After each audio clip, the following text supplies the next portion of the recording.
Welcome to Billionaire Romance Audiobooks. Please subscribe to this YouTube channel.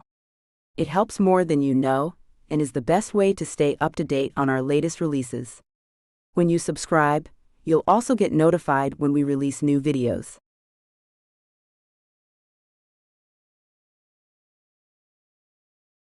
The Stolen Bride. A Bad Boy Romance Audiobook. Island of Love Series Book 4 by Michelle Love and Alize Valentine.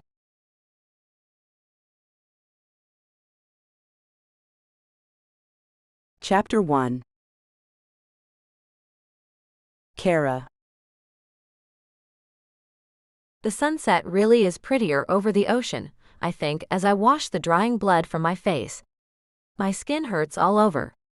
I have bruises, scrapes, and the mark of my new husband's wedding ring gouged across my cheekbone. But through the yacht bathroom's row of tiny windows, I can see the blood-orange sun sinking into a sea of brass, crimson, and gold, and remember that the world can still be beautiful. Even if this little corporate princess's happily ever after just turned into hell. It didn't start out this way. It never does. Before the drive out to the Miami pier and our send-off on Richard's yacht, I was so happy. My father was proud of me for going through with the match he found for me. My mother was proud of me for saving myself for someone who was worth it. Richard seemed to love me, and I was certain that my future was now secure. What a difference 8 hours makes. I keep cleaning myself up, numb, mechanical, as if I just got some normal injury instead of the reality check from hell. This is not how wedding nights are supposed to go. I don't have much experience with marriage, but I know that much. Richard and I had an early dinner with tilapia and champagne, and talked afterward as he steered the yacht toward the middle of the Caribbean. Our courtship had been a whirlwind, as close to an arranged marriage as my father could corner me into, and we were still getting to know each other. I had a crush on him though, until the second time he punched me. Richard Gamble is charming, tall, fit. He may be over twice my age, his blonde hair dyed and transplanted and his face tight from plastic surgery, but when your parents aim you at nothing but billionaires, well, a husband over 30 is a given. He might honestly have been one of the younger ones my parents were pushing me toward. I wouldn't have minded. I like older men. But apparently, some guys age without maturing. And some seem to be born without souls. It shocked me more than hurt me when the first blow landed. I asked Richard what he thought he was doing, and he shut me up with another punch. After that, he didn't let up. All I could do was try to crawl away from him while he kept hitting me, kicking me, and calling me a tramp. Not sure why he calls me that. I've never been intimate with someone, never even been kissed before today. I guess things are their opposite in his head. Lies are truths, words reverse their meaning, and you love your new wife by doing this. My idea of a wedding night was that it'd be awkward but sweet, with him gently coaxing me out of my shell and helping me have a good first experience. His idea of a wedding night was an entire bottle of vodka, followed by hard hair pulling and an attempt to take advantage of me. I screamed and recoiled from the sudden, painful invasion. I didn't get very far before I fell off the bed to get away from him. The punishment ended when he got tired enough to stop swinging. He half threw me into the bathroom and told me to get cleaned up. I've been locked in here ever since, taking as much time as I possibly could, following orders. I don't cry. I'm in too much shock. Instead, I turn back to the mirror and meet my eyes in it, just to make sure I still can.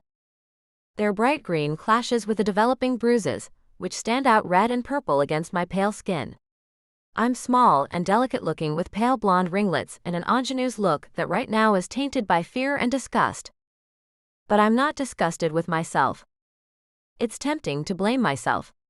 It would let me pretend that I had control over what just happened. But I have no power in this situation. I let myself get steered into it by my parents, but could anyone blame me? It was what they raised me to do, who they raised me to be. Besides, beating myself up over all of this won't help me survive. I have to face the facts. I'm trapped on a yacht in the middle of the ocean with a violent drunk who thinks he owns me. There's no way to call for help, and unless I get very lucky, no way to escape. That means playing along and trying to keep him happy until I'm back on land and can bolt. I know my dad will eat this guy alive once he realizes that he was tricked into handing me over to a drunken dirtbag. I just have to get back there, but I want to run now. As tears run into the smear of blood across my cheek and I struggle to clean it all off and still look presentable, all I can think about is fleeing, running screaming out the door. But I don't. I can't. The plan unfolds in my brain around all the silent screaming. Getting the hell away from Richard, calling Dad for help, getting an annulment and a restraining order, pressing charges, and ruining Richard's reputation. I can do all of that, but first I have to survive. That's the logical part of my brain. I'm amazed it's still working, racing away while the rest of me goes, "Oh gosh. What happened?" and cries inside like a child. Richard yells at me through the door for a while, and then I hear him retrieve another bottle from the bar. I keep quiet and try to stop the bleeding. Now that I've managed it and washed off the mess, I'm trying to figure out what to put over the bruises. Do I try to cover them? And if I do I then put on makeup? Or do I leave the bruises exposed, perhaps with some ironic lipstick? It's a hot, sticky night, and I don't have any lipstick that pairs well with bruises. I can't make that decision yet. It leads me to think about how I'll greet Richard once I leave the safety of the bathroom, and that's something I can't let myself think about right now. I step into the shower instead, scrubbing roughly to distract from the pain in my face and ribs. I wash off my perfume and every trace of Richard on me. I still remember his bruising grip. I scrub and scrub, but the memory doesn't fade. I manage after a while to feel less dirty. Now that the shock is wearing off, anger starts to simmer. I feel it as I towel off, and I hear him let out a belch in the cabin outside. Creep. I'd like to burn this yacht with him trapped inside of it. His yacht is big enough that I could easily find another place to sleep if I slipped past him. But he won't allow it. I don't even have to ask. I have to find a way to mollify him until we're on land again. I dress slowly. My slip is torn up to the thigh from his messed up idea of foreplay, but it's all I have. I pull it on and try to ignore the way the supple silk feels like sandpaper on my wounds. It will heal. I can still move, nothing is broken, and my face looks worse than it feels, except of course for the heartbreak. This was my life up until now. Everything my parents raised me to do, from finishing school to what hobbies I pursued, to how I carried myself, wore my hair, chose my clothes, all of it was grooming me to be the perfect little princess, the perfect bait to snare more wealth and power for my family. It didn't bother me that I would end up a trophy wife for a man like Richard. My mother chose the same path. I never questioned it. That was a stupid mistake, but whether I can be blamed for it or not, I have to learn from it if I am going to survive. I don't do Stockholm Syndrome, so that means finding a way to fight. Outside, I hear the faint clatter of a bottle hitting the floor. I freeze in place and listen very, very carefully. Has he drunk himself unconscious? Am I that lucky? Maybe soon. I finish cleaning up from my shower, careful not to leave a mess, just like I was trained. It's especially important now. He'll hurt me again no matter what I do, but I don't want to give him an excuse. The first snore from outside makes my heart lift like heaven itself has opened up and blessed me. It's followed by more, thick, gurgling and regular, the snore of an unconscious drunk. I smile grimly and look around, gathering up my few belongings before opening the door carefully and slipping out. The yacht rocks softly in the water, leaving me wobbly and a touch queasy. I'm still getting used to walking on a shifting surface, so I creep out extra carefully, one hand staying on the wall for balance. Richard is passed out, sprawled on his back across the bed, his blonde hair sticking up, showing white roots in places, and the astroturf look of hair implants elsewhere. His mouth is wide open, and he's snoring loudly. I stare at him in contempt and quickly look around.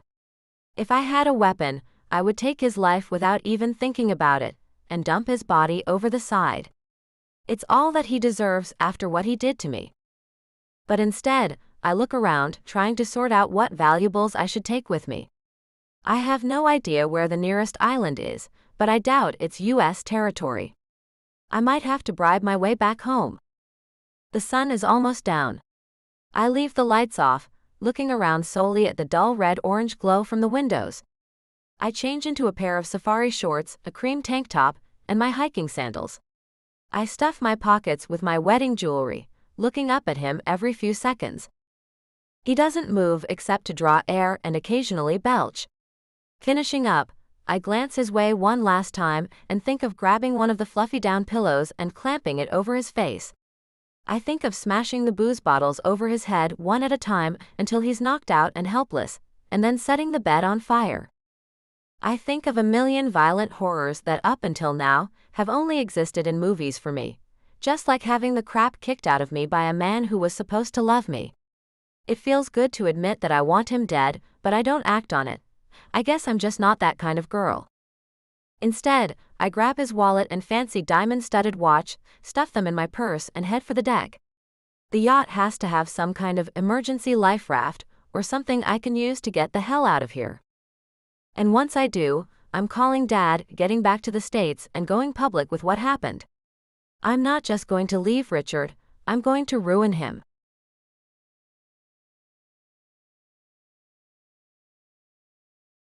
Chapter 2.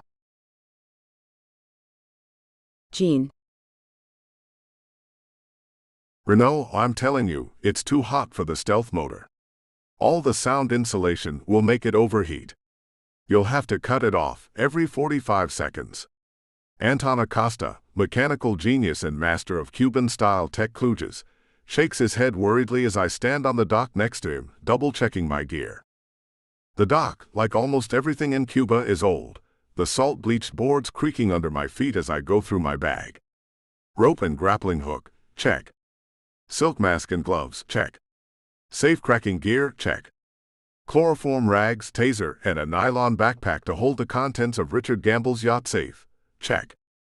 I offer Anton a reassuring grin. Don't worry so much about the engine, mon ami. I'll baby her just fine.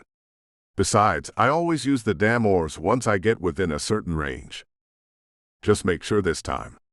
If you overheat the engine out there, one of the other pirates might be listening in on the shortwave when you call for help.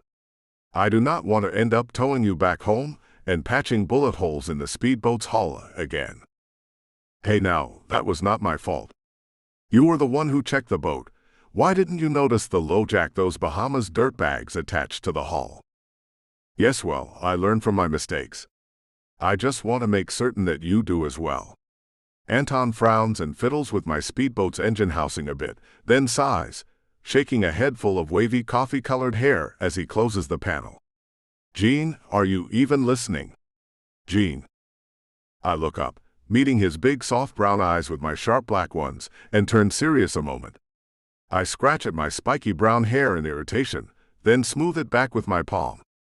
I'm listening, but if I don't do my gear check now, I'm gonna be halfway into international waters and discover I've left something, again. It's our usual routine. We intercept local Wi-Fi, radio, and phone traffic through receivers that Anton put together and determine who is piloting which local ship where. We zero in on one, wait until early in the morning when the yachters are asleep or on a thin crew, and I sneak aboard and rob them. There are several yachters just wandering around the Caribbean in the right season, and many are on their own, without a crew. I suppose it's part of the whole macho rich guy image to be able to pilot your own boat, but it means there's no one piloting or on watch when the rich guy and his companions bed down. I guess I'm technically a pirate, but really all I have done is take the whole safe-cracking, cat burglar thing and bring it out onto the water. Baton Rouge is down one fugitive from the law now, and the Caribbean is up one guy who likes it better well outside of U.S. waters. Okay, so Gamble entered international waters around 4, started heading our way, then dropped a drag anchor and shut it down for the night, maybe 2 hours off Varadero. I consult the salvage flat screen displaying the yacht's location. Yeah, guess so. Beacon has them there for the night, and their itinerary has them docking at Varadero tomorrow. They're taking a honeymoon suite for a week, then sailing on. That means he's alone with his new wife. Anton joins me in, looking down at the laptop. Two people probably knocked out from champagne by now. Sounds like an easy job. Should be. Lucky creep. It's always the rich guys that ladies go for. Guess they wanted lots of privacy for their first night. He gets a wistful look. Anton is a hopeless and luckless romantic, a bit like myself, but a decade and a half younger. Who wouldn't? Look, just get in and get out as fast as you can.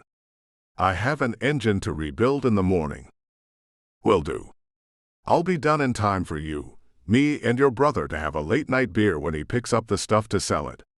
One of the good things about working with Anton, and there are a million of them, is that his brother fences goods off of his boat, selling them to tourists. By the time that someone discovers that they've bought stolen goods, he's an hour away in another country, and the recipients are the only ones left to get in trouble. Thus, most buyers end up leaving it alone and not asking too many questions. It gives us a steady stream of clean money coming in from all over, without much chance of tracing any of it. Just remember that we're using the third channel today, if you have to catch me on shortwave. Luke and those creeps out of the Bahamas are not raiding us again mid-job. Anton straightens up and cracks his back. All right, everything's shipshape with the speedboat. Good luck. I'll see you when you get back. Gear check's done, I'm good. I grab the map printout and hop aboard the modified speedboat. It's a decommissioned Coast Guard vehicle that Anton souped up in ways I could barely follow when he explained it to me.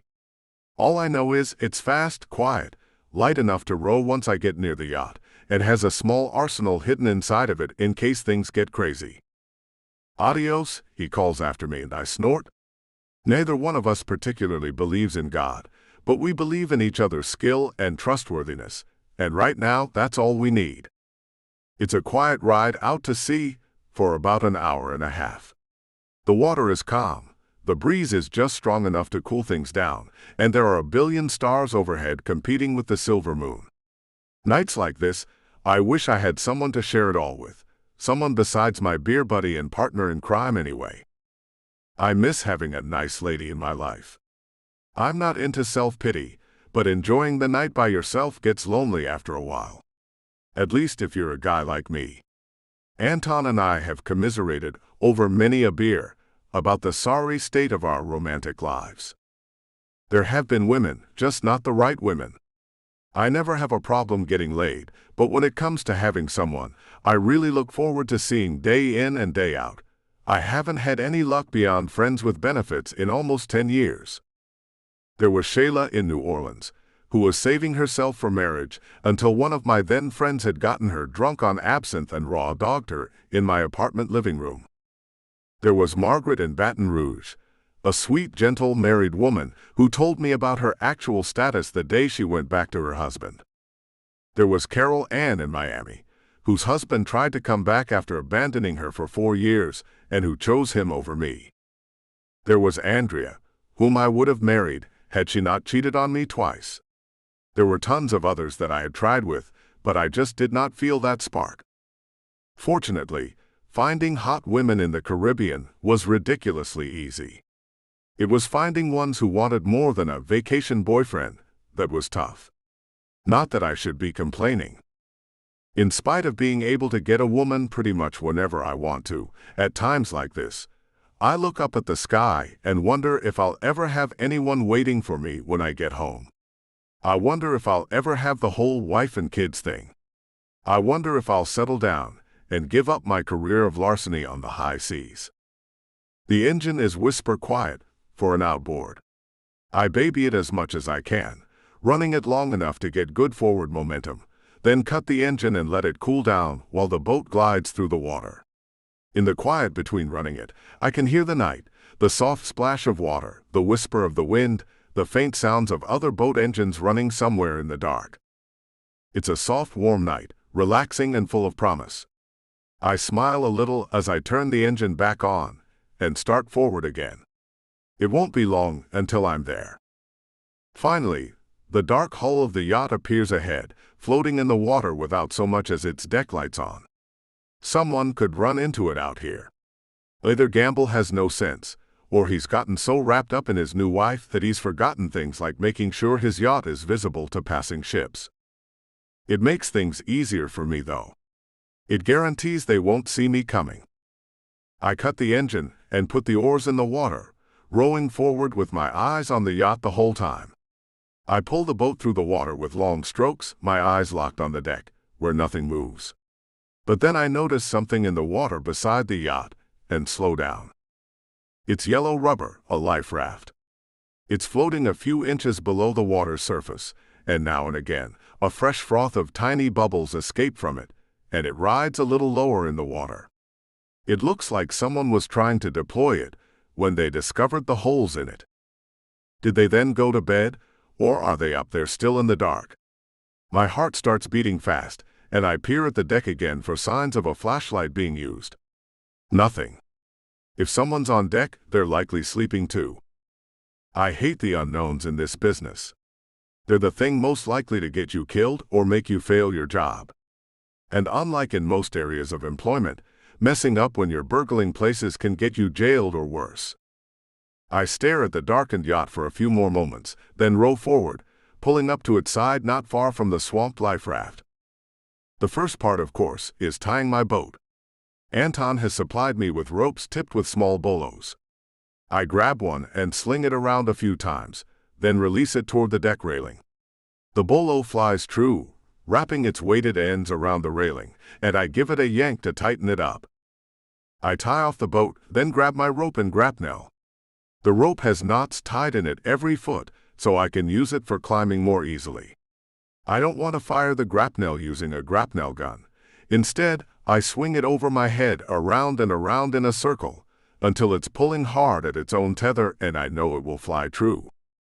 I let the grapnel go and watch it sail neatly over the edge of the railing, then give it a gentle tug and feel it catch on something. I smile faintly and tie the other end to my belt like a rock climber. I try the rope with a harder tug, and it stays in place. No clatter, no slack, no slippage. Good. Whatever is going on, and it may just be drunken shenanigans for all I know, I'm not really interested in messing around on the yacht. I want to get in, get the valuables, and get out. That's it. As I clamber hand over hand up the side of the yacht, I repeat that to myself. No problems, no drama, no being discovered. Maybe it's a prayer.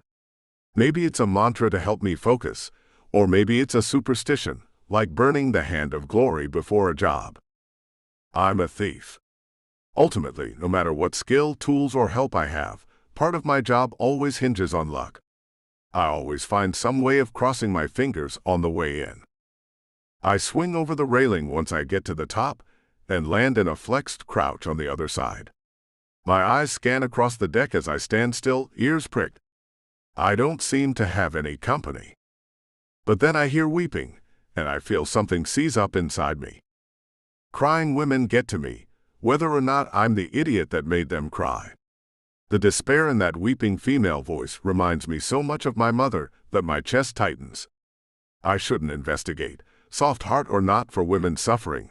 I have a job to do. And in a second or two, I find myself heading in the direction of the muffled sobs, anyway. Damn nuisance of a conscience. I find her quickly. She's balled up next to one of the ladders, face buried in her knees, and gorgeous pale blonde hair clinging to her shoulders in damp tendrils. Even in the thin moonlight, I can see dark splotches all over her arms, developing bruises, evoking even more memories of my mom. Crap. She looks up suddenly, eyes huge, flinching on instinct, and then she stops, staring at me as her fear changes to confusion. She removes her hands from her face, and I see her blackened eyes and swollen nose. Oh damn, what did Gamble do to her? Who the hell are you? She hisses, brows drawn together. I open my mouth to answer, and have no idea what to say.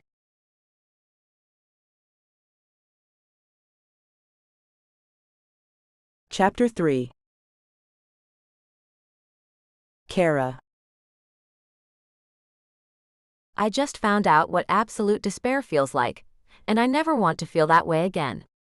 Discovering that there were multiple holes in the damn life raft, slash marks, probably deliberate slash marks at that, was the last straw. I did all right once I escaped upstairs. I found the damn raft, got it inflated, looped the rope around the railing, and threw it over the side. Then I grabbed my stuff and jumped in, and the raft started deflating the moment my weight settled into it. For about a minute, as water started to trickle into the raft and soak into the cuffs of my shorts, I thought of going under with it. Just letting myself slip under the waves into the cool darkness, where I wouldn't have to deal with the ugly revelations about the world that I had just gone through, seemed like a good idea at the time. But then I thought no, and grabbed the rope which held its knot just long enough for me to haul myself over the side. I found the anger at the bottom of my despair, and used it as fuel. My teeth gritted the whole way up, crying and sniveling but still forcing myself to climb, to pull, to swing over and drag my beaten body back onto the deck. I might have to face Richard again after all. There is no way off the yacht.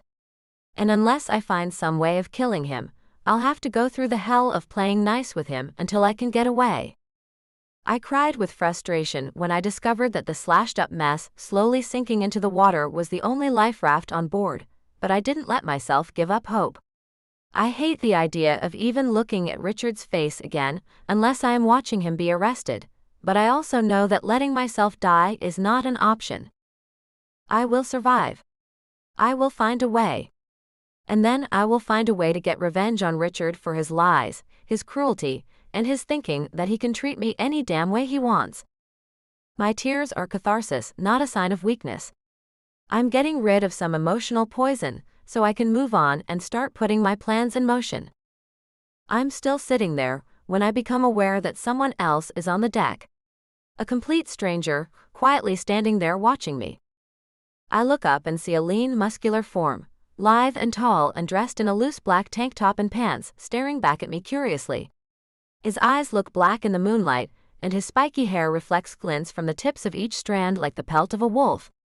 He's handsome in a roguish, stubble-chinned way, and doesn't move when he notices me looking at him. Richard didn't bring any crew, I realize, and stiffen up, staring at him wide-eyed. "Who the hell are you?" I hiss, trying to sound angry and dangerous. I probably look more like a terrified kitten to a man his size, but he just looks startled, his mouth opening and closing like he's not quite sure what to say. "Look, if I have to yell for help, you'll be dealing with an angry drunk with a gun," I start. No way for him to know straight off that it's an empty threat. I'd rather die than call for Richard.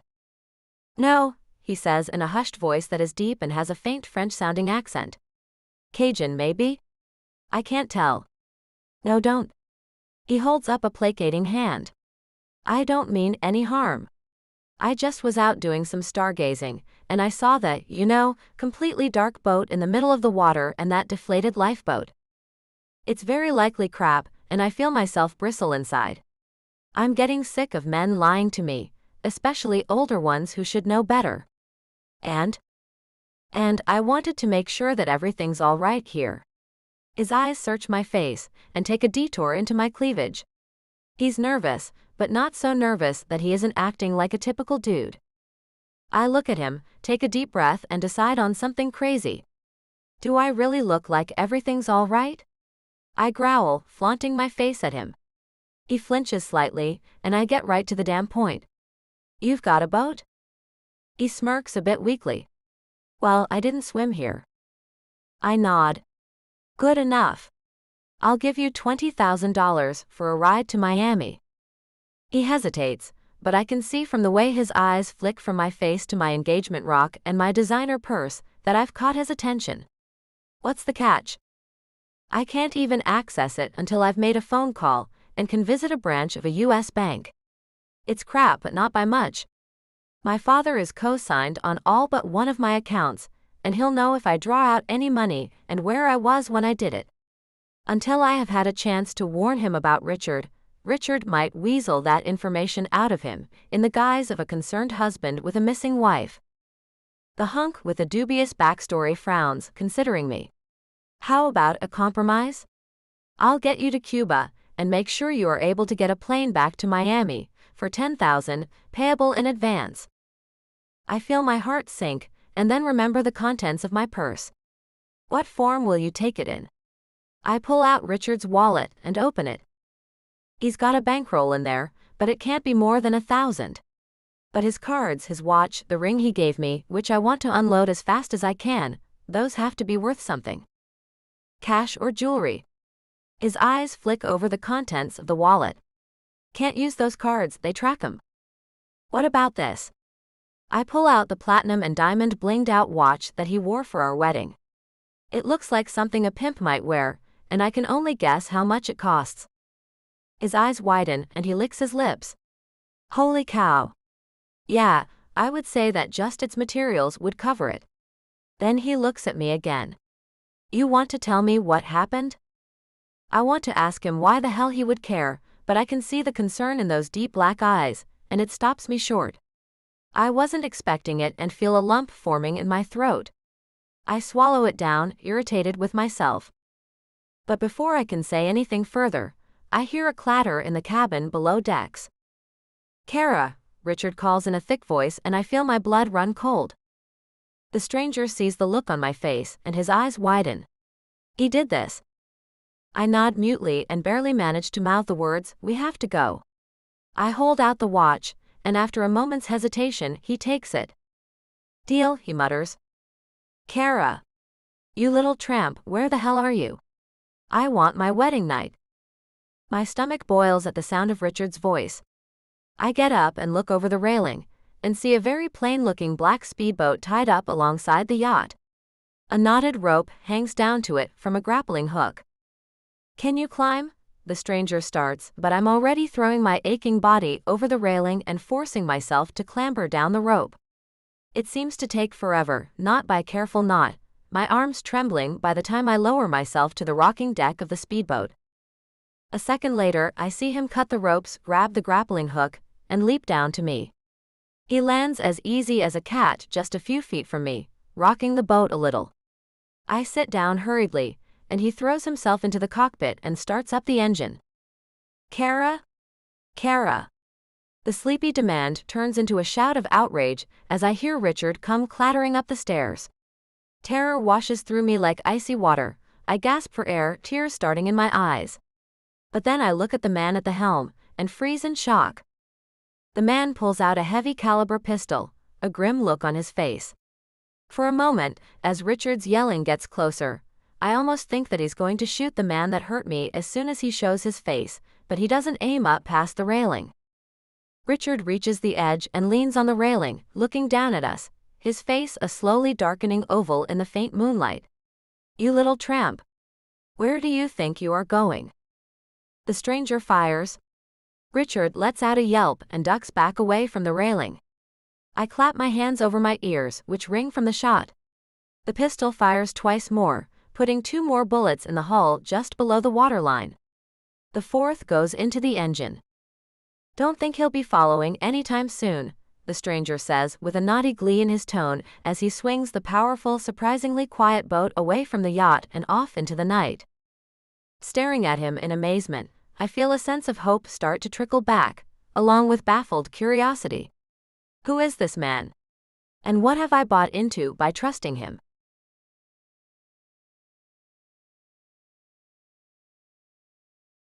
Chapter 4. Jean. There's a beautiful, battered, very scared young woman playing tough in the bottom of my boat, and I'm pretty ambivalent about it. Making an easy $10,000 in cash and jewels without ever having to lay my hands on the damn safe is not a bad night's work. But this particular night's work comes with baggage, and I don't yet know how big of a problem I just bought myself. What's your name? I ask her quietly, and she swallows and glances behind her again. Kara, she murmurs. Then her resolve and her voice both firmed. It was supposed to be Kara Gamble, but he just messed that up. I would say so. Do you think you need a doctor? I have a few clinic owners who owe me favors, but most of them are back in Havana, not at the resort or out in the hills. No, I just need to get cleaned up. If you've got some painkillers, though, I would absolutely love some. She's speaking more, starting to relax, but as we continue to pick up speed, she looks behind her again and gasps. The yacht is lit up now and shining behind us like a beacon, but thanks to my well-aimed shots, it's dead in the water until Gamble gets some real help. Take it easy, I reassure her. He can't follow us. I crippled his boat. Richard's got bullet holes to patch that should keep him occupied for a few more hours. By then, we should be able to disappear into the Cuban backcountry until we can find a safe way out of the area. Once I drop Kara off at the airport tomorrow, she's on her own. I never aimed to make an enemy out of a billionaire like Richard Gamble, but then again, I was planning to steal from him anyway. I just hope he didn't get a good look at my face. I know the minds of guys who beat up their wives. By helping Kara escape, I ensured that he will have a lifelong vendetta against me. Unfortunately for Richard, aside from whatever money and gear he can manage to sneak into Cuba, he's got no authority here. He's going to end up a stranger in a strange land once he reaches the outskirts of Varadero, and pay for the fact that he never bothered to bring any kind of crew along. Well, I've got whiskey, I've got herb, and I've got aspirin. You got a preference? I shoot her a reassuring smile. My name's Jean. Some buddies and I work out of a dock near the resort. I'll take you there to get cleaned up, and then we'll move on. We'll set you up with a flight out, and then hide in the backcountry until you leave. Thank you. She touches her nose and the swollen skin around one eye gingerly. Ow. Everything but the whiskey. Maybe some ice too. Beer cooler. I jerk my thumb towards it over my shoulder, and she moves toward it, using the crouched walk of someone not used to being on the water. I hear her rummaging in it, and the crackle of one of the ice packs I use instead of block ice. Thank you. She sits down, holding the pack to her face. I owe you a lot. I'll settle for an explanation, I say over the wind as we pick up speed. I'm sticking my neck out pretty far for you, money or no money.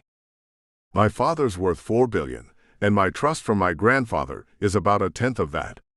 I can take care of you financially, Jean. She's talking too fast. She doesn't want to talk about what happened back there. She'd rather bribe me further than do so. That's all fine, except that I have to know what I am up against and why. If she expects me to risk my neck, I want to know exactly who I am risking it for. Yeah. I get that, Kara, but listen. You can't expect me not to be curious or cautious. How about you just give me the basic details of what happened, so at least I have some idea of how dangerous this guy is. She chews her lip and stares back at me, then slowly nods. Richard is an old college friend of my father's. Mom and Dad always groomed me to marry a billionaire, and when Richard started looking for someone after his divorce, my parents kind of pushed us together. I didn't mind that he was older. I figured that if he was a good friend of Dad's, he had to be trustworthy. Plus, he was very successful and still young enough that I didn't look like a total gold digger. I raise both eyebrows, skeptical as all hell. So far, she sounds like a poor little rich girl who was literally raised to be a gold digger. Beautiful, sensual, and tough, but from the breed of human being that values money over people every time. She looks away, deep sorrow filling her expression, and I know at once that I'm wrong about her. She hates the role she has been forced to play. It was what I was raised to do, she mumbles again in a bitter tone. I wasn't allowed to go to a real college. I wasn't allowed to have ambitions of my own. I was just supposed to marry rich and make certain that the family gained in power and influence. I was. I see the tears start to glimmer in her eyes, and my heart drops into my boots. Hey, I pipe up immediately. Hey, come on now, you're away from there now. You don't have to agonize over it. Really, sweetheart? I feel like everything coming out of my mouth is gibberish, but she responds to my kind tone at least and pulls herself together. Sorry. I give her a small smile. It's okay. We ride on for a while. I learn about her wedding, her high hopes for the marriage, and how kind and friendly Richard seemed whenever he was with her in public. It turned out that it was an act, as she learned as soon as she was officially hitched to him. Poor thing. What a disgusting dude, I swear. I'm glad she didn't go into detail about what Richard considered as a fun, sensual wedding night. Otherwise, I might have to kick his ass on principle. She really is a little corporate princess, wealthy and delicate, sheltered from the world for most of her life. And here I've gone and stolen her away. I feel another tug of attraction toward her as she sits there with the moonlight in her hair, and try very hard to get some distance on my feelings. I've never even heard of someone being such a brute to a woman they're supposed to love, she bursts out suddenly. Her outrage is completely naive, as if she has so little experience of the real world that she can say that with no irony. I can tell she's working her way up to another crying jag, but she's just too worn out. Besides, the dude just doesn't deserve this much of her attention. He's a jerk. I let out a sigh and cut the engine, letting us glide through the black water. I move to the rear and grab a beer for each of us, then dig out the aspirin bottle and a mint tin with my smoking gear. Okay, I say quietly as I hand her beer and aspirin. Take 4 of these, don't be shy, and I'll roll us something to smoke. She looks startled and goes quiet about the mistreatment she has suffered and her naive belief, so recently shattered, that men do not regularly beat their wives. She accepts the change of topic without comment. I'm more relieved by that than I want to let on. I don't want to spend time talking to Kara about how I know so much about wife beaters. I don't want to dredge up those old, ugly memories for a stranger, no matter how much I like her at first blush. Some things are better left alone. She chases 4 aspirin with half a bottle of beer, and then sits there watching me roll something to smoke the size of a small cigar. You're lucky I like smoking under the stars, I tell her, and she smiles and nods, watching me work with open curiosity. I light it and take a long hit, then blow the smoke skyward and hand it to her. She stares at it a moment, then puts it to her lips and tentatively inhales. The resulting coughing fit leaves me with tears at the corners of my eyes from fighting laughter. Poor thing. That's interesting, she murmurs, and coughs into her fist. It's I. Feel less scared? I ask hopefully. I need her calm and focused. Yeah. I think I want some more, though. Go slow and easy with this stuff. It's high grade. A little goes a long way. You're probably adorable stoned, but you should probably stay alert. I take another hit and hand it back to her anyway. She nods, expression serious as she listens to me. She's been through hell, but she's still bouncing back enough that she can deal with stuff. Good thing, too. I don't have time to waste on babying her. She takes a delicate sipping drag and leans forward a little to hand it back. The faint light gleams on the fine skin of her throat and cleavage and the sparkles in her hair. Even beaten up, she's hard to take my eyes off of. Jean. How soon until you can get me to a working phone? Oh, that's easy, there's one at the docks. You got someone you can call to help you get out of here. She suddenly looks so determined that it's hard to believe I found her balled up and sobbing on the deck of Gamble's yacht not even 20 minutes ago. Yes. My father. He's not as connected as Richard in Florida, he's from New York, but he can help. Get things sorted out with the embassy, send me plane tickets, something. I just need to make sure I'm kept well away from Richard until I can get out of here. She looks into my eyes briefly, pleadingly, and sudden ambivalence tears at my guts. Well, I was planning to stick with you until I put you on a plane in Varadero, but it sounds like you need more than transport. It sounds like you need a damn bodyguard. I know I should be asking her for more money. I'm sympathetic as hell, and become more so the more I find out about her situation, but I still have to look out for myself. I might. If he can't find me and I'm able to get on the plane safely, then there won't be a need. But if he gets close to us somehow, there's going to be a problem. Fear flashes in her eyes, and I sigh and offer her a third drag. Yeah, I get that. I don't plan to let the son of a gun get anywhere near us. No worries. I take another hit of the smoke and focus on steering for a while.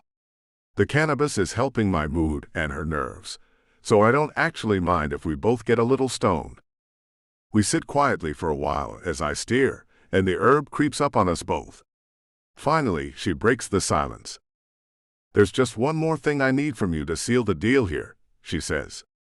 "Agree, and I'll send another 10,000 as soon as I set down in Miami." I scoff. "Sweetheart, you're not going to be able to find me again once you set down in Miami, but sure. Tell me your condition. I can guess what it is, but I'm not sure I want to agree to it." "I want to know the real reason you climbed aboard our yacht," she said quietly. "I'm not going to judge you because you got me the hell out of there, and that's the best I could expect from anyone. But I need to know that whatever is going on, you're not leading a life that will get me caught up in any local drama." I blink in surprise.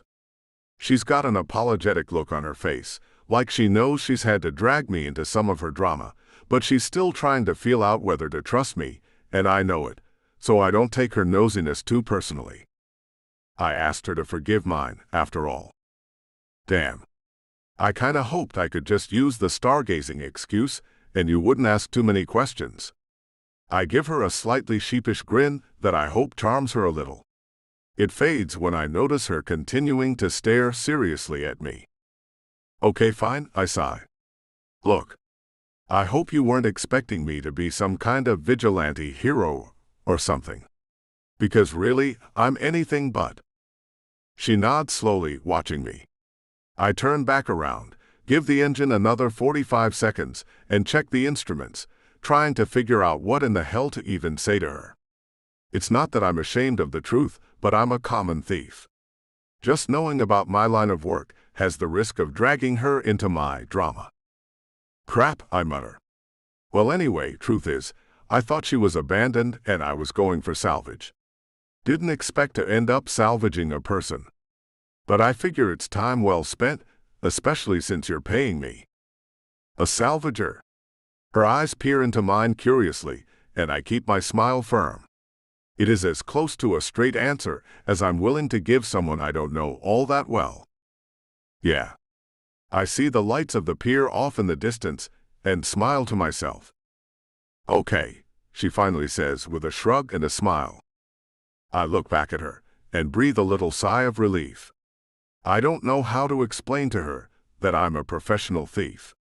I'm still sorting out what I'm going to say to Anton when I show up with her. His head may explode. At least I'll still have some goods and money for us to divvy up. It's another hour on the water, but I don't give a damn. At least the company isn't terrible.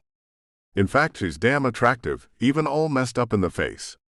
But I can't really think about that right now. I shouldn't be thinking about that right now. Maybe once we're safely on dry land, I can revisit the whole sensual thing. I'd sure like to.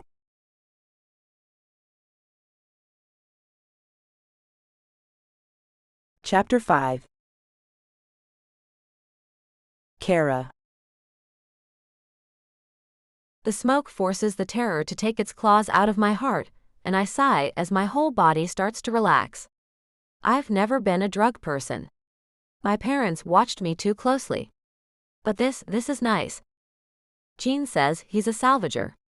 I know what that's code for. He clearly planned to salvage things from the yacht while we were sleeping. And yet he agreed to take me with him the moment he realized how much trouble I was in. He's good company, not creepy at all. Actually pretty attractive, in fact, now that the terror's being wafted away on little puffs of pot smoke. He's maybe in his late 30s, maybe early 40s. There are smile lines around his eyes, honest ones, untouched by a scalpel. His boater's tan is so deep that with his black eyes, he looks Mediterranean, but his features are lean, and his hair is the color of bronze. His arms are perfectly sculpted, with sensitive, long-fingered hands. He moves deftly, and I remember how he leaped down from the deck of the yacht into his boat with almost no sound, like a jumping cat. I want to stare at him all the time, but I sneak glances when I think he isn't looking. I talk to him quietly as I pull myself more and more together with the pot's help. He's been living in Cuba for 5 years, he tells me, but he travels all around the Caribbean. He has a cabin in the back country that we can sleep in for the night. He's also single. I don't know why he mentions that, or why my stomach gives a happy little flip when I hear it. You know, before we get ashore, there's something I've got to ask you, he says after several moments of hesitation. He coughs awkwardly into his fist. Are you sure that your father is going to help you, if you call him? I frown at him, trying to ignore a sudden icy finger of doubt running across my heart. Of course he will, he's my father. It's never even entered my mind that he wouldn't. But as we stare at each other, a thought pops into my head unbidden. It never entered my mind that Richard would beat the hell out of me either. Why are you asking me that? Oh well, not everyone has a good relationship with their father, and you said that this guy Richard is his friend from way back. His bright black eyes look over worriedly at me, and I feel that chill again. My father loves me, I insist, and he nods, dropping the subject. I fight down a surge of resentment, trusting that he at least means well. Maybe his own experience with his father was so horrible that he just doesn't trust father figures, but it isn't like that for me. We were going to Varadero for our honeymoon, I mutter as I watch the brightly lit resort shimmering in the distance. It's the nearest port, so he'll probably try to look for me here. Don't you worry about that. You can't get to my place outside town without a 4-wheel drive vehicle, and they're hard to come by around here. His eyes twinkle at me in the semi-dark. My Jeep's from the Korean War. Most of the cars around here are from the 50s. I nod and force a smile. I saw Buena Vista Social Club. I wanted a chance to ride around in some vintage cars. It's part of why we chose Cuba. Well, you'll get a chance to see some of it, but it will mostly be back country. He has a wickedness in his smile that I like. It curves up more on one side, like he's thinking of something absolutely filthy without admitting it. It makes my toes curl. It must be the pot. I'm not a flirt. My parents always restricted my interactions with boys. I'm a good girl. But when I look at him lounging in his seat at the front of the boat, black tank top clinging to his muscled chest and that smile teasing at his lips, I want more than anything to stop being quite so good. I just don't have the slightest idea where to begin. After all, it's not like I have the experience. I can always come back again later. I can't keep the resignation out of my voice. This was supposed to be my first vacation without my parents there. They have always insisted on containing me, protecting me in a hovering, smothering way that I balked at but never truly questioned. Now I was starting to question everything, their rules, their choices for me, their judgment in general. My father had made a mistake in choosing Richard. I had trusted him to have my best interests in mind, but somehow Richard had managed to trick him. Could I trust my father's judgment?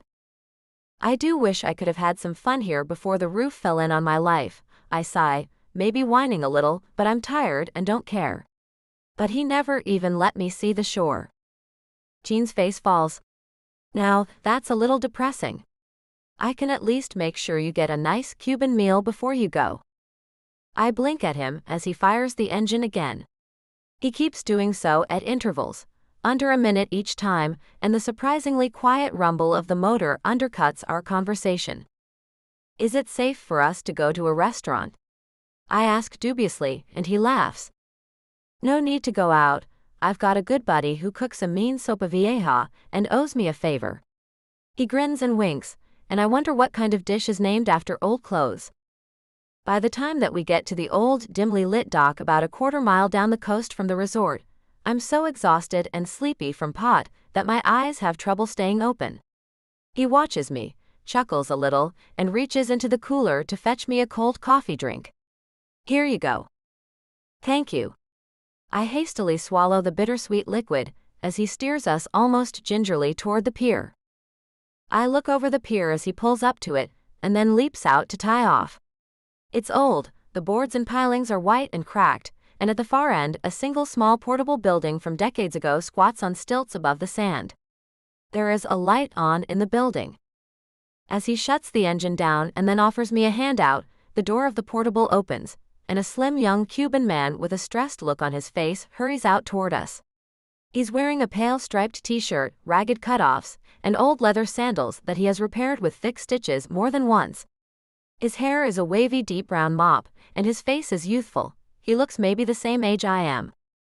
"Renaud, what is this?" he asks in worried-sounding, accented English as he gestures toward me. "Who is this?" Jean lets out a hearty laugh that sounds just a little bit forced. "Take it easy, Anton. It was an emergency situation. This is Kara. She's gonna be staying with me at the cabin for the night." Anton's eyes widen and he looks between us. "Emergency? What the heck, Jean? Are you so desperate to get laid that—" "How about you be quiet with your assumptions?" snaps a female voice. He goes silent, and his eyes turn to me as I move down the pier into the glow of the portable's lights. I only realize afterward that that was my voice speaking. He sees the bruises, my left eye all but swollen shut under the now almost melted ice bag, and swallows, looking down. "Sorry. It's not a big deal, Anton. But I couldn't very much leave her there. Come on, let's talk inside." Jean slings an arm around his slimmer friend's shoulders and leads us back to the portable. I could use a Cuba Libre about now. Anton looks at me again, then back at his friend. "Yeah," he says slowly as if making a sudden decision. "Me too." Anton fixes the drinks as he listens to our story. He's frowning the whole time, but it looks more like he's trying to focus rather than him being angry. I'm glad. I feel guilty for being mean to him. Or was I just standing up for myself? I can't tell. I've never done it before. So basically, what I need is for Carlos to figure out whether he can sell this damn watch, or see whether it's too identifiable, and we should sell the diamonds separately. Jean takes the first Cuba Libre and passes it to me. I take a swallow. Rum, Coke, lime, something else that makes it a little syrupy, and a ton of ice, all in a glass the size of a vase. I try to nurse the drink, too aware that I have more inebriants in my system than I have ever dealt with before. Maybe that's how I'm able to handle all this. At least something in the combination has taken both my headache and my shakes away. The drink is cold and sweet and refreshing, and before I know it I'm sipping the last of it off the ice cubes regretfully. Meanwhile, my body feels even warmer and looser, and there are little halos around all of the lights. Jean produces the watch and Anton's eyes widen. "I don't think you'll need Carlos to assess this one. Let me have a look." He opens a drawer and produces a jeweler's eyepiece, which he fits against his eye socket and telescopes so he can examine the closer details. "Yeah, you're not going to be able to sell this. It's a Vacheron Constantin bespoke timepiece. This sucker is unique. If anyone tries to sell it in one piece, the authorities will be able to trace it easily." I listen quietly, impressed, as he opens the back and starts rattling off details about the watch. This is a serious precision timepiece. The clockwork in here is absolutely amazing. It's comparable to any digital in terms of reliability, and 4 times as tough. He finally looks up at us from the watch, with a worried look back on his face. "The best you could do would be to sell the diamonds, and maybe scrap the platinum case. When my brother finds buyers for the materials, you'll probably get 30,000, but it's going to take time." Sounds like extra work. "What cut do you want?" Jean's completely calm as they talk over splitting up the watch as casually as if they fence goods every day. Which I realize they probably do. Salvage my butt. I like Jean, but compared to Richard, he's really easy to see through. Maybe that's an asset, actually. He's not trying too hard to lie. Anton runs his fingers over the watch covetously. "I want the inner workings. I'll camouflage them inside a plain watch shell, and have the best timepiece on the damn island." "Done," Jean says almost instantly. He doesn't seem frustrated by the inability to sell the watch straight off. "So, about that meal you promised me last time I ran you those 10 cases of coffee soda? You want me slaving over a hot stove in this heat?" the young man complains, and I stifle a laugh. Maybe this will work out after all. I certainly like the company, even if I still don't know entirely if I can trust them. I want to, though. Especially Jean. I'm going to be spending the night alone with him, after all. Thinking about that sends my mind down into the dark, unknown space that it first walked weeks ago, as I wondered about my wedding night. I don't know what intimacy is like, not firsthand. I don't even know if Jean wants me. But what if he does? What would it be like with him? I shake off those thoughts as the two men talk, and we turn to head back inside. I have to get ready to talk to my father about Richard, and that's going to be a very hard conversation. I trust Dad to do the right thing, but that doesn't mean it will be easy telling him that one of his oldest friends is a wife-beating brute who lied to us all.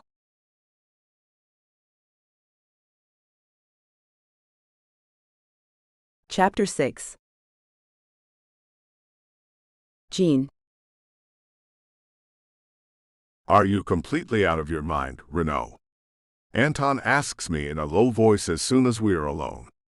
We left the portable to tend the boat and make certain it is properly camouflaged among the other boats, which are mostly tarped and tied for the off-season. Kara stayed inside to make her phone call, while the air conditioner rattled away and covered our conversation. Possibly, but my conscience wouldn't let me do anything else. Did you see that gouge on her cheek? That's from a damn wedding ring. My dad used to leave marks on my mom just like it. I can't help but feel a surge of anger thinking about it. Okay, I get it. I don't want to leave the girl at the mercy of this creep either, but you have to understand. He took a deep breath, and then patted the watch in his hand. The man who owns a watch like this is powerful enough to have a really long reach. I turned back to him, my jaw hurting a little. I don't know why, but something about his attitude pisses me off. Look, if you want to clear out until she's safely back in Miami, I'm not gonna blame you. I know gamble's powerful, but this is Cuba, not the States. Won't keep him from hiring some locals if he feels he has to, Anton warns, and I huff a sigh and nod. He plows on, sounding annoyed with me. With an enemy like that, none of us will be able to sleep well. If I let him do whatever he wants to her, I won't ever sleep well again, I growl, and he blinks and subsides a little. Anton, like I said, if this is too hot for you, I won't blame you for keeping your distance. I just need the cash for that watch. He stares at me, then nods slowly. Okay. I'm gonna make myself scarce for a couple days while we take care of that, and then bring you your cut. As for tonight, I'll have dinner with you and your new girlfriend. Anton, I grumble at him, and he shakes his head. Jean, beat up or not, she's hot, and I see how you look at her, okay? I'm not stupid. Don't treat me like I am. He eyes me, and I sigh and nod. Yeah. Okay? She's choice as hell. But she's a daddy's girl to some billionaire man. Way out of my league. I stare back at the portable for a moment. She doesn't seem to think so, he comments, and I look at him sharply, getting only a faintly enigmatic smile in reply. I blink at him slowly, the realization dawning. Oh really? Is the feeling mutual? I'd be stealing Gamble's wedding night, which he had demanded from her so disgustingly. I'm willing to bet she's never had proper intimacy before. Maybe I can send her home with some nice vacation memories, after all. Huh, is all I say in reply, and he lets out a laugh. Enjoy your night, Jean. Anton leaves with the watch after we finish with the boat. He tells us that he wants to catch his brother at the tourist docks, where he's been unloading the Jamaican gold we scored last week. I know Carlos already unloaded all of it, and Anton's just going to drop off the watch and pick up the money. I'm glad for his crap this time. Now that he's brought up the mutual attraction between me and that little blonde princess inside, I really want to take advantage of it. The cabin's nice and private. It's supposed to rain tonight, which will cool things down nicely. I would rather she be sweating because of me than because of the heat. First, though, we have to get there, as soon as she finishes talking to her dad and setting up a flight itinerary. As I walk back to the portable and Anton pulls away on his motorcycle, I wonder how the conversation is going. Hi, Daddy. Your frat buddy Richard made me into his punching bag on our wedding night, and I need you to send a hit team out. Would you mind, just this once? Or something else? I have no idea how she approaches her father, but I know she is expecting a positive response, as if she's entitled to it. Maybe she is. There's a difference between what I experienced from my dad and the way real dads are supposed to be. Maybe hers is less of a douche than I'm worried he will be. The door bangs open suddenly and she stumbles out, her green eyes even wider than usual and her face gone as pale as her hair. I break into a run as I see her half crumple and half sit down on the stairs out front. She has her face in her hands by the time I reach her, and her shoulders are shaking. She's sobbing again, big gulping betrayed sobs, even worse than the one she wept when I met her. Or it could be worse than I ever imagined. I crouch in front of her. Kara. The ball she's in tightens, and I hesitate to touch her. Instead, I wait until the sobs start to slow, and she gradually relaxes out of an anguished knot. Finally, she slowly raises her head. There's so much despair in her eyes that it sickens me. I don't know what her dad said to her, but just from the look on her face, I want to punch him too. You okay? I ask gently.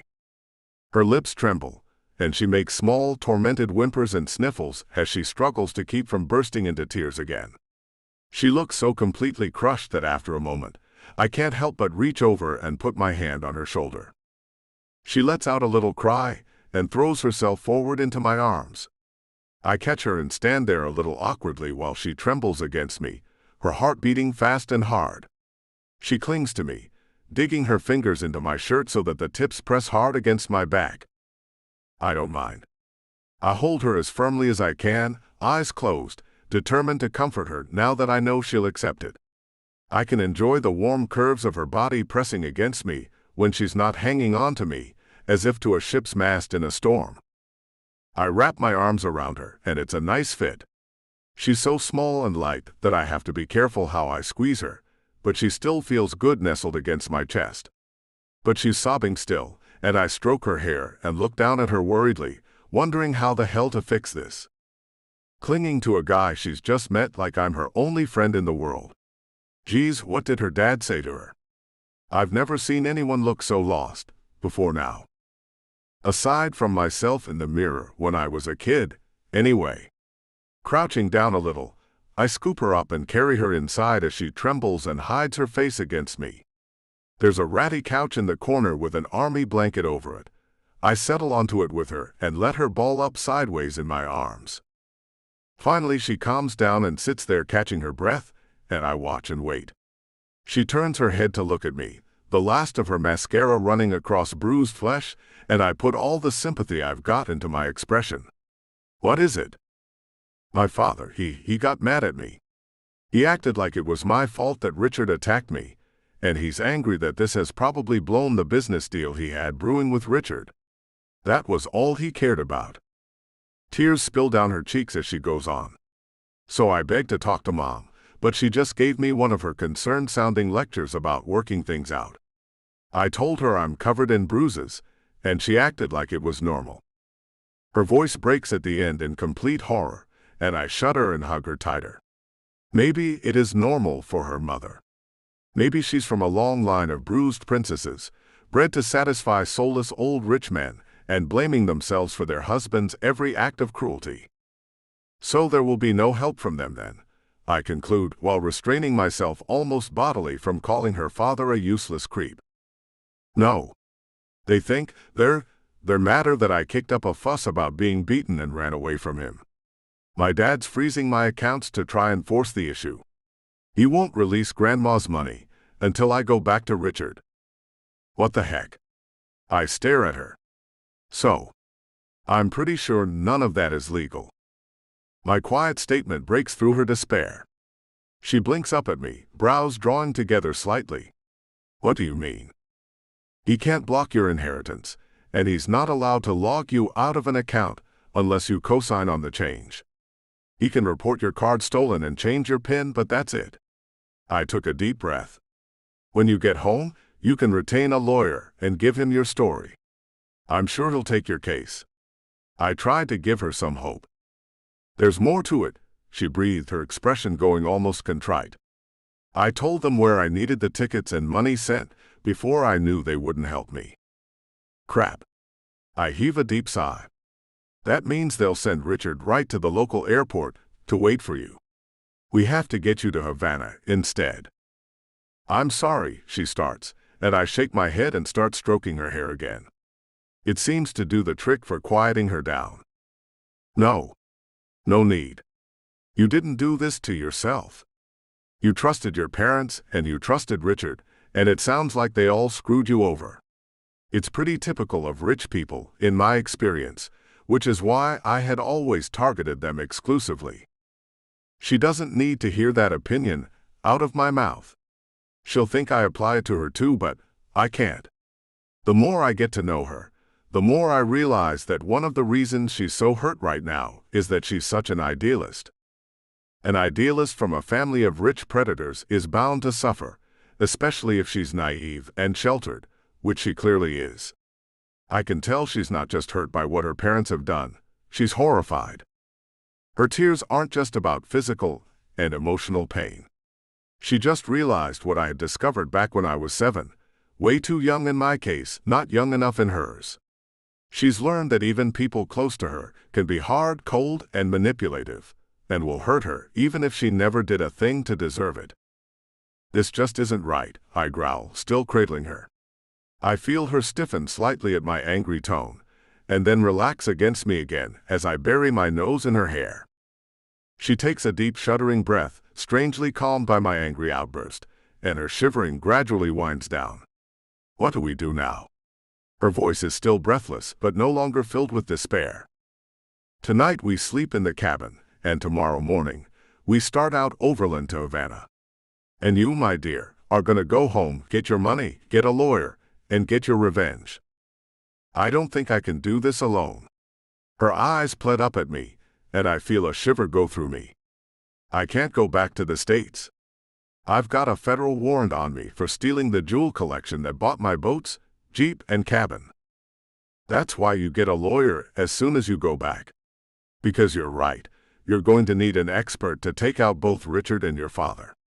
For a second there, it almost sounds like we're talking about an assassination, and I smirk, wishful thinking.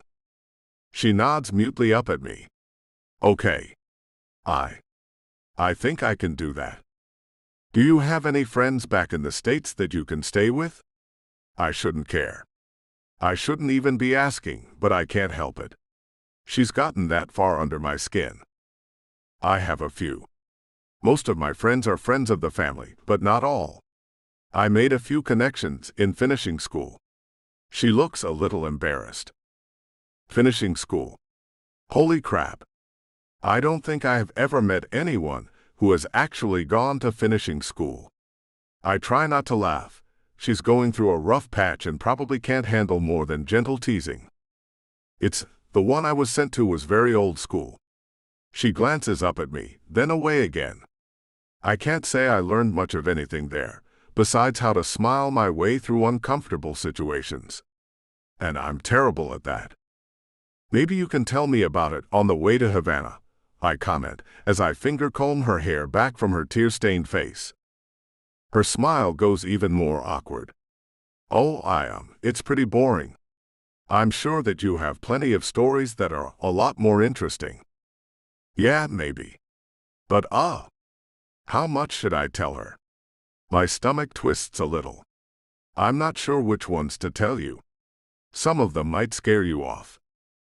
Her tears are drying, and she even manages a small but genuine smile. "Try me," she says. My gaze slides down the silky length of her neck, down her throat. "Do you think you can stand? Come inside with me, maybe have some of the food Anton cooked for us." I shift my weight as if eager to stand, ignoring the hungry throbbing in my groin. "I'll tell you a story while you eat, and another while we make the drive up." She relaxes a little more and nods. She's in a terrible situation. I don't mind helping her out. But I can't help but want to offer more than just a comforting arm, and a ride to Havana. She might not be into doing something tonight, but I don't see the harm in bringing it up. After all, it will probably do us both good.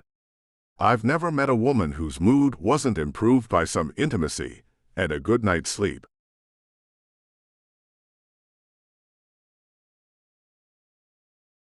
Chapter 7. Kara. It's weird how being emotionally numb sharpens every little ache and pain in my body. The scrape on my cheek throbs especially hard. Jean is bending over me, changing the bandage on it, slathering it with antiseptic cream and taping gauze over it. His fingers are gentle. There's concern in his face.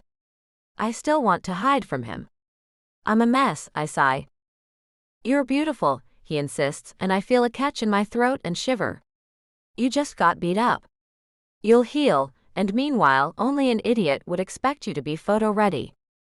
He's just called my parents and most of their peers idiots, but I don't disagree. In fact, it's good to hear after that horrible phone call. It makes me feel better that someone, a grown-ass man who has probably survived more than I've ever even witnessed, still believes in me, while everyone else in my life seems to have turned on me all at once. I touch my cheek just above the bandage. The ice packs have helped the swelling. I can see out of my eye again. The meal and everything have helped, but I'm gonna need a rest after this. It's kind of a bumpy ride up to the cabin for sleeping, but you can sure rest up there. We can hide up there a few days if we need to, until things cool off. He finishes up and sits down next to me. I don't know what I would have done if you had not helped me, I tell him breathlessly, my stomach jumping around again. Weird how he makes me feel good and slightly queasy with nervousness at the same time. Hey. Look, I know they've sorta kept you in the gilded cage your whole life, but even though things are harsh out here in the real world, there's good stuff too. Good people. His smile flashes white, and my mouth goes dry. I want him to kiss me. I want him to do more than that. I want him to push me past what I know, and make me forget what has happened for a while. I want to drown myself in these lovely new feelings, and hide from the horrible new ones that have come with them. You're saying anyone down here would have rescued me? How bizarre. I remembered my father's warnings about the Caribbean, full of criminals, scammers, people who will lie and hurt you. But the criminals I found are trying to help me, while my father and the other upstanding citizens have betrayed and hurt me, and they are trying to recapture me so they can do it some more. Well, no, not just anyone. It's never that simple. But normal people don't let something like that happen right in front of them. He pushes a strand of my hair off my face with his finger, and I feel that glow all through me again. I know I'm not being very smart right now. In fact, I've gotten a crash course in just how inexperienced I really am, and it's left me uneasy about everything I do. But I know that it's a stupid idea to fall for a strange pirate in a foreign country when people I trusted have me messed up in the head. My heart doesn't give a damn about any of that. Neither does my body. Deep down, I want to explore these new feelings, and not just because they feel good. I'm miserable and need a distraction. The other reason is that I know just how much giving up my body to a man like Jean would drive Richard and my parents up the wall. It's juvenile, it's reckless, it's crazy, and it would be so satisfying to do it and think of them stewing that I've slipped out of their control. You've gone quiet on me, he teases, and I snap out of my brooding. Sorry. I'm processing a lot of heavy stuff right now. I'd be suffering even more if Jean wasn't so kind. I kind of wish I was still in denial. Well, the kind of world you grew up in depends a lot on denial. I'm sorry, but it's true. Rich people don't tend to get rich with clean consciences, and then they have to live with themselves. He gives me an apologetic look. That would explain a few things. But just because it's how I was raised, doesn't mean I want to hide my head in the sand. I take a slow swallow of my drink. He nods and takes a long drag of smoke, chasing it with a swallow of his beer. He's gotten me a lime coke over the same ice, as I have begged off any more booze, and we're sharing the rest of the smoke. I was just saying we should get going soon. I want to get up into the hills before the rain comes. I suddenly find myself eager to go up the mountain with him and disappear into the wilds, well away from where anyone could possibly find us. Sure, let me finish my drink and grab my stuff. When he says it's a bumpy ride, he means it. He's got a racing harness on each of the front seats, and after being thrown against the padded straps for the fourth time when one of the Jeep's wheels bounces in and out of a deep rut, I'm glad of it. You all right? He asks as we jolt up the narrow track. I didn't realize that this wasn't a regular road, I admit, a little awkwardly, before my teeth click together painfully from the next bounce. Is there any chance that we'll get stuck? Us? No, I know this road too damn well. Once it rains, we'll have to wait a while for the road to dry out. But the route to Havana is less steep anyway. We go along the top of the ridge. He points off through the scrub. Is it like this the whole way? I stuff my purse down in the footwell and put both feet on it to keep it from bouncing out of the Jeep window.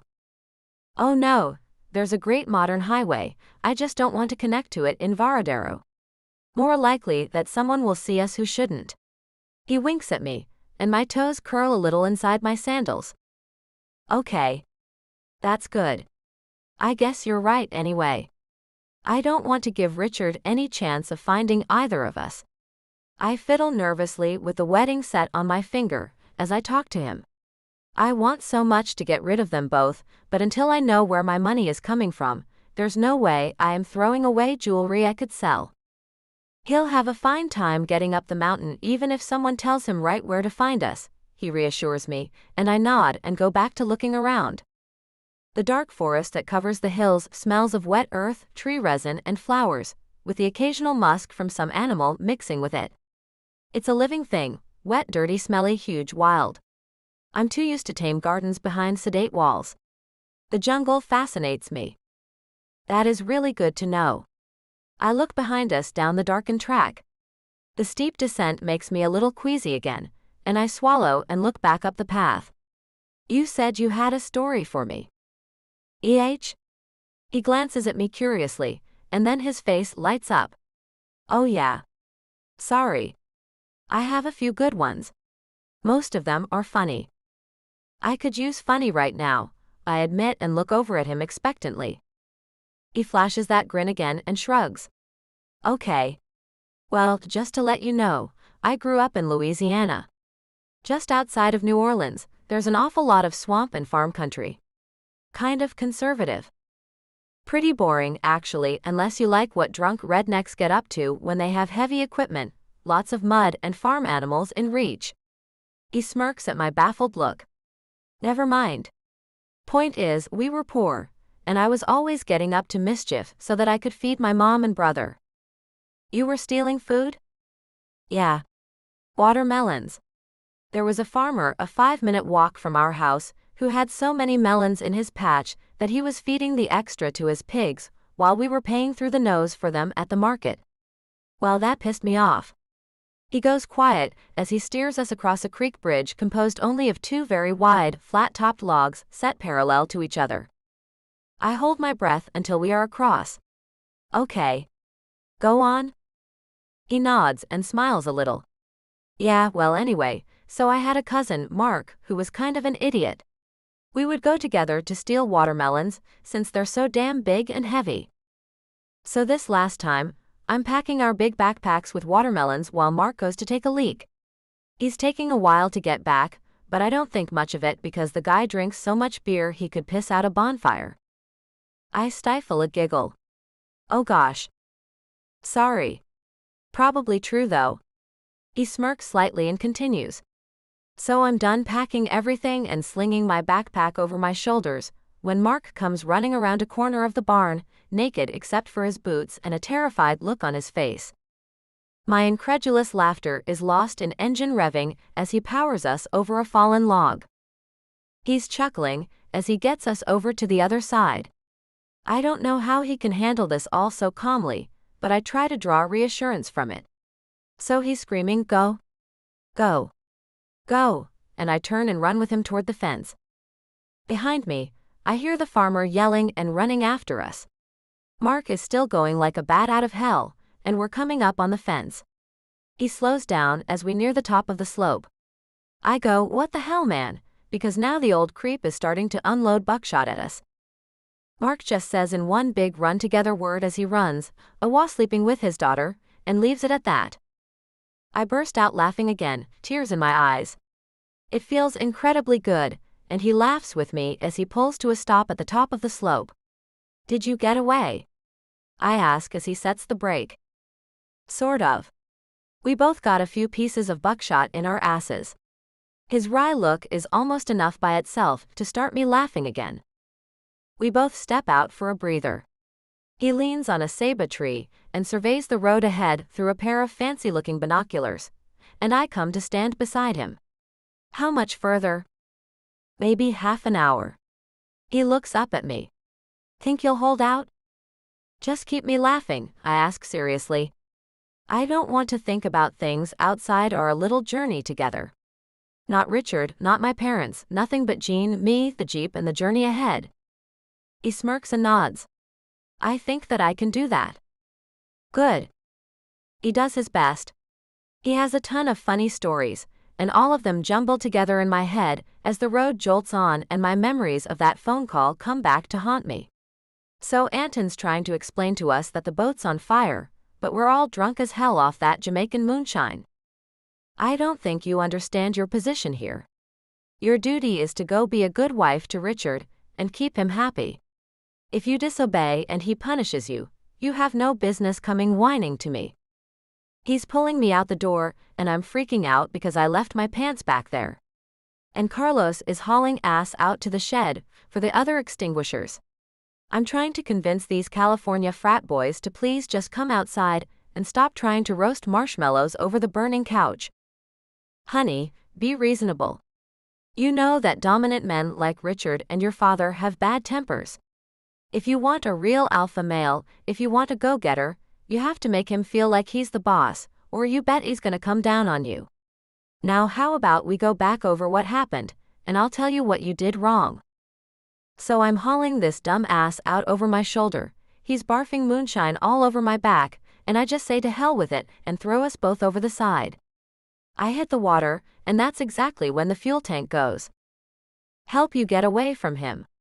Do your marital vows mean nothing to you? I don't care if he hurt you. I don't care if he beats you into a coma. You were raised to be a good wife to a man of substance. Now go back and do it. I'm shaking. Not with fear right now. With anger. Behind the sadness, behind the hurt, behind all those soft, weak, useless feelings that won't help me right now, there's rage. I stay quiet for now, trying to listen.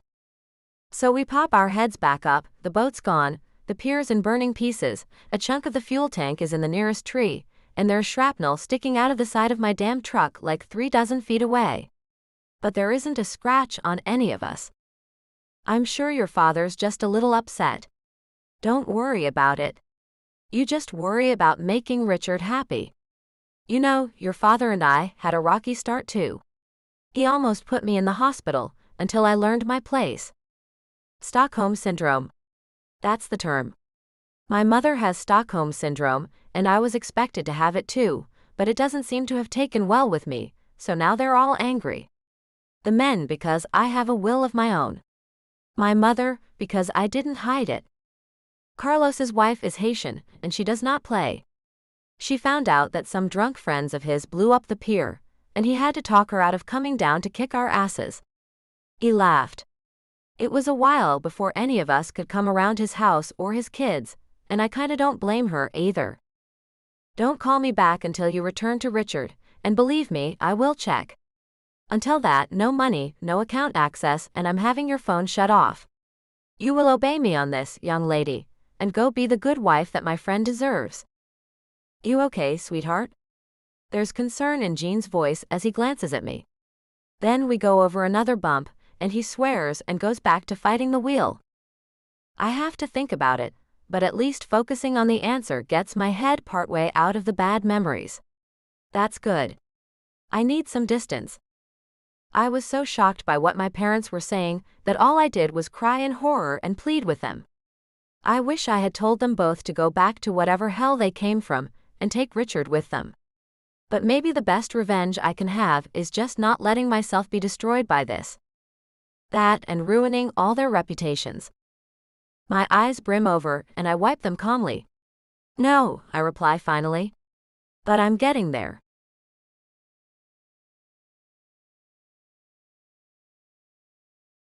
Chapter 8. Jean. I talk on as Kara rides out the Jeep ride and whatever emotions she's wrestling with. I can only imagine her sense of betrayal. For me, family is my brother and my close friends. My father never counted, and my mother is dead. Kara had 20 years of swallowing their lies and believing that they loved her, and now that the roof has fallen in, I'm actually pretty impressed by how fast she's coming back from it. I can see in her eyes that she's letting herself start to get pissed off at them. It's the healthiest thing she can do, as far as I can figure it. You getting pissed at him? I ask as we near the cabin. It's set back from the road on the edge of a canyon that the road curves around, letting me see any headlights coming. She gives me a sharp look, but it softens into a smile, and she nods, a faint gleam in her eye. Yeah. Why? I had to deal with being pissed at my dad for most of my life. I couldn't do much to him directly, but I had a lot of fun learning to take it out on a heavy bag. I give her a wink. You mean learn to fight? Her silvery eyebrows rise. It's as if I just suggested that she learn to fly. I smile in response. Yeah. Learn to protect yourself. It does a lot to help you feel safer if you can handle a physical situation yourself. I shouldn't be offering her anything beyond what I already am. I shouldn't be letting myself get into a situation where we owe each other anything. Once she's back in the States, she'll pry a fat settlement out of Richard and her parents, go back to a rich, sheltered life, and forget about me. But seeing the light come back into her eyes makes me feel good in ways I haven't for years, and I just can't ignore how much I want her. Maybe she won't want to go back to the world that betrayed her so badly. Maybe I have a shot. A shot at what? Face it, Renaud, she's so far out of your league that the whole idea is a joke. You might be able to sleep with her a few times, but that's going to be it, so you may as well enjoy it for what it is and not hope for more. I would like that, she says, shocking me. Oh, okay, I say as we ease along the cliffside road against a gusting wind. The storm is coming fast. You'll probably be pretty sore tomorrow, but once you're feeling better, you're on. How do you know so much about taking care of injuries? She asks me very softly, and from the speculative look on her face, I realize that I had better answer carefully. The truth spills out instead. My dad used to beat me and my mom. I learned how to look after someone with bruises from a beating almost before I could read. I shut up quickly and focus on driving, baffled at myself. What the heck did I even tell her for? Oh, she mumbles. I'm sorry. That was nosy of me. It's fine. I had the choice not to answer. But why did I? I'm starting to suspect that I can't lie to her. That could be very dangerous. She's naive. Someone could manipulate her into talking about me. But when I look at her, my distrust and worry melt away, and I feel better. I've seen her at her worst, and she's still beautiful, attractive, adorable. I want so much to show her how I feel, in the most physical way I can. Finally, we pull off the mountain road, and up my steep driveway, which I've set with logs to help the climb. It's a teeth-rattling, bumpy ride, and I reach over to steady her with my arm across her shoulders. She clings to my arm, and I feel her heart beating fast, but she doesn't make a sound of complaint until we pull up in front of my cabin. It's a traditional Cuban farmhouse, stucco and plaster over heavy timber, with a pillared covered porch in front and back. The roof is heavy palm thatch over half-pipe shingles, and the walls are painted a dappled green that blends into the surrounding forest. The moment I turn off the engine, the chorus of barks starts up. Half a dozen burly forms burst from the forest and surround the car, tails wagging furiously. Guess I should have warned you about the dogs, I start to say apologetically, but she's already squeaking happily. Oh my gosh, you have doggies. They're so huge. Are they friendly? I chuckle and shake my head. Damn, she's cute. Yeah, they're all rescues, but I socialize them pretty good, and you mostly have to worry about slobber. She rolls down the window and sticks an arm out, and immediately she's being snuffled by the 4 littermates. Oh, hello, boys. She beams back at me, black eye or not. Where did you get them all from? Fighting ring. This place's old owner and I rescued the litter and the mom and dad all at once. I gesture to the 2 biggest dogs, a brindle and a white with black spots over her eyes, who hangs back a little. They still remember a past life of less friendly humans. Are they pit bulls? She sticks her head out and gets tagged right in the face by cream-colored Bailey's tongue. You. She starts giggling as she wipes off slobber. It makes my smile even bigger to hear. The local fighting dogs are mixes of pit bulls and an old breed that looked like a mastiff. They're real good dogs, same as Pibbles, but like them, they got a bad history thanks to humans, and they're way misunderstood. Sort of like pirates. Or at least this pirate. She nods and shifts the subject. So, you live up here full-time? She opens her door, the pups mill around, and she remembers to scoop up her purse full of jingly jewelry before turning to start getting out. When I'm not on my live aboard, yeah. Bought this place off a crazy old lady who brewed and sold her own moonshine. Told fortunes too. I walk around to help Kara out. She unfolds stiffly from the passenger seat and lets out a tiny groan as she straightens. Ow. Whiskey-colored Jack whines and starts licking her ankles, trying to help. Ah. They're huge but sweet. Kinda like you. I stop short, fighting the grin that suddenly wants to spread my lips. Crap, that feels way too nice. Was that baby's first flirting attempt? Aw. Aw, thanks. I'm sorry, did I embarrass you? She's blushing, hand trembling in my grip as I help her to her feet. Nah. I just figured I wasn't your type. The grin loosens, and I see her eyes light up at the sight of it. Crap. I need to not fall for this girl. I don't really know what my type is, except out of his 20s, single and not like Richard, she admits, and I try not to feel too hopeful. But then she turns to me, her eyelids lowered, and her eyes gleam at me through her lashes. But I would definitely say that the guy who saves my ass and goes way beyond what he's being paid for trying to look after me is going a real long way toward being it. I feel my groin tightening as a wash of pleasure runs through me, and I move closer to her. Oh, I murmur, and my hands slide up her arms and then take her gently by the shoulders. 2 seconds later, 400 collective pounds of dog crashes into my legs from different directions, and I nearly lose my balance in a sea of milling, wagging forms. Ah, hell. Come on, guys, you saw me this morning. Hey, they missed you. She smiles gamely and starts limping for the front porch while I deal with the dogs. Her limbs stretch out as she walks, lengthening her stride until she can climb the shallow staircase in one go. I grab my bag out of the back, along with a tennis ball that I throw to send the pack galloping back off into the underbrush for a while as I follow her in. Maybe I'm crazy to bring her to my private place. Right now, though, as I watch her in those cute little shorts as she walks up my porch stairs, it doesn't feel that way.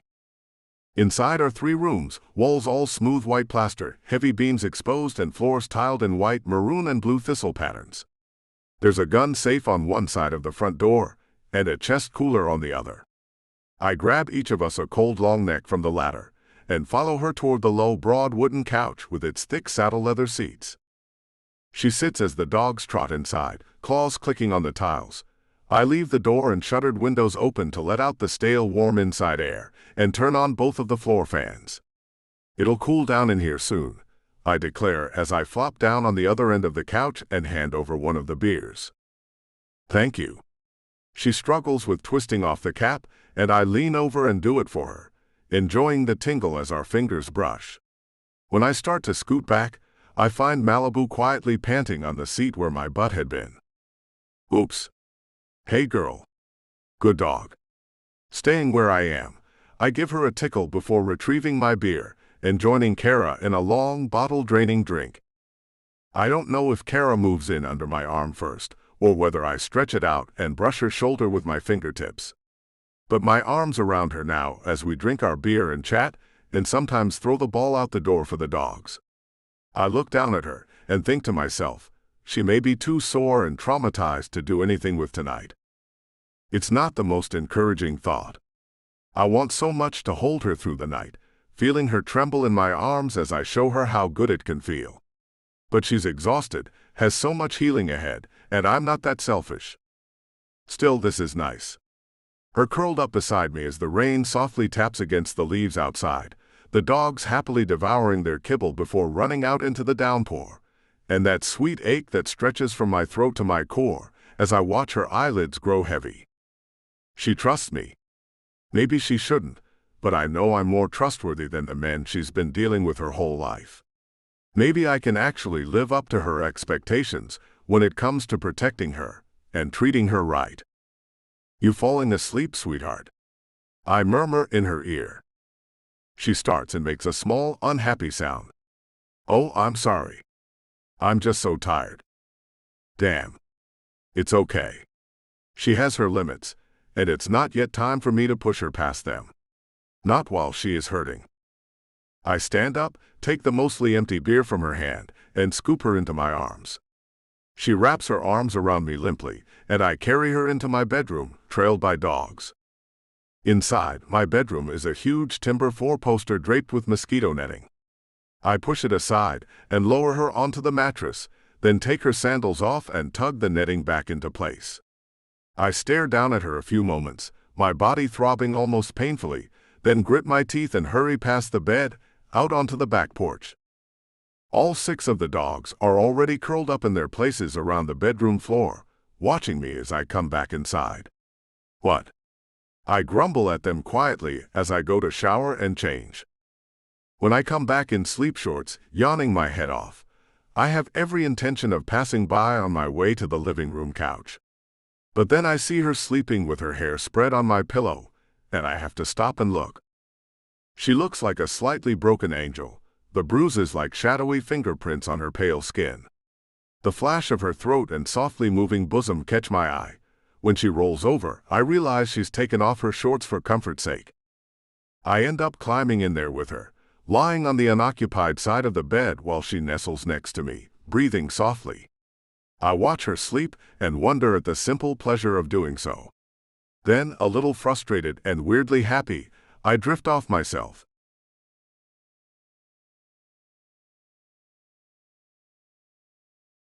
Chapter 9. Kara. I wake up to the hiss of the wind and the steady splash and rattle of a downpour. A fresh, cooling wind, laden with wet jungle smells, blows against my face, and for several seconds I have no idea where I am. Then I try moving, and everything hurts, yanking me back to reality fast. My face, my sides, my limbs, they're all paying for yesterday's adventures. But I'm alive. And well before I open my eyes, I know that I am safely away from Richard and my parents. I roll over and sense someone next to me. Heat rolls off of him, and I can hear him softly breathing in sleep. His bulk dents the mattress and makes it easier to roll toward him, so I do. Jean. Last night comes back, every moment of it, from the beating to my rescue, all the way up to watching him through my lashes as he pleasured himself on the back porch. The idea that he would do that instead of pushing me for anything while I was too hurt and exhausted shocks me, flatters me, and turns me on a little too. I curl against his side, and the pain fades as I go still again. He lets out a little grunt in his sleep and loops his arm around me, pulling me closer. He smells like bay rum soap and mouthwash, and a little bit of sweat. I relax, eyelids getting heavy. It has to be early. It's still pouring, and he's already told me to expect to need lots of rest to heal properly. And nobody could get up that mountain road in this downpour. We're cut off, but he's got food and fuel stores, and gallons of water are pouring into his cisterns as I listen. We're safe. No one can reach us here. I'm just settling back to sleep when a thought runs through my head. completely unwanted, and leaving behind a chill that shocks me awake again. That was what I thought when Richard and I were finally alone together. I thought it was a wonderful idea to be isolated with him. Then he took off his mask and turned into a monster. Will Jean do the same to me? No, I mumble very low, and he stirs slightly. I can't believe it. Not Jean. But the jolt of adrenaline that runs through me at the thought has woken me up for good. Damn. I draw away from him gingerly, push aside the mosquito netting, and get up. All 6 dogs are curled up on the floor. The white one with the black patches over her eyes, and the cream-colored one who had slobbered on me first, immediately get up and follow me into the living room. I give each of them a careful head pat as I scoop up my shorts and step into them on my way out. Who is this Jean guy anyway? He's a pirate, he's a dog lover, he's friendly, he's got a soft spot for mistreatment survivors because he was hurt himself, and his best friend is a slightly fussy technology expert with a great love of good clockwork. I like Jean. I'm attracted to him. It doesn't mean that I know him. But he really has done a lot for me, and apparently expects nothing in return but the money we agreed on. The watch he's already taken will more than cover that. I buckle my belt around my hips and step into my sandals as I walk toward the front door, shadowed by dogs. So he's fair, he's kind, and he's paid. And he wants to sleep with me, but is too thoughtful to push the issue when I still feel like hell. I like that. It's the opposite of Richard. The rain has only intensified overnight. It pounds hard on the roof and the ground outside. I go out onto the front patio with the dogs and understand at once why Jean tarped his Jeep before going to bed. The ground has turned into a mud pit at the base of the porch stairs, and I can only imagine what the road up the mountain looks like. If I can trust Jean, I'm not stranded. I'm safer than I would be with the roads clear. But if I can't, then I am just as badly off as when he found me crying on the deck of Richard's boat. I decide to trust him for now. I need to feel at peace for a while, even if it's false hope. I'm too exhausted to be constantly on alert. My mother always kept me out of the rain, telling me my hair and clothes would get messed up, that my makeup would run. She always drew me back from climbing rocks and trees for the same reason. As I look out at the rain pattering the stairway, I imagine what she would say. Oh no, dear, don't dance in the rain. You will ruin your stockings and those lovely little shoes. You're a girl. You have to look pretty so people will like you. Stop that. Shut up, you Stockholm Syndrome-addled skank, I growl under my breath, shocking myself a little. But it's true. My mother has to be completely sick in the head to have taught me to become a professional victim to a man like Richard, or apparently, my father, and then defend the position when called on it. It's insanity, not malice, and I know it's born of her terror of him, but I refuse to feel more than disgust when I think of her. Not right now. If I start wondering how she could do this to her own daughter, I may start crying. If I contemplate the fact that it was also done to her, and likely her mother, and her grandmother before her, I'll start to crack up a little myself. Instead, I lift my head, set my jaw, and deliberately walk down the stairs into the downpour. This is not New York rain. The air is a steam bath, and the gusting wind only cools my skin a little. The fat warm droplets slap against my skin, each one big enough that it makes a wet patch almost the size of my palm. I hold out my arms to feel it more. I'm drenched in seconds and I love it. The dogs come out and see me standing there getting wet. They immediately join me, standing guard around me, shaking themselves now and again. I remember that terrified, furtive shower after my beating and want to laugh at how much cleaner I feel now, being smacked with huge drops of water straight from the sky. Hey puppies. I scratch a few heads absently as they butt against me, my eyes too busy sweeping the area with my gaze to look down at what I'm doing. They don't seem to mind. My parents never allowed dogs in the house. Dogs were for the kennels, and the kennels were too messy for me.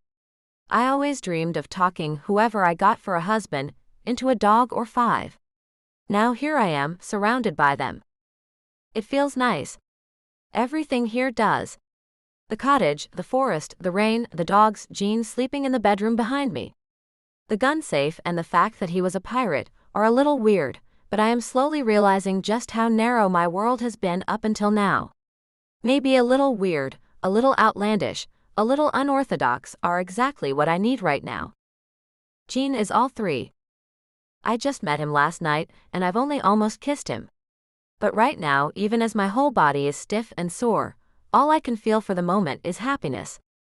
I want to stay here with him forever. Eventually, I get too soaked and make my way back to the porch, standing there dripping as I watch the rain. I need to check my injuries. I'm sure I just got my face bandage wet like an idiot. I know I should be looking after that cheek wound so that it doesn't scar. I leave my sandals out on the porch to dry as soon as I stop dripping, and go inside, walking over to the bathroom.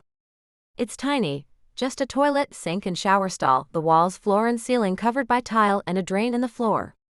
The mirror is an old, slightly foggy-edged silver thing that looks like he either swiped it or got it at an antique sale. I walk up to it and check my face, wincing. The swelling and pain are already less, but the bruises have developed, and all those black, purple and green marks on my face and throat are pretty gruesome looking. I wonder how in the world Gene could find me attractive when I'm like this. I look like the Walking Dead. He didn't seem to mind though. Or maybe he just realized that I was already humiliated, and didn't need it rubbed in that I looked like hell. I'm flattered either way. I comb and braid my hair, pull off the cheek bandage and check the wound. It has scabbed over and isn't leaking, a red scrape not even needing stitches, maybe 2 inches long. It hurts, but otherwise, it's as insignificant as a smear of lipstick on my cheek. Last night, the sight of it terrified me so much that I thought I would be scarred for life. Now, even with the black bruises around it, it was quickly becoming just another injury. If I ever loved Richard, it would have stayed far more than that. But when he raised his hand to me, he lost me thoroughly. I let out a little laugh as I run my finger across it. No point covering it again unless Gene told me to, now that the wound was scabbed over. It would be gone in under a week, and the bruises with it. I'm gonna be fine. I really truly will be fine. Gene will help me and not betray me. I hear a grunt and some happy whines and scrambling from the other rooms as Gene starts to wake up, and the dogs greet him. "Kara," he calls out at once. "I'm right here." I respond cheerfully, and am surprised when the battered girl in the mirror smiles. There isn't any kind of concealer that would hide these bruises and stay on for more than an hour in this humidity, so I don't pile anything on before leaving the bathroom to face him. I just brace myself, shoving aside my mother's ridiculous words on the subject when they pop up in my head again. He winces slightly when he sees the bruises. "You feeling okay?" "I'm sore, but I'm recovering." I know it looks gruesome, but it felt a lot worse last night.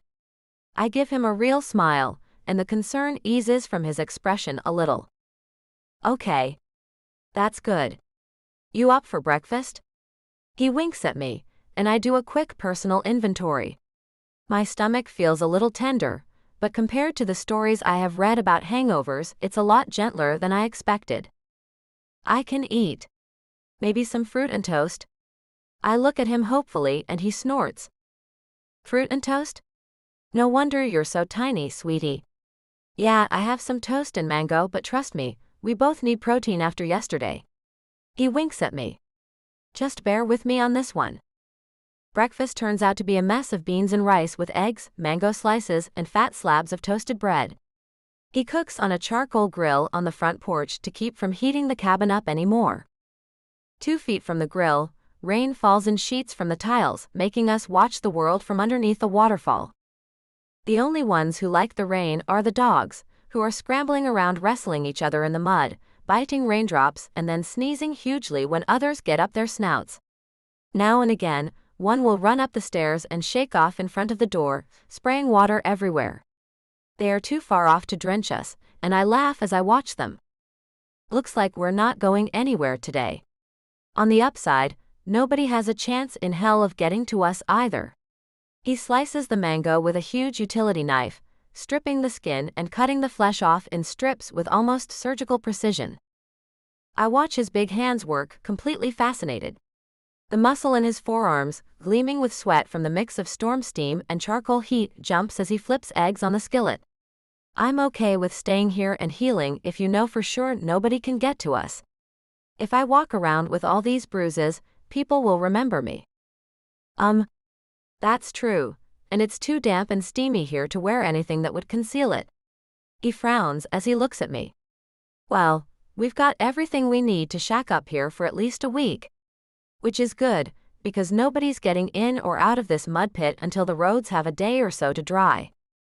I feel my heartbeat pick up as I watch him finish cooking.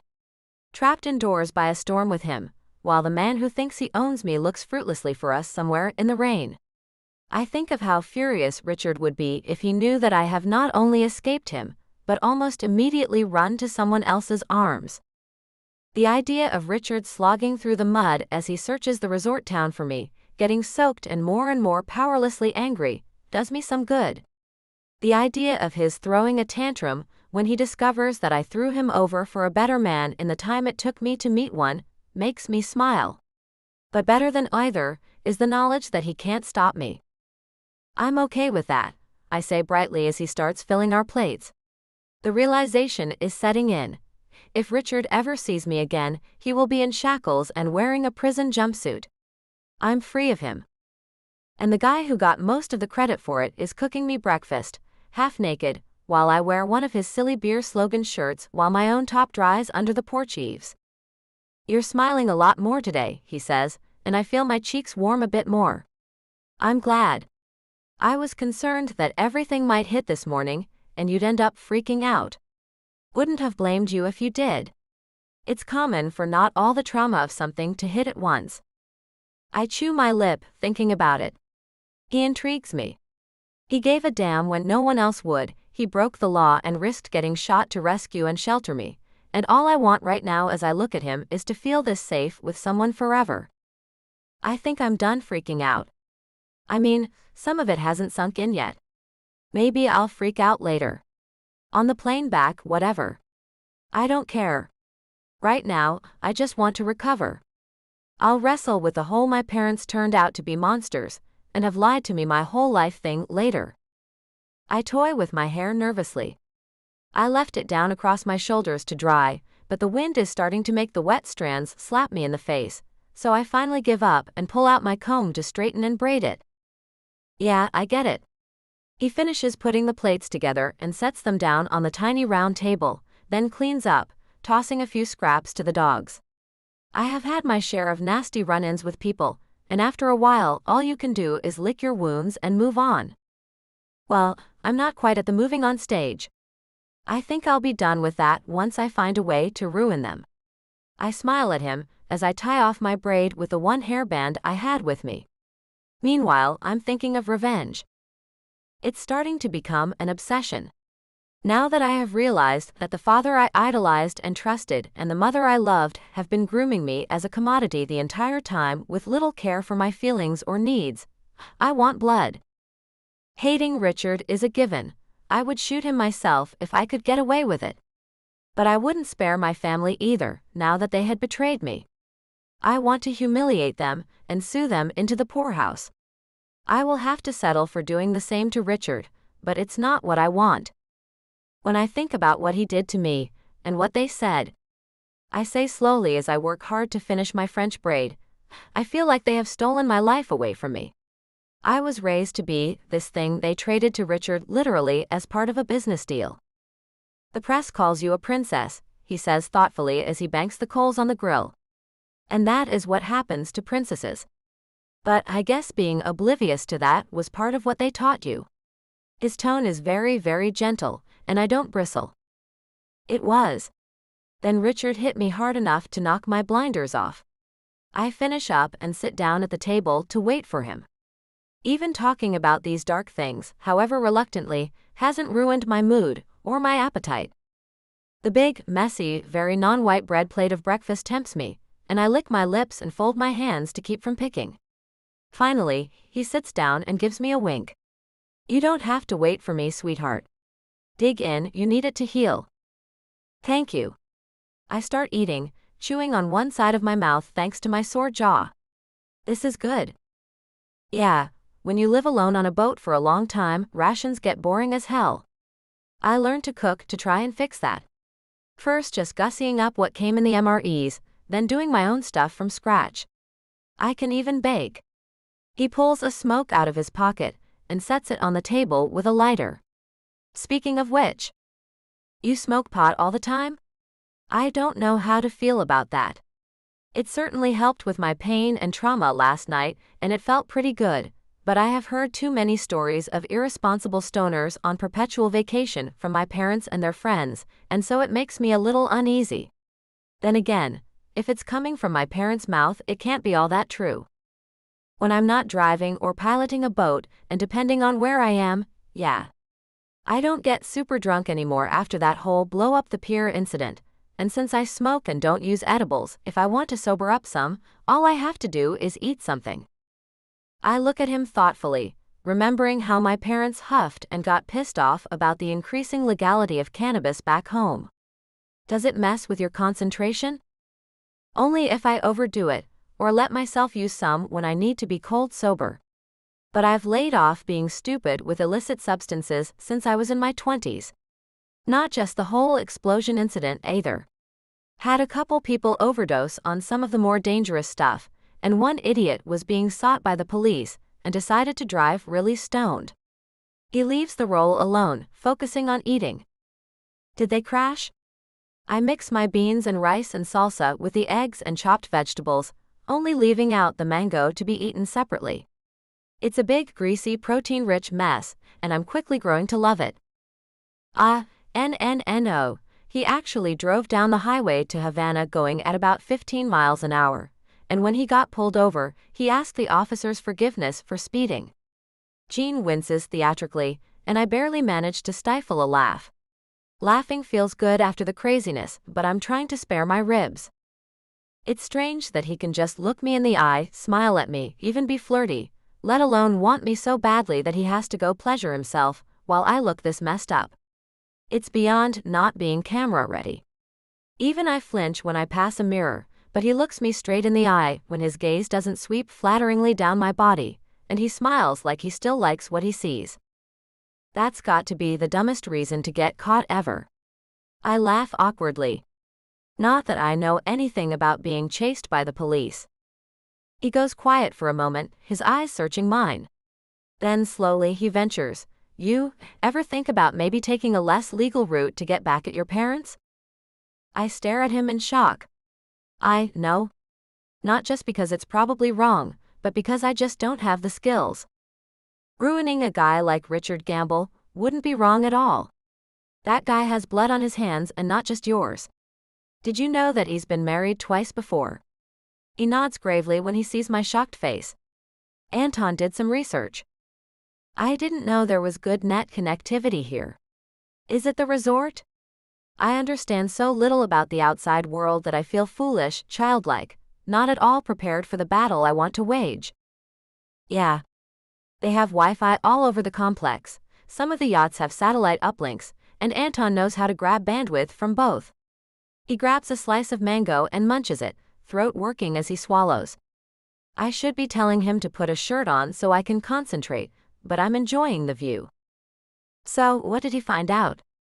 Alarm bells go off inside me as his expression sobers. Well, he sent me some URLs of the court cases and a few copies of things, but I haven't been through them yet. But yes. Richard has been married twice. Both of them mail-order brides from Eastern Europe, both of them married to him less than 2 years. He looks at me solemnly. My blood is suddenly running cold. What happened to them? The mess on my plate suddenly looks inedible, and I set my fork down. He sighs through his nose and looks away from me, then back, his expression thoughtful and a little sad. Look, you still need to recover from the crap he did to you, maybe. Just tell me, okay? I urge quietly, but manage to keep eye contact. Crap. Okay. He looks longingly at the smoke, but leaves it where it is. Both of them disappeared mysteriously during one of his yachting trips. One was supposedly lost overboard in a storm, and one of them he claims ran off with one of the staff when they stopped at a resort. That's what he said? I am staring at him now, breathing through my mouth, my throat and eyes getting dry and my heart pounding coldly inside of me. That is the story he sold to the police and the press. No bodies were ever found, and neither women had any relatives or local friends to push for any follow-up. The press let the matter drop, and eventually so did the police. He keeps staring at me meaningfully. He thinks it's something else. Slowly, it dawns on me. The police and press didn't lose interest, they were bought. Oh gosh. I understand why he's brought this up. I want to use the system to punish the people who hurt me. A system which was built for rich, amoral people like them, where they have more power than I ever will. He knows it won't work. That is why you asked me whether I thought of going outside the law to punish them. Because you know that doing it within the law won't actually work. I wipe my eyes. He fishes out a rumpled package of tissues from his fisherman's shorts and passes it over, and I mop my face with one of them. The bruises and scrapes sting, but I barely notice. What do I do? I mumble. You're asking me? He stares at me speculatively, pursing his lips. Use the internet. What do you mean? I think I know, but I want to hear it from him. It's simple. If you can't use the law to take away their money, use hackers. If you can't use the press to damage their reputations, spill it all over social media. You don't have to be scared of consequences if you're smart. He licks his lips and looks at me with concern. We could talk about this later if you want. We probably should, I say as evenly as I can, choking down a bit more of my breakfast. Thank you for the advice, but this is one thing I'm really going to have to think about. I really like Gene. I want to learn a whole world of new things with him. I want to smoke and drink beer with him, and I want to hang out with his dogs more. But I don't know how deep I want to venture into his world. I sure don't know if I want to become a criminal myself. But it may be my only way to get revenge.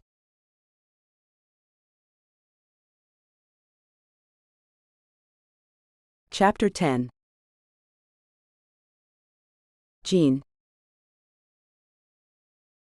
Kara is recovering. The bruises look their ugliest, but that's the day after a beating for you. I should know. I don't get my ass kicked very often, but when you get into a fight, you're going to get hurt, even if you win. That is how things work. Reality is dawning on her too, with a bit of help.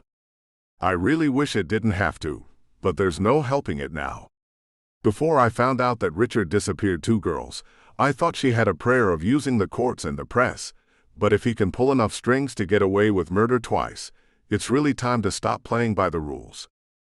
I'm glad she seems to be starting to understand that. I never had the luxury of thinking any other way. We eat in silence for a while, as the rain pours over the edge of the porch roof. I still want to help teach you self-defense, I venture, and she nods, a thoughtful smile curving her lips. We can start as soon as the rain lets up enough that we can use the yard. I still would rather be spending my time sleeping with her, but she's not quite there yet, especially with the knowledge of Richard's disposable wives ringing fresh in her head. Anton had been a bit more graphic in his description, but it all boiled down to the same thing. Her husband is a murderer, and he will never be caught. Good. I want to learn to fire a gun well. She starts eating again, her gestures mechanical. A gun. I'm taken aback for a second, then I nod. Okay. I can take you back into the woods, and we can aim at trees. Once the rain stops anyway. She grabs another bite of mango. Good. The rain hasn't stopped by midday. Even the dogs are starting to get tired of it. She's telling me about herself, sorting truth from lies, in all the things her parents told her, and I'm trying to keep up, but my mind's not in the game. No, I tell her. You can't get addicted to pot, not physically with withdrawal symptoms and stuff. The roll's back in my pocket, and I pull it out. If someone goes through withdrawal because they're not smoking this stuff, they're mixing it with tobacco, or something else that actually is addictive. Oh. I get it. I always wondered because it's described as just well bad. She takes the smoke from my hand, as we watch the rain and examines it. How did they describe premarital intimacy? Or marrying who you wanted to? I watch her carefully, still surprised that she seems to be taking so many reality checks in stride. The exact same way. She looks so crestfallen that I put an arm around her. Was it all propaganda? A lot of it. It's the kind of thing those kinds of parents do to keep their kids in line. I take the smoke back. You want this now? Not yet. She cuddles in next to me, and I feel that warmth run through me again. I'm already sleepy from the rain, and I don't want to conk out yet. Okay. I put the smoke back in its tube and stroke her silvery hair, my fingers running over her scalp and trailing over the soft bumps of her braid. I'm hardening up again under the shorts, and I hope she doesn't notice quite yet. I'm still worried I'll hurt her, now that I've seen the extent of her injuries. Damn it. All alone with a hot, interested young lady on a rainy day, absolutely perfect for intimacy, and I'm still sorting out whether she's well enough. As she must be doing, I realize. I keep seeing her looking over herself, checking the stiffness in her joints, the development of her bruises. Fortunately, she seems to be a fast healer. Even as the big ones have gone black, purple, and ugly, the smaller ones are already fading at the edges into the color of weak tea. She has 2 Tylenols with codeine in her, and as she cuddles closer to me, I wonder if they're starting to kick in. I need to ask you something, she says tentatively, even as her hand slides warm and soft up my side. How can you find me attractive? My jaw drops, because the answer should be incredibly obvious, and my eyes automatically sweep over her. She's swimming around in one of my t-shirts over her shorts, her bra and shirt hanging up drying after a good wash. I'm sorry, I had trouble hearing that ridiculous question over how hot you are. Honey, pardon me, but what the hell? Why'd you even ask? I can't help but be just a touch angry. Bailey immediately leaves from playing, shakes off and comes to my side, hearing the slight tension in my voice. I scratch his ears reassuringly. She blushes and looks down. I'm a mess. No makeup, my hair's all over the place, I can't even hide the damn bruises and scrapes. No powder or deodorant, no perfume, no. Oh, this is ridiculous. She thinks a man's only drawn by packaging. Understandable. Rich men tend to be shallow as hell, but I have to put a stop to this. Leaning over, I kiss her battered lips gently and lingeringly, stopping her mid-sentence. Even her body stops, hands frozen in mid-gesture, like she suddenly can't remember how to put them down. Then they slowly settle on my shoulders. I have to be very careful. Wander too far over onto the corner of her mouth, and she winces, the lips cut there. I focus on the other side, and she smiles against my mouth and kisses me back a touch clumsily. I leave her breathless when I finally let her go. I have to catch my own breath, and I smile softly down at her. The only thing I'm worried about is hurting you more. That's the last thing you need. She smiles gently at me.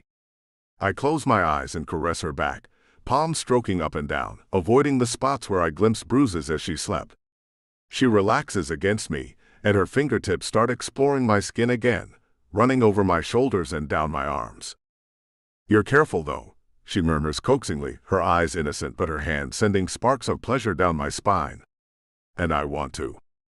She blushes again even as she says it, and I suck air and just shudder for a moment. The dog next to me gets bored and wanders back to the pack, sensing the tension gone, and Alpha Dad distracted elsewhere. Very distracted.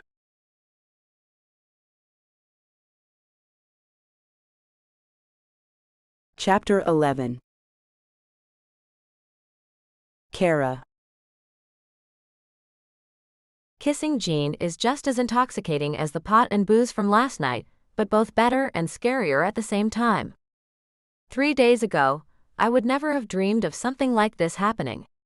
As the world of my past continued to unravel in the back of my head, I realize how shocked and ashamed I would have been had Jean shown up in my life and kissed me. My father insisted that I remain clean until marriage and save my kisses for my wedding day. Now I am giving them away brazenly to a man they did not pick. His smile is lopsided and audacious, and I feel the breeze tickle against my damp mound. Then his warm palm settles over it and gives it a firm squeeze. I squeal as the pressure sends a jolt of pleasure rolling down my body, leaving my back arched hard and my toes curling. I lie there under him, feeling a weird mix of triumph, satisfaction, and a tiny thread of terror. I always thought something awful would happen if I broke the rules, and now, part of me still wonders what the consequences of this will be. I will live with them. To hell with my father and his rules, and as for Richard, I hope he finds out one day, and it drives him crazy.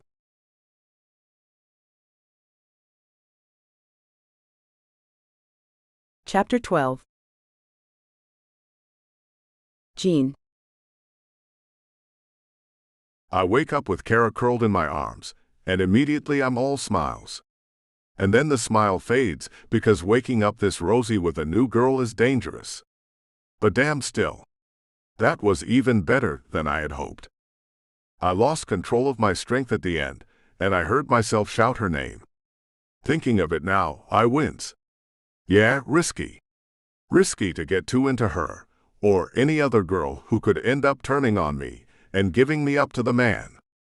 I spent too many years in juvie for doing things like stealing to feed my damn family. Apparently, that's even more wrong than letting us starve. I have stayed out of jail since, but thanks to the last Baton Rouge target's ultra-high-tech spy camera system, the feds are looking for me. Letting a naive American girl get too close to me is too damn risky. But I'm still cuddled up with her, stroking her hair and watching her sleep. Deep down in my gut, I understand that I'm already going to have trouble letting this one go. Maybe I can just have a nice fling with her until I see her off in Havana. Maybe we can just enjoy it for a while, until the storm ends and the road clears. I take a moment to listen to the damn monsoon still roaring down outside, and my eyes narrow thoughtfully. I draw confidence from how much preparation I have already done. The cabin is sturdy, the Jeep can off-road, and I have solar, wind and fuel generators, water catchment and food stores to last us a couple of months if we really feel like being hermits. There's even enough for the dogs. We're protected from outside interference by the storm, but my satellite service will probably have some nasty interference of a different kind to deal with. That will make communicating with the outside world tough. Not that I plan to spend much time online, unless it is helping her, or hindering Richard. Kara shifts in her sleep and mumbles something. Lightning flashes, showing every bruise on her pale body. She's healing fast, but the black of the worst bruises still look shocking against her pale skin. Looking at them, even as she's relaxed in sleep, makes me think again about finding Richard myself and beating the hell out of him. Provided, of course, that he hasn't gone down with his yacht. I grin at the idea, and bury my nose in Kara's silvery hair. I rarely wish anything bad on anyone, but this guy is such a creep that I'm itching to see him suffer. I slip out of bed to empty my bladder, and check on the satellite link. The power is still up, which is a promising sign. The last hurricane that blew through here took 2 of my air turbines with it. I found them in a tree half a mile down the slope. Next to that, the wind blowing now is barely above a breeze. The dogs are napping in clusters of 2 and 3 in the living room. A few lift their heads as I walk in, and I hear some tails thud against the floor. I fill their bowls with another handful of kibble apiece as a late morning snack, and then go out onto the porch, where I stand. I haven't felt this relaxed in years. I really did want to keep her. My mouth twisted. Not gonna happen. Even if I can trust her, we are from 2 different worlds. She might love the dogs, and she might like the cabin, but she will get sick of roughing it eventually. Guess that's life. Let's see if I can at least yell for help if I need to, while we're stuck out here. Even a helicopter couldn't reach us up here in this mess, but when your best friend's MacGyver in a straw hat, you never know what else he might come up with. Besides, I want to see if anyone saw Gamble's ship limp into port. I'm resigning myself to its stinging when she walks away. That is life, people leave. At least with Kara, I know when things will end. My computer setup takes up one corner of the main room. It's a tower I crafted from scrap wood and copper plumbing pipes, one of the nicer pieces of furniture I've ever done, now that I'm done swearing over all the sanding and leveling involved. My satellite internet is weak but intact. The clouds partially block the signal, but this far up the mountain, there's no other interference at this time of day. I open up Skype and am starting to connect with Anton when I take another glance down and quickly turn off my camera. Awkward. Renault. Why's your camera off? Anton sounds worried and a bit weak and watery. My bandwidth's crap right now, man. I can barely manage voice. That, and if I call you naked with a stiffy, I'll have a whole lot of explaining to do. So let's not. Fair enough. The whole island's being affected. It's almost like a hurricane, but the wind's barely worth calling it. The storm's just sitting over us, pissing on us. It's like Thailand all over again. I hear kids' squeals and little running feet in the background. He must be with Carlos. At least we don't have to deal with anything besides the flooding. So, what's going on down at the resort? Any sign of Gamble? My stomach tightens a bit. There's part of me that hopes that Gamble really did go down with his ship, or gave up and limped back to Miami. He's here. They towed his yacht in this morning. Damn thing had to be propped up by floaters. What did you do to it? He laughs a little, his tone disbelieving. I just put one through the motor, and a few more at the waterline. It was supposed to basically force him to stay there. How'd he end up half swamped? I can't help but mirror his little what-the-heck laugh. Well, my Coast Guard buddy says the dumb son of a gun was drunk as you'd expect from a Florida tourist, and tried to make repairs himself while impaired. He waits patiently while I suffer a violent attack of snickering. He then proceeded to get violent with the authorities. I witnessed some of that. Got a video file of it. Very dramatic. He's in jail until the storm ends. I laugh, hand clapped over my mouth to keep from waking Kara, my eyes tearing up. I have to catch my breath before speaking. Oh damn, that is so funny. So please tell me he punched a cop. He punched a Coast Guard officer. He coughs into his fist as I stifle more laughter. Kara is going to love this story. Send me the file. I don't care how long it takes me to download it in this soup. I wipe my eyes and pinch the bridge of my nose, shoulders still shaking now and again. Sounds like karma's on the case then. Sounds like. The problem is, once the flooding is over and everyone goes back to work, he's going to be able to start bribing people. A lot of people. He's a dumb rich tourist, so he'll throw his weight around a while, annoy some people, but in the end, if he piles the cash up enough, he'll have a lot of people looking for Kara down here. Maybe in Havana as well. He has that thoughtful tone in his voice that tells me he has the beginning of a plan. Okay, so we take the overland route to Havana Airport, and you book her a ticket back to Miami for her to pick up at the desk. Take it out of my cut. It should be simple, even with the nasty complication of Richard throwing money around looking for Kara. Sounds good, but I would advise changing her appearance as well. That hair color should be changed, and if you can't hide her bruises, she'll have to hole up until she is healed. He sighs. Problem with that is, that's a week to 10 days, unless you have a Hollywood makeup artist handy. I think about being shacked up with Kara for almost 2 weeks. Eating, sleeping, teaching her to fight, and playing with the dogs. It sounds like paradise. By the time that she heals, people will definitely be looking for her in Havana. That's what I'm worried about. And we sure can't book tickets for her under her own name.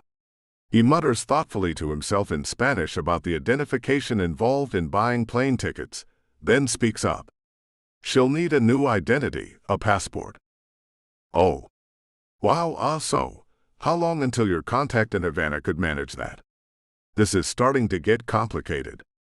But it comes with the chance of spending the next week on a very hot and intense forced vacation with Kara, so I'm willing to plow through. About a week. You'll have to meet with him once her appearance is changed so he can take photos. I'll make an appointment with him. Guy owns a photo development place. You can pretend to be tourists when you go in. He hesitates. Jean, seriously. How are you planning to get Gamble off your back if he finds out who you are? The question manages to distract me enough that my body settles down a bit.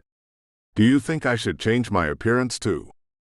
While you're traveling with her, yes. That awkward hesitation again. I wonder what it is that he isn't telling me. Anton. What did you find out? I keep my voice low and calm, but with that warning edge that tells him I mean business. Give me a second, the kids are going outside.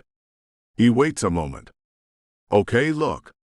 Gamble's first two wives, the Russian and Ukrainian mail-order girls I was telling you about.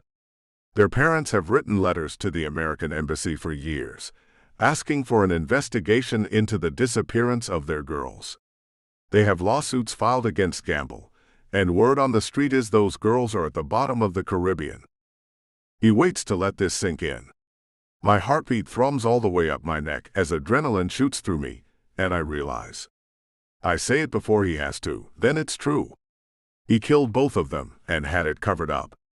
And he will do the same to Kara now that she's proved she's not perfect.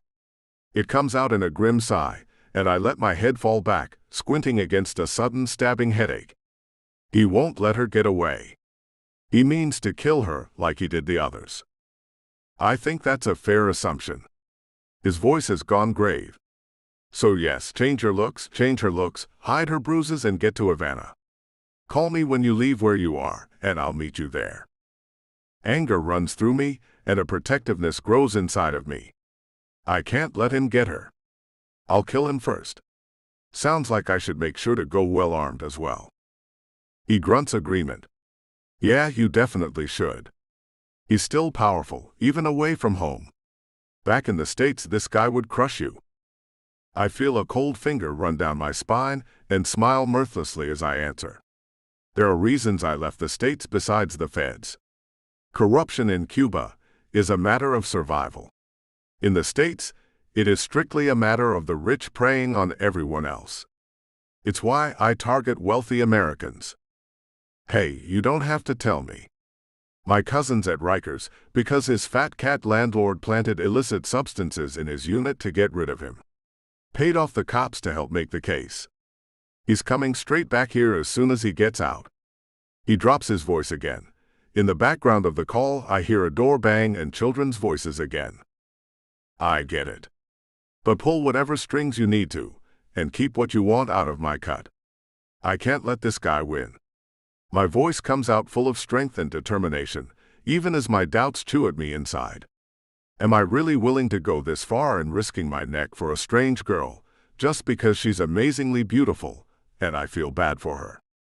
Yeah, he needs to be kicked off the planet. Anton sounds as disgusted as I feel. I'll get to work on it. You help her recover, and try not to slide down the mountain. Everything's mud out there. Thanks, man. I'll check in again tomorrow. I sign off, sigh, and pull the Band-Aid off my camera. At least the pad was over the lens, and not the parts with glue on them. Kara. You are an amazing neat girl, but you are high maintenance, sweetheart.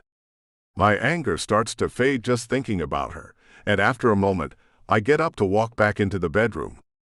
She's lying there on her back, the sheet bunched down around her hips with her fists clenched around its edge. The swelling around her eye and on her cheek is gone, and the bruises are fading in the centers and around the edges. Today, Richard is in a Cuban jail cell. I like taking things from rich guys. In the end, though, she's not mine. This is just a bonus for helping her escape from that messed up world where she was trapped. I move over to the bed and push aside the mosquito netting. Two of the dogs are curled up next to the bed. Bailey raises his head, and I pat it before slipping in under the netting. I slide under the sheet and snuggle up behind Kara. She's small enough to pillow her head on my other arm without putting it to sleep. She makes a small, sleepy, questioning noise, and I murmur in her ear, "Just me." She relaxes at once, showing that she trusts me. It makes me pause a moment before laying my head on the pillow and staring thoughtfully past her out of one of the rain-slick windows. She needs me. She needs my help.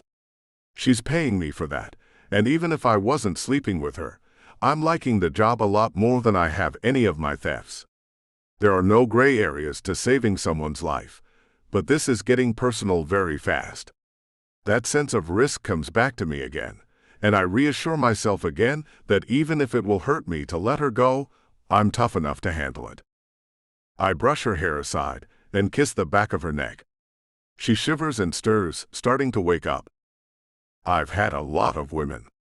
Each one was unique in what they liked in bed, although there was a lot of overlap in their favorites.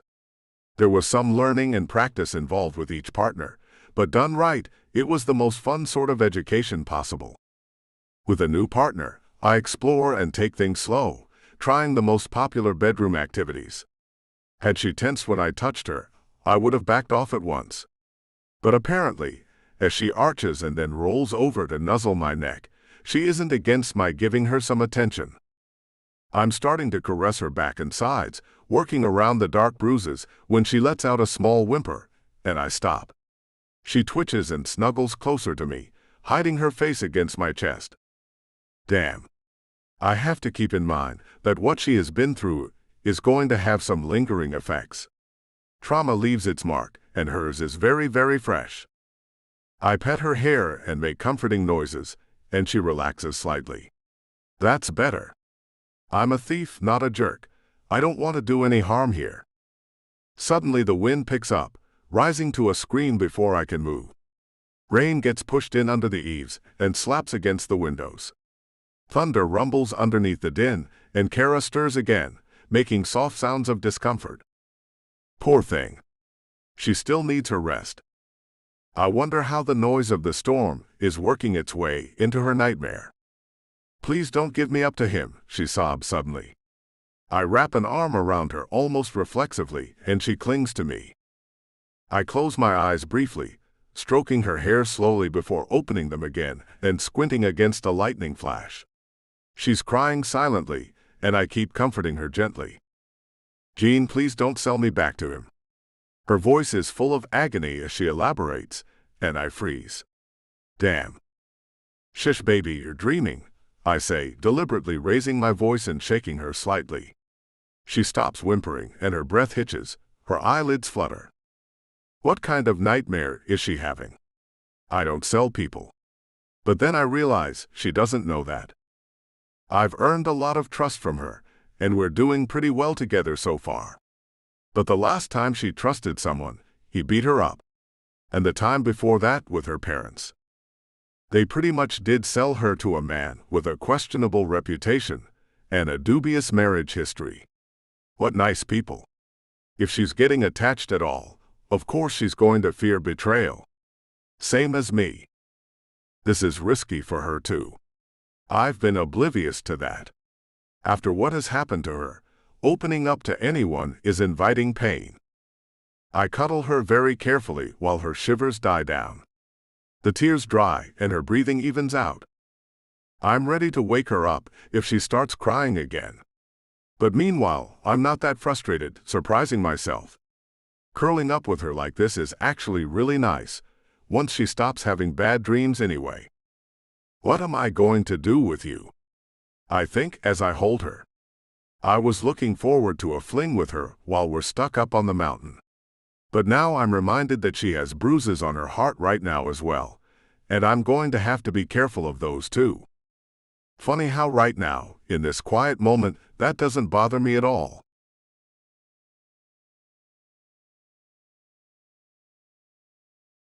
Chapter 13. Kara. In the dream, the rain has fallen for so long that the whole island is flooded, and the sea has now swallowed it, right up to Jean's front yard. Richard has driven his boat right up to the parking lot out front. He has come to get me, and Jean is standing there letting him do it while making excuses why. I'm sorry, baby, but this is too much trouble to bother with. Jean won't look at me, even as I cry and reach out for him. It's just too much money. Besides, the creep's going to shoot me in the balls if I don't give you to him. Do you want that? His voice is just too reasonable, too calm, and I'm sobbing and begging as Richard grabs my wrist and starts to drag me away from the cottage porch. I hope that maybe the dogs will help me, and call out to Bailey, but he just keeps chasing his siblings and doesn't notice. Gene stays on the porch and just keeps weakly, casually muttering, "I'm sorry." But he gets bored of saying it, even as I watch, and pulls a smoke out of his shirt pocket to light up as he watches Richard drag me back toward the yacht. Richard laughs mockingly and Gene shrugs and turns his back. Just as I'm about to tumble into despair and terror, someone shakes me, and I hear Gene's voice in my ear saying clearly, "Just a dream." I blink, and everything around me fades a bit. My sense of touch reaches the waking world first, and I feel and smell Gene's warm nude body curled against me and the soft slight scratchiness of the linen sheet over us. His voice sounds in my ear again as he shakes me slightly. "It's okay, baby." Suddenly in the dream, Richard and Gene have switched places. I feel Gene's hand on my shoulder and see Richard standing far off on the porch, looking around as if he can't figure out what he's doing there. Surprise creep. Gene crows as we jump onto the yacht. The water is still rising. "Come on, pups," he calls, and the whole pack runs onto the yacht with us. We cast off and start sailing away as Richard screams impotently after us. I gasp awake just as the thunder rolls again and look around, disoriented, as I realize that the whole thing was a nightmare that turned a surprising corner on me. Gene is curled up behind me and smiles sleepily as he sees that I'm awake. "How are you doing?" he asks in a muzzy voice, slowly blinking at me. He licks his lips, reaching over to the bleached wood bedstand for his water glass. He takes a big gulp and hands it to me and looks a touch surprised when I drain it dry. I take a deep breath and do a brief mental inventory. I have more aches and pains than before, but I also can't remember when I have ever felt this relaxed. I feel more triumph than worry about what we had done, and though the nightmare has left me shaken, I'm glad that he was awake to pull me out of it. I'll be okay. It was just a nightmare. Thanks for waking me up. I muster a tiny smile, and we kiss slowly and gently. No problem, baby. I kinda figured you might have a few rough nights now that you're free. It's just your brain taking out the emotional garbage. No big deal. Maybe not, but it's exhausting. I look around and yawn. How long was I out? We were both out for at least 3 hours. I'm really not surprised. We spent most of the night running around, after all. The corner of his mouth quirks up a bit, and he takes the glass from me and puts it back on the nightstand. Wow. I'm not surprised that he tired me out. Only the nightmare caught me off guard, and he helped me with that too. Any regrets? He asks me very, very gently. I look down at myself, lying nude and half uncovered beside him. No, I say slowly. Not about the intimacy, anyway. I can't shake the feeling that he's still hiding some things from me about himself, and I wonder why. Maybe he's just a very private person. Maybe he worries that if I know too much, I might find him less attractive. Maybe he's deep in the local underworld, and telling people about his work is too hazardous. Good, he's saying, and I focus back on his eyes. You hungry? Just thirsty. The water has taken the edge off of my thirst, but not by much. He hops out of bed and walks naked into the front room. I watch the watery light gleam off his sleek, well-muscled back and feel my mouth go even drier. The memory of what we did hours ago rises in my foggy brain. Remembering those frantic moments before my body had taken off like a rocket, remembering his harsh groans afterward, and the deep contentment that had made me fall asleep even as I felt him pick me up and move me further up the bed. No wonder I had anxiety nightmares about Richard. I just abandoned my wedding vows. It was deserved and it was my choice, but part of me still responded to the expectations my parents had set out for me. It's that part of me that I have to figure out how to silence. He comes back with some clear, slightly fizzy drink with mint leaves and lime slices bumping the ice cubes. There's no booze in this, drinking first thing will make you queasy. I nod and take the cold glass, gripping the slippery surface with both hands to keep from dropping it. The mix of soda water, lime juice, sugar, and mint refreshes me and gives me back some of my strength. I work on the drink as he settles in beside me, sighing contentedly. Got some news and something resembling a plan, if you'd like to hear it. I look up from my drink and lift an eyebrow. What did I miss? The dogs hear us talking and pile into the room, a few of them coming up to snuffle at us through the mosquito netting. Gene settles in and takes a long swallow of his drink before answering. Richard made it back to shore, he starts, and I feel myself seize up inside. But then he continues, promptly punched out one of the Coast Guard guys who rescued him and is now sitting in a jail cell. My eyes get so huge I worry about them popping out of my head, and I hear a high laugh come tumbling out of my mouth. What? Is this Opposite's Day? How did he not bribe his way out? The yacht flooded in the rainstorm. No access to his safe, I'm guessing, and most of the resort is blacked out, so no ATM service. Anyway, he was so drunk that they have to let him sober up before the police even interview him. Nobody's going to prioritize that mess with all the flooding going on, so he can expect to cool off in there for at least a few days. He winks at me and drains half his drink. I wonder if his has alcohol in it. He goes over the details of what he and Anton talked about, and I nod along as I listen. Meanwhile, my stomach is suddenly doing flips, and I can't tell if it's from excitement or fear. Maybe both. I'll be very happy to spend a week to 10 days with Gene, especially if I don't have to deal with anyone else for most of that time. He's better company than I have ever had, he likes me, and the things he's shown me in bed leave me intrigued and wanting to know more. As for me, I really do need a break and a chance to heal in both mind and body. I'm all right with staying. More than all right. I look him in the eyes and see a faint haze of delight and desire flicker across his eyes before vanishing again. I just wonder about changing my appearance. Will I have to get surgery? No. Different clothing style, different haircut and color, and you'll be good to go, as long as we find a way to hide your bruises. He runs his fingers through my hair briefly as he speaks, and my smile comes back. I can do that.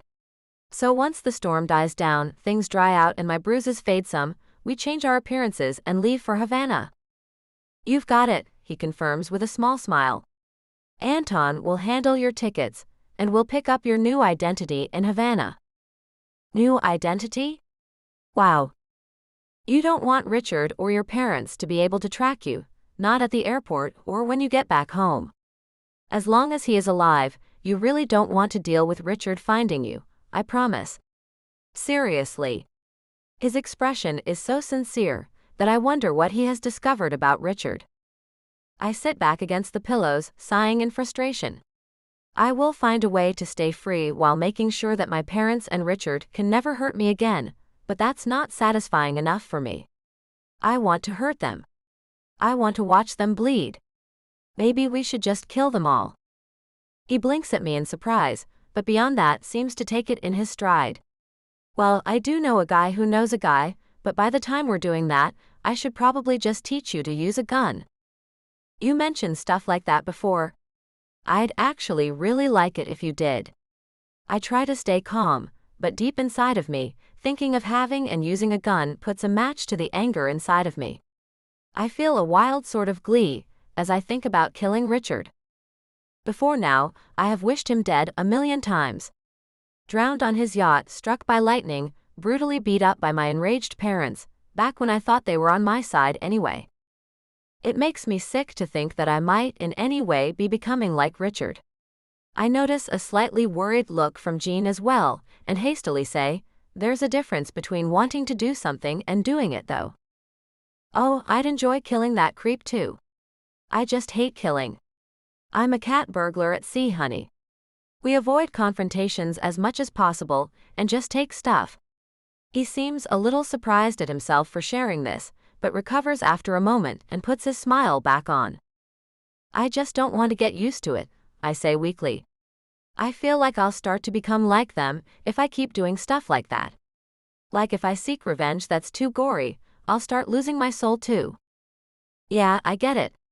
I think we're doing about the same when it comes to Richard. He frowns and focuses on his drink. I want him dead too, but the only way I'd actually kill him would be defending one of us. I just want to punish him. And my parents, I admit, The sadness, betrayal, and rage make bile well up in the back of my throat. But it seems like they're immune, unless they're challenged by someone as rich and connected as they are. I'm connected, but not rich. He shrugs.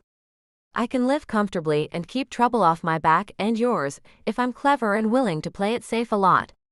But yeah, against a guy like Gamble, there are only a handful of people powerful enough to bring him down with legal methods. And I'm not one of them. I blow a curl off my face in exasperation. But what if I give up trying to use legal channels to get at him? I ask in a low, intense voice. What if I decide to go outside of that after all? Well, like I said, there's hacking them, ruining them on social media, releasing their dirty secrets to the public, doxing. He walks two of his fingertips over my shoulder, and I giggle, relaxing a bit from my obsessive mood. So, use outlaw tactics, mostly online? I turn to him, taking another sip of my drink. The ice in it is melting fast, even in the middle of a rainstorm. They might not be as satisfying as ruining them while keeping the moral high ground, but you'll have that no matter what you do at this point. So in short, in my opinion. Damn it. He shrugs. Don't let them get away with it, but keep yourself safe while you do it. The pain and sadness have died away now, the last gasps of the part of me that had believed in a loving family and husband. What replaces it now is the rage I felt before, but unfiltered and much, much closer to the surface. You're right, I sigh, running my hands up his chest. It isn't satisfying. But on the other hand, no. I don't think I'm the kind of girl who's willing to die for revenge. Good. He feathers a kiss onto my nose. Because when you get that tone in your voice, I get worried that I'll have to discourage you from doing something crazy. He winks at me, and I can't help but smile again as I lean over to kiss him. He returns the kiss gently and lingeringly.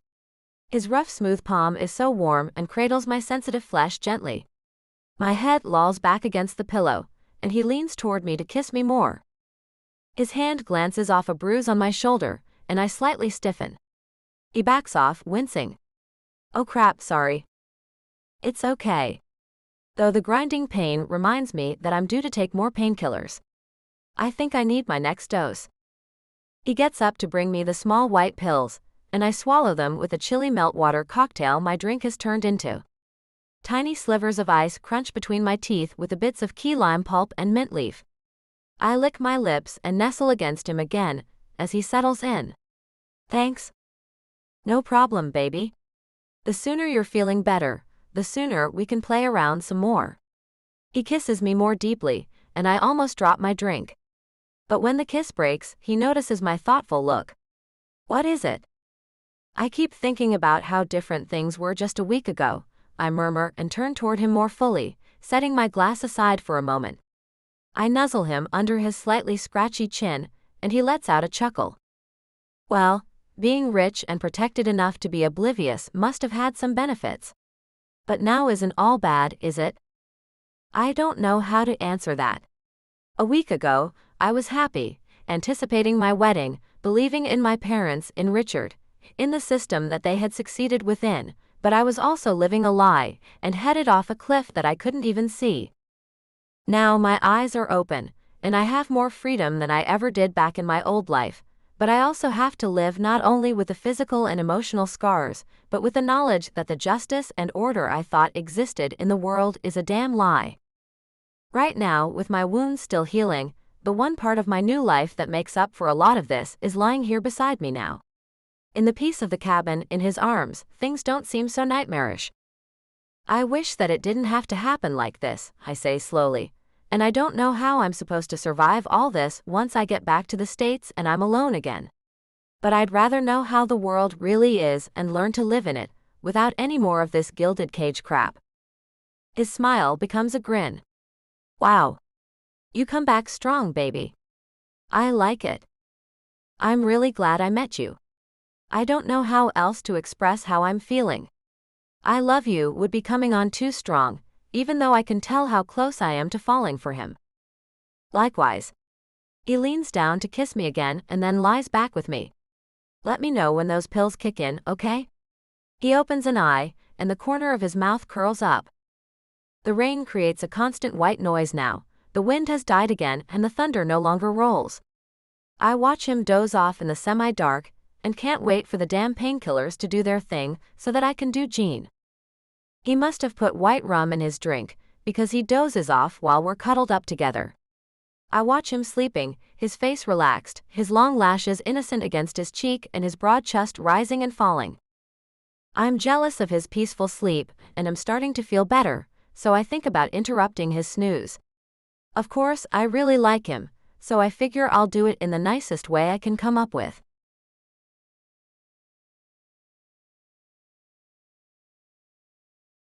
Chapter 14. Gene. Okay. Now we've already gone over safety and maintenance. It's time to get down to business. I smile as I take up the .38 I'm training her on and lay the textured grip in her palm. She grips it nervously and nods to me, looking across the tiny clearing to the target painted on a dead tree 20 feet away.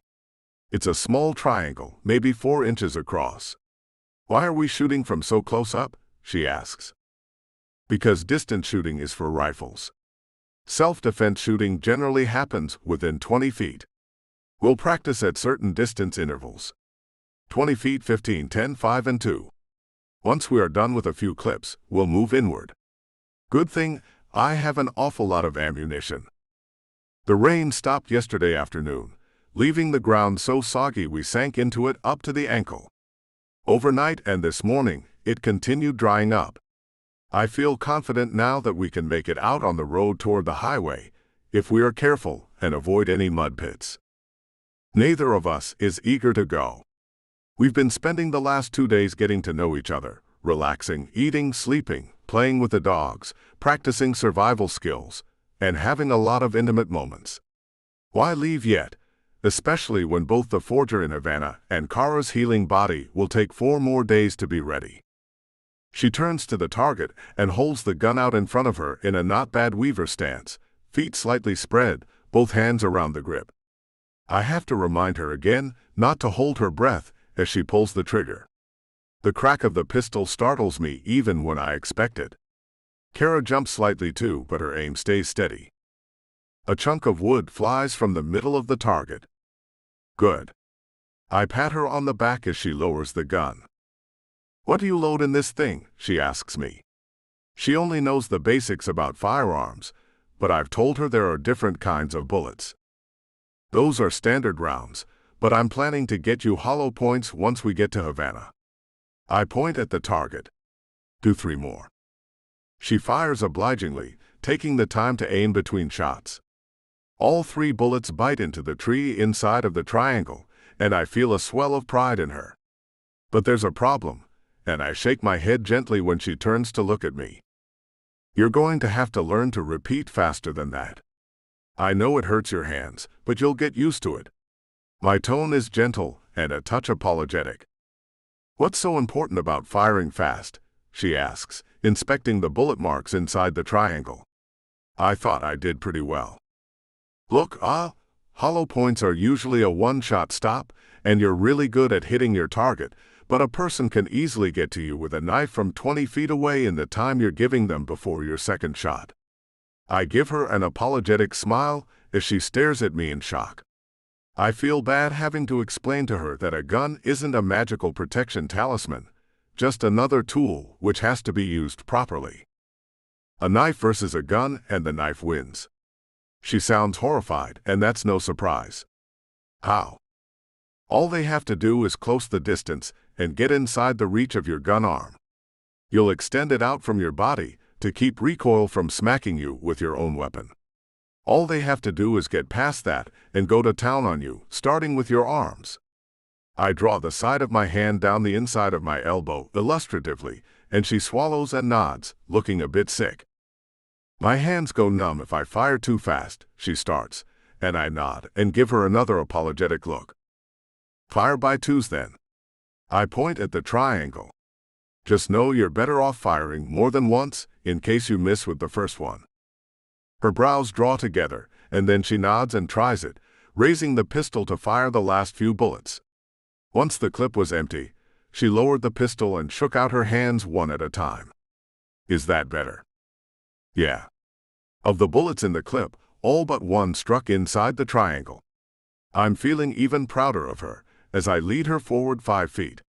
But look, I warn, the closer you get to the target, the faster you have to draw, fire, and reload.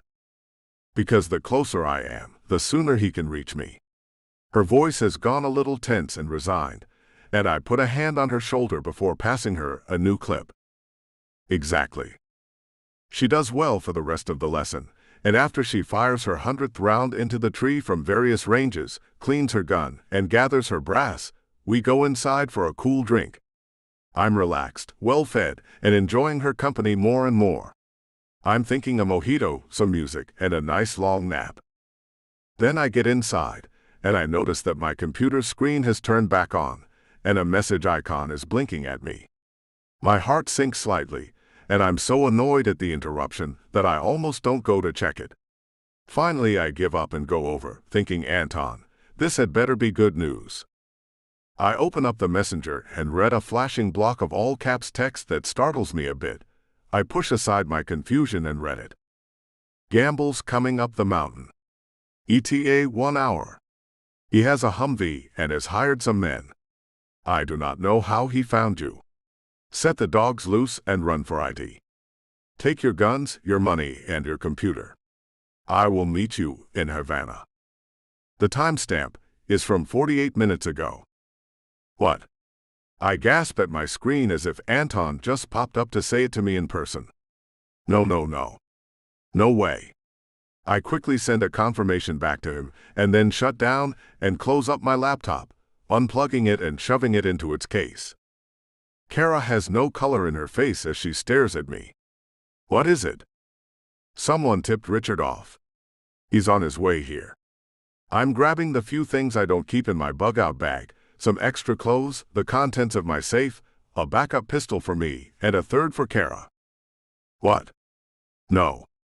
Tears immediately shimmer in her eyes, and I hear her voice break in panic. How? Well, the only people who know I live up here aren't the sort who would ever actually give me up to a guy like Richard. Did you make contact with him or your parents while I was asleep, or tell your parents anything about who you were with or where we were going? I don't want to start tossing accusations, but this is just too crazy. No, of course not. I wouldn't know how anyway, remember. I don't have my phone or any of your passwords. She sounds defensive suddenly, and I wonder if I've messed up just by bringing up the possibility. Except that I had to. Okay, I'm sorry. No time to argue. Make sure we have all your things. I shove my bug-out bag into the big duffel I've been filling. What about the dogs? Her voice stays high with panic. I feel my stomach drop as I look at the pack. They know when to hide in the woods, honey. They'll get territorial if anyone goes into the house or my pot field, but chances are that Richard won't bother when he sees the place deserted. She nods, tears in her eyes. I hope they'll be okay, she says in a strained voice as she runs to grab her watch, jewelry, and one change of clothes. When I go outside, I can hear the faint sound of a powerful diesel engine getting closer. I scowl as I listen, less than pleased that this son of a gun thinks he can come disrupt my life again. How could he possibly have found us? Kara asks through panic-pale lips as I help her get strapped into my Jeep. Don't know yet. He shouldn't have the kind of pull it takes to get my details from the locals. I'm suspicious as hell. Anton is the only other one besides myself and Kara who knows where my home is. Could Richard have turned him? Could the message have come from behind Richard's back as a final act of guilt and betrayal? Could Richard have held a gun to his head, or his brother's children? I hate leaving the dogs. If Richard starts tossing the place, the dogs will get angry, and though there are 6 of them, Richard and his men will have guns. The idea of my pups being shot by that creep makes me sick, but I can't take all 6 of them with me either. They watch from the edge of the clearing as I start the Jeep. I whistle to them, and the 2 adults turn to lead their yearlings into the woods. But Bailey isn't having it, and scrambles across the clearing, jumping into the Jeep with us. I look back at him as he settles in the back seat and pants back at me, clearly not planning to move. "You comin' with?" I say casually as I can, with the rumble of that engine getting louder and louder, and he sneezes in response. Kara lets out a sob of fear and guilt as we leave the rest behind. Bailey lets out a bark toward his pack, like he's reassuring them that he'll return. They bay after us briefly, and then turn and vanish into the woods. I watch them go. Then, we take off down the bumpy road that leads to the far side of the property. The road that leads overland to the highway and Havana beyond is nowhere near as sloped as the one leading up the mountain, but it winds along the peaks and ridges of the range, meandering like a river around boulders. My few neighbors and I have worked to keep it open, cleaning up and repairing it, and the mountain road, at the end of hurricane season every year. At first we're going straight through the jungle, palms and flowering trees and the occasional pine flashing past as we bump along on the rutted road. The noise behind us is covered by the labor of our own engine, and my occasional cursing as a particularly big bump forces the Jeep to work its way over it. I almost think of felling a few trees behind us, but there's really no time for me to stop and chop some down. Either way, the Hummer will have an even harder time handling this road than we are. And I pray that even if he notices a vehicle left my cabin recently, we will have enough of a lead on him that he doesn't have a chance in hell of following. Kara sits pale and silent next to me, and I want to reach over and comfort her, but I have to pay attention to keeping us moving on the wild, bumpy road. "You okay, baby?" I manage. "I'm just scared," she gasps out after taking a few steadying breaths. I never wanted to see him again. How did he ever find us? I don't know, but I aim to find out because this is completely crazy. I drive the Jeep along a bridge over a swollen creek, made from just a few logs with their ends buried in the banks. I'm sorry I brought up the possibility of your contacting him, but the only other possible person who could have let him know is just as damn unlikely to do so. "You mean Anton?" Her disbelieving tone mirrors mine. "Yeah. But I don't think that's possible either. But if it wasn't Kara, and it wasn't Anton, how the hell was Richard on our trail?" We break out of the jungle on one side and start driving the winding road that snakes its way gradually down to the white, far-off strip of the highway below. So far, they haven't actually managed to get close enough to us for us to see them. I don't even know if they're still following us, or if they stopped at the cabin. "I've got to pull over and listen for them," I say, and Kara gasps. "Wait, no," she protests, a shiver in her voice, and I give her a firm look. I have to hear if he's still following. We should have enough of a lead that he didn't overhear us or spy us leaving. If he still does, something else is going on besides someone telling him where my cabin is. I pull over, turn off the engine, and listen. The rumble of the Hummer engine is still echoing over the hills, and far back on the cliffside road, I get a glimpse of its black and white shape bouncing along. Damn. I snap and gun it while Kara sits in terrified silence beside me. "Is he catching up?" she whispers. "Hell no, not with that thing. He can't take the rough sections as well, he needs more room, and he has to stop to refuel more. Hummers are for rich guys or military crews with a lot of scratch. It sticks out like a sore thumb in Cuba, where classic cars and other vehicles dominate the roads. I went for the modest-aged Jeep to blend in, and because it's worth twice what the Hummer is to a guy who sometimes has to make his own roads. Which makes it even stranger that Richard is able to follow me. "Good," she mumbles and sniffles. She's still very frightened, and I can't blame her as I pull back onto the road and hurry off. I don't want to confront him. We shouldn't have to. I should have lost that vicious creep the moment I left the resort. I'm baffled, infuriated, and a little worried myself. I can take 4 Richards in a fight, and I'm comforted by the fact that there's only one vehicle. But I'm not sure how well I'll do against Richard and 5 other guys, especially if they are mercenaries or worse, corrupt cops. Something's wrong then. He's still coming. She sounds very nervous. Maybe he has a tracker with him. Someone who noticed that a car left recently. Maybe it's intuition or dumb luck. Whatever the case, I think I know how to lose the son of a gun. I keep my voice calm, but right now I'm making up my grand plan to save us both by the seat of my pants as we drive down that winding road. You do. A note of hope enters poor Kara's voice. I won't be surprised if she needs to cry on me later. I don't mind, as long as she doesn't fall apart in the middle of a survival situation. That's where I would have to draw the damn line. I wish we had a rocket launcher, she mutters, just that touch of anger and spite in her voice that tells me she wishes she was pointing it at that Hummer personally. Yeah, me too. My eye falls on a dark patch on the retaining wall, maybe a few miles ahead. Logs, hastily put up braces for a retaining wall we haven't quite gathered the stone to repair properly. 2 of the logs have slipped out of place under the weight of water and advancing mud, leaving only the 3rd one keeping that section of wall from crumbling onto the road and possibly taking it with it down the mountain. I drive over there as quickly as I can. Okay, we're almost there.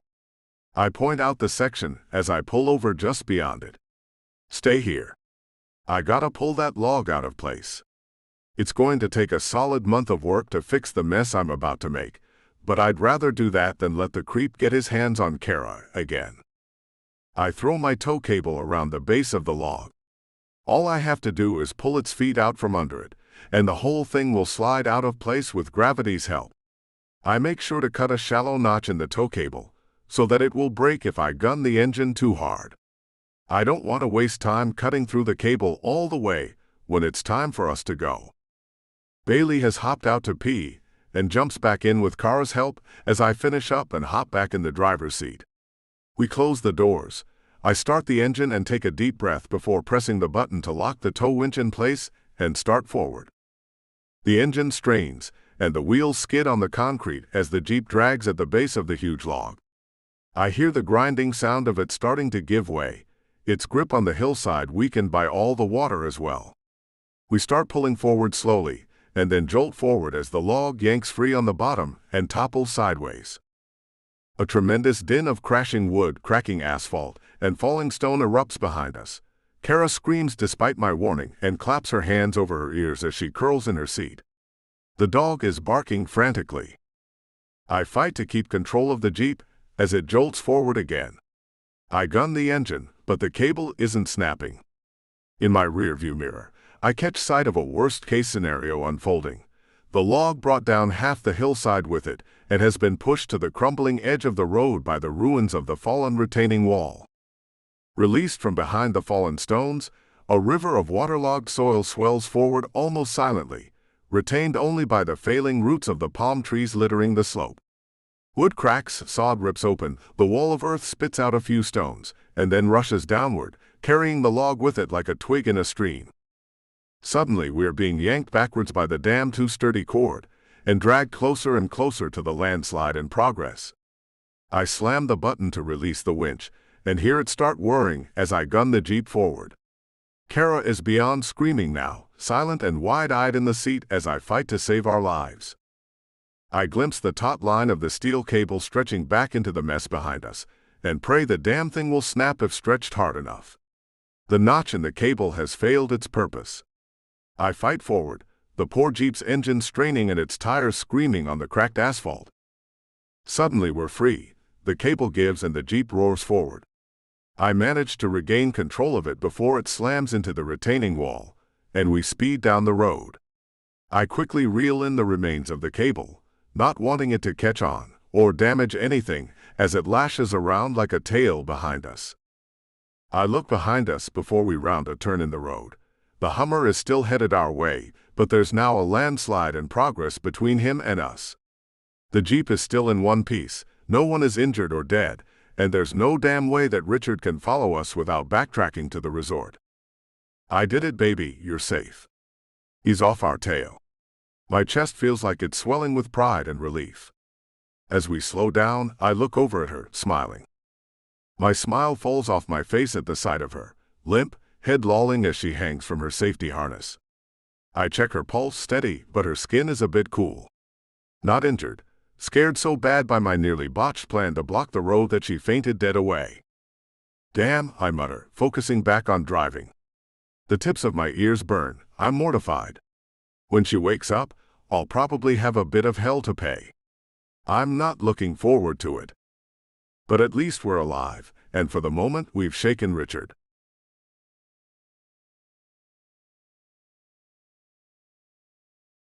Chapter 15. Kara. I wake up on a strange bouncy bed, with a coverlet even scratchier than the linen sheet on jeans. I lie still for long moments, listening to my surroundings, a bit terrified that I will open my eyes and find myself on a hospital bed. That terrifying moment, when the damn tow line nearly pulled us off the cliff, is burned into my head so deeply that on one level, it is a surprise to me that I wake up at all. We're in a city. I can tell from the swish of traffic nearby, and the tinny sound of an old radio playing Cuban jazz. I can smell meat frying, cut fruit, mint leaves, flowers, cigar smoke, and car exhaust all mixing in the light warm breeze that blows on my face. We must have reached Havana. Relief washes over me, but it's short-lived as my anger takes over, making my back teeth hurt. Damn it, Jean. It's pure luck we made it this far after that stunt you pulled. I feel a warm weight against my legs and reach down. Doggy panting starts up and Bailey slurps happily at my hand. We all made it, even the dog. I hope that Jean is all right as well, even if I'm ready to punch him in the eye about now. He's done so much for me. I like him and all, but he just did the single dumbest thing that I have ever seen any man do in my entire life. Granted, I've led a sheltered life, but who on earth nearly gets us all killed with his grand plan to save us? The dog creeps up next to me and flops against me. It doesn't hurt. My neck is tender, but I don't actually feel much worse than when I woke up from my last bout of intimacy with Jean. I tense at the thought of him now. I pet the dog and keep my eyes closed, not wanting to deal with Jean yet if he's here. I don't know what to do. I thought Jean was safe and trustworthy. He's not quite as old as Richard, he is tons more mature and gentle, and he cares about me. But what did he just do? He just nearly left me a landslide victim on some hellish excuse for a mountain road, because he couldn't come up with a better plan than to risk all of our lives.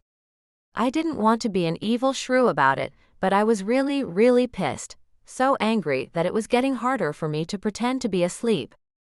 Then I hear voices start up through one of the walls. We must be in a suite. Not much of one, from the thinness of those walls. I can hear both Jean and Anton, and with a bit of straining, I can make out what they are saying. Well, if no one let on where we were, then how in the hell did Gamble know where my place was? Jean huffs a sigh, and I hear a wooden chair creak as he flops into it. Another chair creaks and scoots across a tile floor. I don't know, man, but God's my witness, it wasn't me. Could Kara have let it slip when she talked to her dad? Anton sounds a little dubious. I can't say I blame him, but I can't help but feel defensive. I wasn't the one who screwed up and gave us away. Not a chance, Jean says firmly, and my anger lessens slightly. She would have remembered as soon as I brought it up. She's smart, she's just naive. I bristle some. He's right about my being naive. I learned that the hard way, and I don't have any illusions about it left, but I still don't want to hear Jean casually talking about it with his friend. Bailey picks up on my annoyance and whines, licking my hand. I scratch his ears. He's about the only person in the situation that I'm not annoyed with right now, including myself. Nobody can figure out how Richard was following us. How he found us, how he figured out which way we ran for it. All they have are theories. I don't have any, but as I listen to them talk, I start to wonder. How powerful is Richard? Did he pay to have the satellite network scan for me? Or is he using some other kind of state-of-the-art technology? Or is there someone Jean confided in about the location of his home, someone he is now conveniently forgetting? A relative? A good friend? A former partner? No, that makes no sense either, because how can even a tremendously rich man like Richard figure out who to bribe so fast?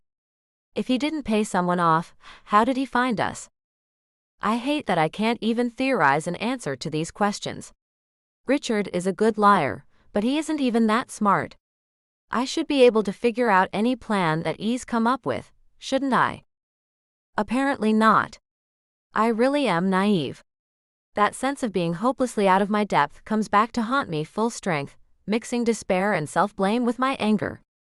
If Richard isn't that smart but he can trick me, maybe I'm worse than naive. Maybe I'm an idiot. And worst of all, maybe I'm an idiot being led down the garden path by another idiot who thinks he's helping while he's actually putting me in greater danger. How are things going with her? Anton lets out a soft grunt, and I hear a beer can hiss as it's cracked open. She's a lot of fun. The dogs love her, and I like her pretty good too. But gosh, she's got some problems. Jean sighs and another beer cracks open. I hear a slurp. I bristle even more, even though I can't say that he's wrong at all. There's no way I can deny it, I'm damaged goods. I am just starting to heal up from the mess that 3 very selfish people left. Something in my head is taking score, after all the craziness with Richard. I am looking for warning signs that I missed with Richard. Warning signs that Jean is not good for me either. I have 2 so far, even if I don't admit that the fact that he's a thief actually bothers me some. There's the crazy stunt on the mountain road, and there's the spilling my business to Anton. Most people have a person who is their confidant for pretty much anything, but it still rubs me wrong. Maybe I would be more tolerant if he hadn't just nearly gotten me killed. So, I can't get the documents to you any earlier. I am sorry, but the guy needs photos of her new look to include in the documents, and for that, you have to visit him and give him an additional 3 days. I hear the apology in Anton's voice. Jean sniffs in disgust. Of course. Hey, sorry man, but my backup guy is in Miami right now. I hear a click and then someone typing rapidly. I wish I had better news for you. Okay, well, it's a hell of a lot easier to hide someone in Havana, but she's still got a lot of bruises, and her hair is still distinctive. How do we make it less so? I'd suggest a wig, but it's too damn hot, so instead, I'm gonna suggest she has it cut and colored. I know an old grandma you can go to after hours, who knows how to keep her mouth shut. So that should help. Anton pauses to take a slurp of beer. More typing. Okay, that sounds good.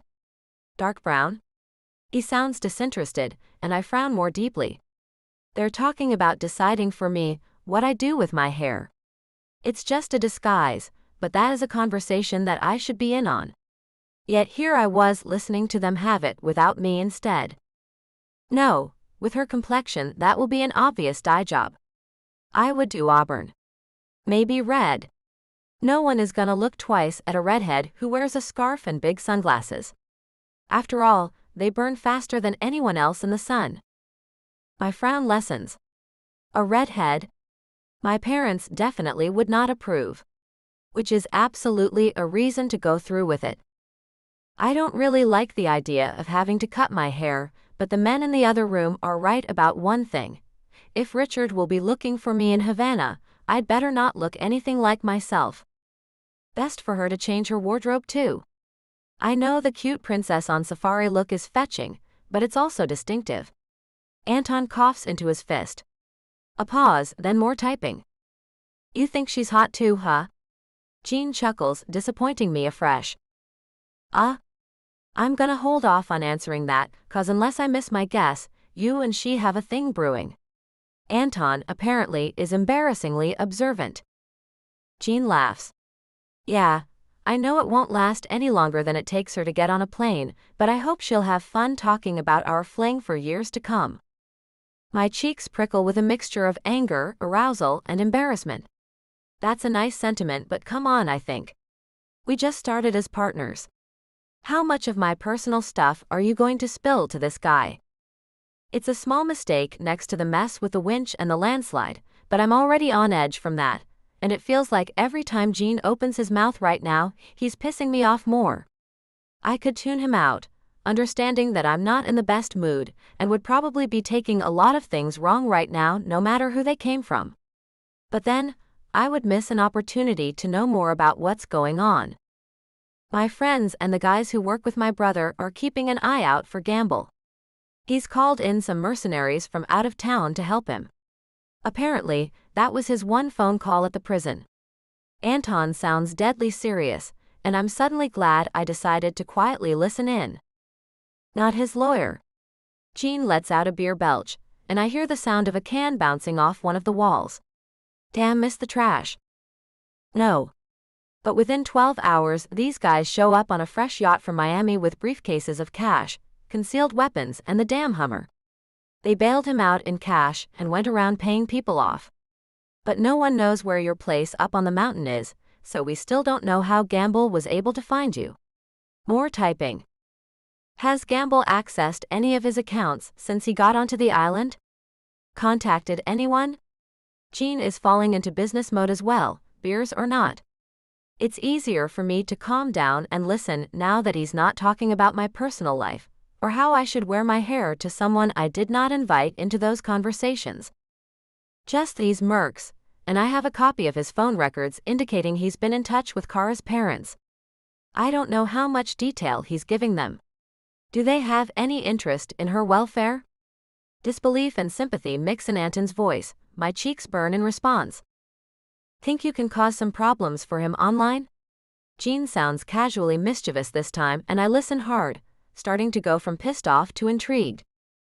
I can deactivate his cards, see if his vehicle or phone are hackable, and make it difficult for him to draw more money than he brought in cash, unless he wants to go back to Miami. Anton says this casually, like those kinds of awesome abilities are somehow commonplace. I think we should do it, and maybe look into seeing if we can liquidate any accounts without it being traced. Jean pauses. And oh yeah. Maybe we should check and see if he's filed any amendments to his prenuptial and will. E8? Why? Anton echoes my thoughts. Because if that creep Richard keeps following us somehow, we might have to kill him just to get him off our damn trail. And if we do that, and she's still technically married to him, Kara then becomes a rich widow. As Jean says all of this, I sit up in bed, my eyes widening. Bailey lifts his head and scoots closer to me, laying his jowly chin on my knee. I stroke his velvety ears absently as I listen in. That's your plan? Off the guy while she's still in his will? Anton coughs into his fist and mutters something in Cuban Spanish that I don't quite catch. It's not like he's gonna think to change it while he's running around trying to find her and kill her, right? Another cough. I smell smoke and realize they're passing one alongside their beers. I catch myself wanting some. It will settle my nerves, deal with some of the aches and pains, and maybe put me in a good enough mood that I can actually deal with Jean despite still being kind of pissed at him. But when I realize this, my brain does a quick compare and contrast that leaves me in shock. Every time I'm awake, there's always this part of my mind that keeps chewing over my past and trying to sort truth from lie in all the things my parents told me. I don't know if I can dismiss all the lessons they taught me, but I do know that if I don't start thinking for myself, I'll end up falling into someone else's trap. Maybe I already have. The stupidity-fueled near-death experience on the mountain has me wary of Jean again, and I don't really feel like I should dismiss it this time. Even when he doesn't know I can hear him talk about me, he seems pretty positive and protective, but I know he's hiding things from me. Anton clicks his tongue thoughtfully. Yeah, I know I can come up with something to cause those guys trouble. Does she know you're thinking of just straight-up killing Gamble? My emotions clash again, making me feel even sicker. I want Richard dead, almost more than I want to see another day, but hearing someone talk about it like they would talk about taking their dog to the vet, makes me wonder about Jean even more. I almost miss his response. Not sure if it's my place to decide if he dies or not, Jean replies as someone pops open a fresh can of beer. Unless, of course, he actually manages to catch up with us. I risked both our N. A phone goes off, and Anton mutters as Jean goes quiet. I hear him talking to someone in Spanish and listen hard. It's not the easiest to sort out, but apparently he's talking to someone about the cabin and the dogs. I hear Jean curse under his breath. Finally, he ends the call and lets out an enormous sigh as he switches to English. Well, The good news is Enrique went up the hill a bit, and they didn't burn the cabin. Might have stolen some stuff, he had no way of knowing. It didn't look like they tossed the place though. Seems like the dogs drove them away. Gene goes into a coughing fit as his lungs get rid of pungent smoke. I feel that alarming urge to go grab a hit or two to settle my own nerves again, and then Gene's voice distracts me. And the dogs. I rub my face. Oh crap. Not the dogs. Richard, what the hell did you do? Anton hesitates. Well, they don't know Enrique, so he couldn't call them and see how badly beat up any of them were. But Richard is down, at least one merc and 2 others showed up at the hospital with dog bites. Gene snorts. Serves those jerks right. So Enrique didn't see them? Not one. He left the dogs a bunch of food, but I don't think they're gonna show up for anybody but you after such a big fight. Good. I just wish I knew if they're okay. But there's no going back there until this is over.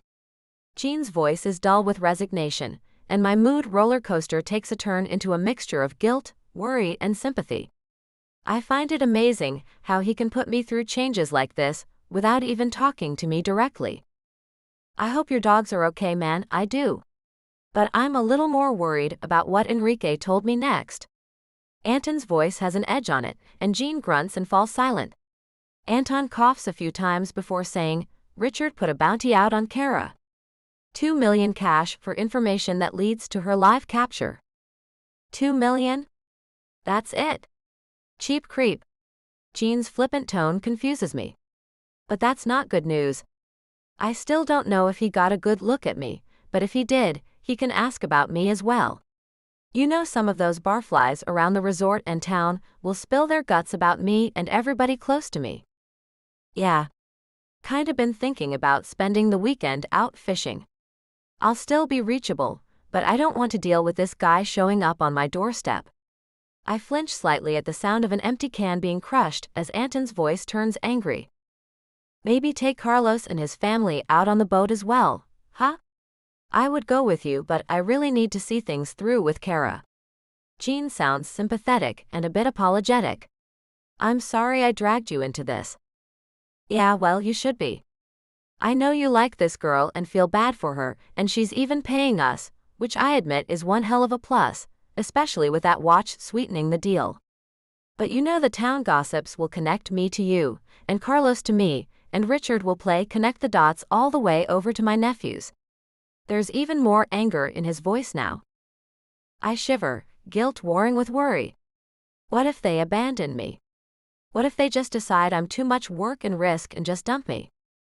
Neither one of them seems malicious, but that doesn't make them perfect, nor does it mean they'll make my safety a priority over theirs and that of their loved ones. And really, can I ask that of total strangers? All the more reason for you guys to take a nice little trip for a few days, so I can pack Kara off to the airport. After that, our only contact with her will be online, so if Richard keeps chasing her, the creep will be in another damn country and well away from us. Gene almost sounds like he's pleading. Enrique can't. The boys are passing the damn flu back and forth and can't be moved. There's a long pause, and then a can bounces off the wall and clatters to the tile floor. Man, why the hell can't you just get on the speedboat and drop her in Miami yourself? That seems to annoy Gene. Why can't you? Anton scoffs.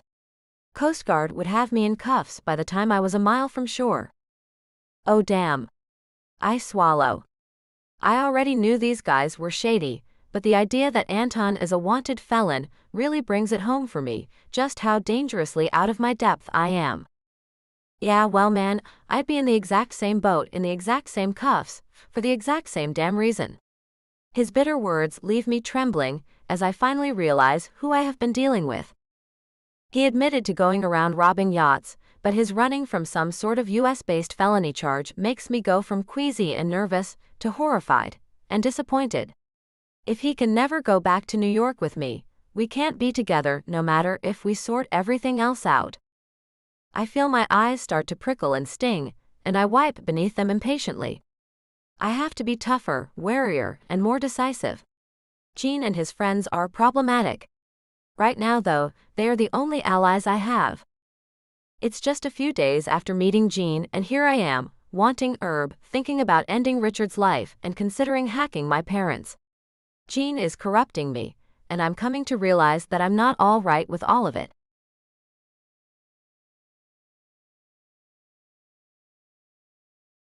Chapter 16. Jean. We have a plan, and Anton doesn't want to kill me. Now if I can just keep Kara from wanting to kill me when she finally wakes up, I'll be golden. I can still hear her terrified screaming as the Jeep was nearly pulled back over the ledge.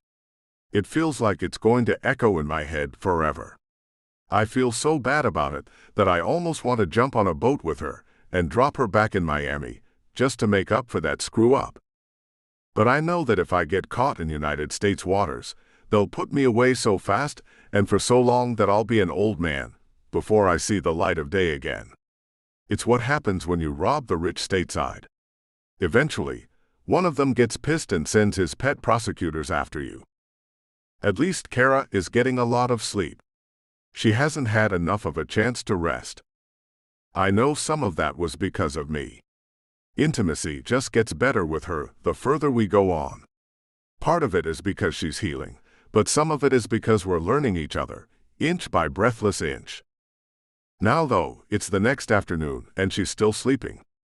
I have checked in on her every half hour, and she seems to be doing all right. Bailey keeps watch when I'm not there.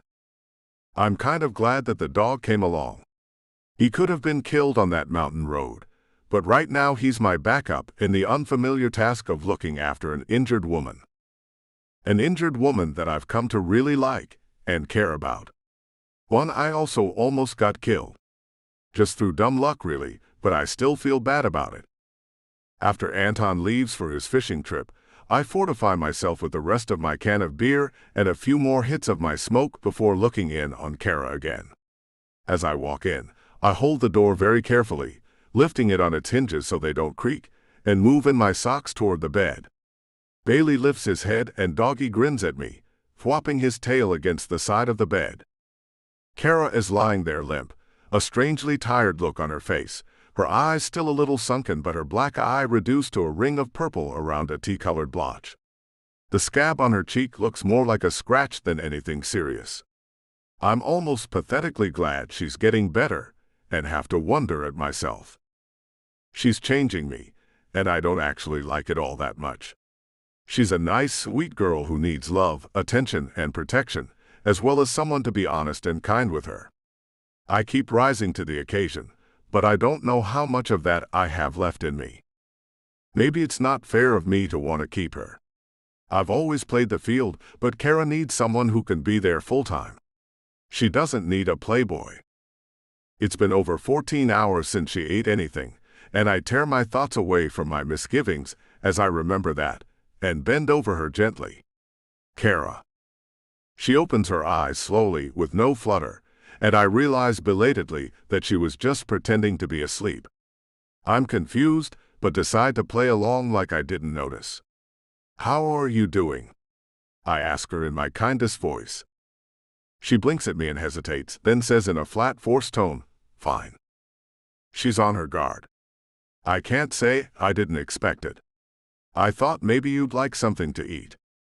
I can fill you in on what's been going on while lunch is cooking.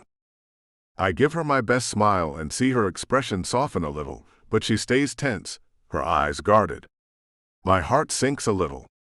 I know that I had to expect some of this, but I'm shocked by how much the wariness in her eyes hurts. "I got you some clothes too," I say a little lamely, crossing to the tall, slightly rickety whitewashed wardrobe across the room. Its door creaks open, and I show her the 5 or 6 things I picked out. I have my fingers crossed that she'll like them. Her brow furrows. "You said you were getting me things that weren't my usual style." She gets up, still swimming around in one of my shirts. I try to ignore the way the cotton pulls across her hips as she adjusts the hem against her thighs. She crosses to the wardrobe and stands beside me. I don't want to press my luck, so I don't touch her. At least she isn't limping, and she doesn't flinch away from me either. I need a win somewhere. She smells so good as she leans over to pull out one of the dresses, a clinging, strappy eggplant-colored mini dress, cut to hit her at about mid-thigh. I was in a really good mood when I picked it out, congratulating myself on losing Richard. Obviously, I was thinking about intimacy, maybe a bit too much then too. But in the company of this battered angel with her succubus body and innocent eyes, who can blame me? "It's beautiful," she says, and I suspect she's being honest. "Is it far enough off from your usual style?" I ask her, and see a sudden look of panic in her eyes that startles me. I hesitate just a moment before laying a hand on her shoulder. "What is it?" It's far enough off from what I was allowed to wear," she says slowly, as if suddenly coming to recognize a fresh horror from her past. "It's a small thing. Clothes. But it's all part of something overarching, yet another choice in her life that Kara was never allowed to make for herself." I watch her dig through the clothes, which scream rich, slightly slutty Miami tourist, and are made to compliment someone with Kara's pale skin and the red hair we're giving her. "Those work for you, sweetheart." "I'll make them work." I hear the tremor in her voice. She changes the subject before I can ask about it. "So we're in Havana. What happened?" I go back over what I talked about with Anton, leaving out the bits where Anton complained about the danger that helping Kara was getting us in. She doesn't need to deal with hearing about the hacker's anger and distrust. The whole time, she's watching my face and seems to be hanging on every word. The strange look in her eyes makes me pause as I start to bring up the awkward truth about why I can't just boat her out to Miami. It's a mix of suspicion, thoughtfulness, and deep concentration. Is something wrong? "A lot of things are wrong," she admits tiredly. "I'll manage." She probes her healing black eye with her fingertips. "It's not as sore." "How long was I out?" "Most of a day. This flat belongs to Anton's brother, Enrique. He uses it to meet clients, so almost nobody knows about it." I wink at her, and she manages a tiny smile that dies a few moments later. "Seriously, what is it?" I ask her, maybe a touch too forcefully. She flinches slightly. "Damn. I'm a big guy and can sometimes be scary without meaning to, and she's easily scared by big, loud men. Sorry." She relaxes a little after a moment. "Look, it's a bunch of emotional crap and probably not very interesting to you. Just know that I'm wrestling with a lot right now, and let's leave it at that." "Not interesting to me." That sounds a little insulting, like she thinks I'm just seeing her as a paycheck. My eyes narrow slightly.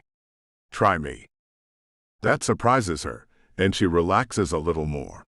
As she picks out an outfit and drinks the glass of orange juice I bring her, she finally starts to talk. "All my life I followed the rules," she says in her quiet but strangely intense voice. "I did what good girls of good breeding do. I performed well in school, I learned my lessons, I was obedient, I kept away from boys. I did all these things because I honestly thought that they were right, and that living any other way was wrong. But there's something wrong here, something beyond her being freaked out by the near disaster up the mountain.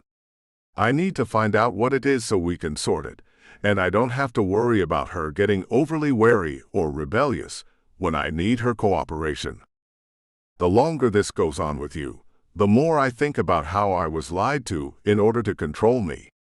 I look in the mirror, and I don't know if this is the way I would choose to dress, to wear makeup, to wear my hair. It was dictated to me. I don't even know what my own preferences are."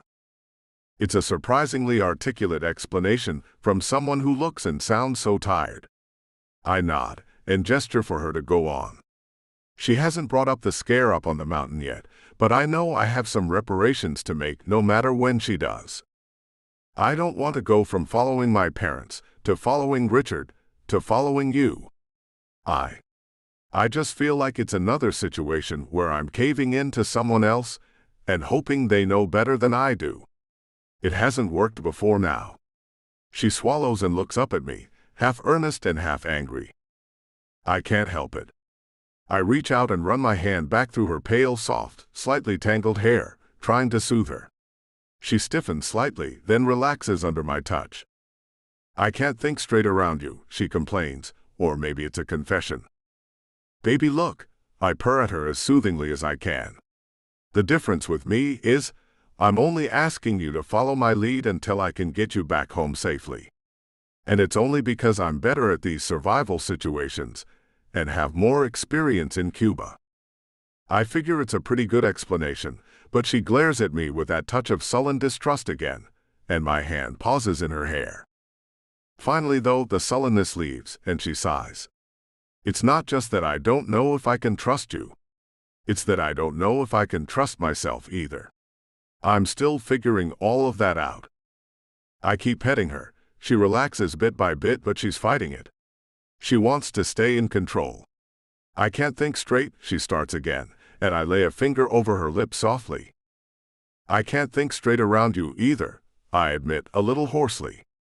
I wish I could tell her that I have my own trust issues I'm fighting, but that I think she's worth it, even if I know she's going to walk away and never look back. I don't have the words, so I try to put all that emotion into a kiss instead. She whimpers and starts to melt against me, and the soft push of her body against my chest makes me gasp out all my air through my nose. It takes her a few moments of simply submitting before I feel her start to kiss me back. I smile against her mouth and kiss her more deeply. I don't want to go slow, but I discipline myself, knowing that just because I'm hungry for her doesn't mean her feelings of a moment ago somehow vanished. I hold her against me and kiss her softly, intensely, then softly again, until her hands are wandering over me through my clothes, and I can feel her heart pounding. I don't make a move to take advantage of the situation or do more than caress her through her clothes, until I feel her hand wander up under the loose linen shirt I'm wearing. You want to get a shower? She nods, biting her lip as she gazes up at me, and suddenly our problems vanish into the far distance for a while. The dog is doing that trick where he sprawls all over a queen-size bed at once, and it's turned into a hot, sticky afternoon, so the shower seems like our best bet. We leave a trail of clothes on our way to the bathroom. My shirt, her t-shirt turned into a nightgown, my shorts. After the shower, we temporarily kick Bailey off the bed and curl up together for a nap in the heat of the afternoon. Two old metal fans sighing hot air over us, and faint jazz trickling through the window. The dog flops down rebelliously at the foot of the bed, and I lie there drowsing, watching Kara sleep. I love you, baby, I say suddenly, and then freeze, wondering at what the heck just went tumbling out of my mouth. I barely know this woman. And yeah, I like her, and yeah, she's awesome, and yeah, I knew I would fall a little. But this. Thank God she's asleep, I think. Her breathing hitches slightly in response to my voice, and I lie there still as a corpse, but she just keeps breathing evenly after that, her beautiful face relaxed. I smile down at her, a little wistful, and it gets worse. I catch myself wishing, just for a moment, that she would stay with me and not go back home.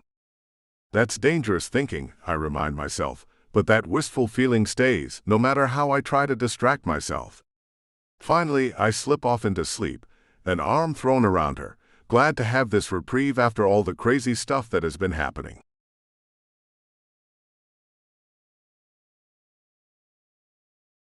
Chapter 17. Kara. He just said that he loves me. I am too exhausted for my heart to pound. I lie there, supple, a wary and tentative happiness filling me. It isn't much, but it was spontaneous, and came out of his mouth just as I was wrestling with how to feel about him. I have never had a boyfriend before. I was never supposed to have one in the first place. Straight from undated to marriage, served up on a golden platter for someone, dumb and inexperienced as hell. That was what I was supposed to be.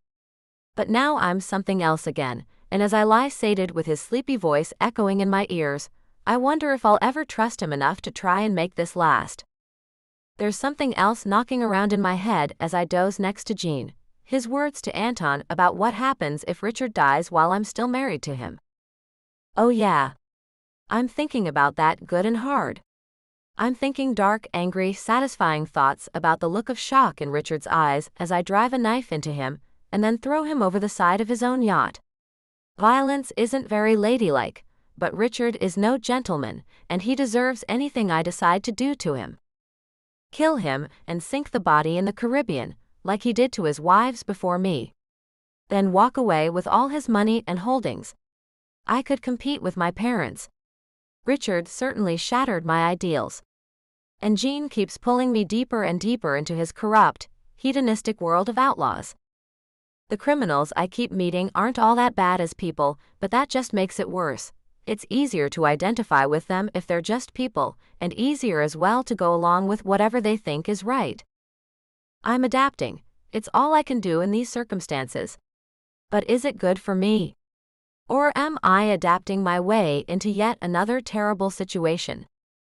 I'm in love with a modern-day pirate, and there's a lot more to adapt to than just the decision to run from my horrible arranged marriage. A few centuries ago, we'd be sailing off into the trackless sea on his galleon. Now we're waiting on forged ID, passports, and changing my appearance, and Jean can't sail me anywhere near home. I still wonder what he did to have the authorities back in Miami so pissed at him. What did he steal? Who did he hurt in the process? Did he sleep with some rich guy's daughter then too, and go running out like his friend, chased by a furious dad with a shotgun? I bite back a laugh. I wouldn't entirely put it past him. The street noises are mostly human: music, conversations, song, people calling to each other. I also hear the cry of birds, the barking of dogs, the sigh of the wind, and the relatively light sounds of the classic cars driving along the streets below. But then, my ears catch something that sends a small, unfamiliar chill up my spine. It's the deep bass rumble of a heavy-duty diesel engine, far away now but drawing closer. Something about it makes me nervous, and after a few moments' hesitation, I drag myself out of bed. I pull on the purple dress, and put a pair of short bike shorts on under it in case I have to do anything athletic, with small, purple-laced white sneakers instead of pumps. I pack my bag. I don't know why I'm doing this. But the engine sound keeps getting louder, and it seems awfully familiar. I hear a smaller engine and the rattle of a delivery truck pulling up outside, but in the background that rumble grows, like an avalanche picking up. What's going on? Jean asks without opening an eye. I look over. He's sprawled face down among the white blankets, his tan skin gleaming off the curves of his muscles. I lick my lips and drag my mind back to the concern at hand. I don't know. But there's something coming outside, and the engine sounds too big to be anything local.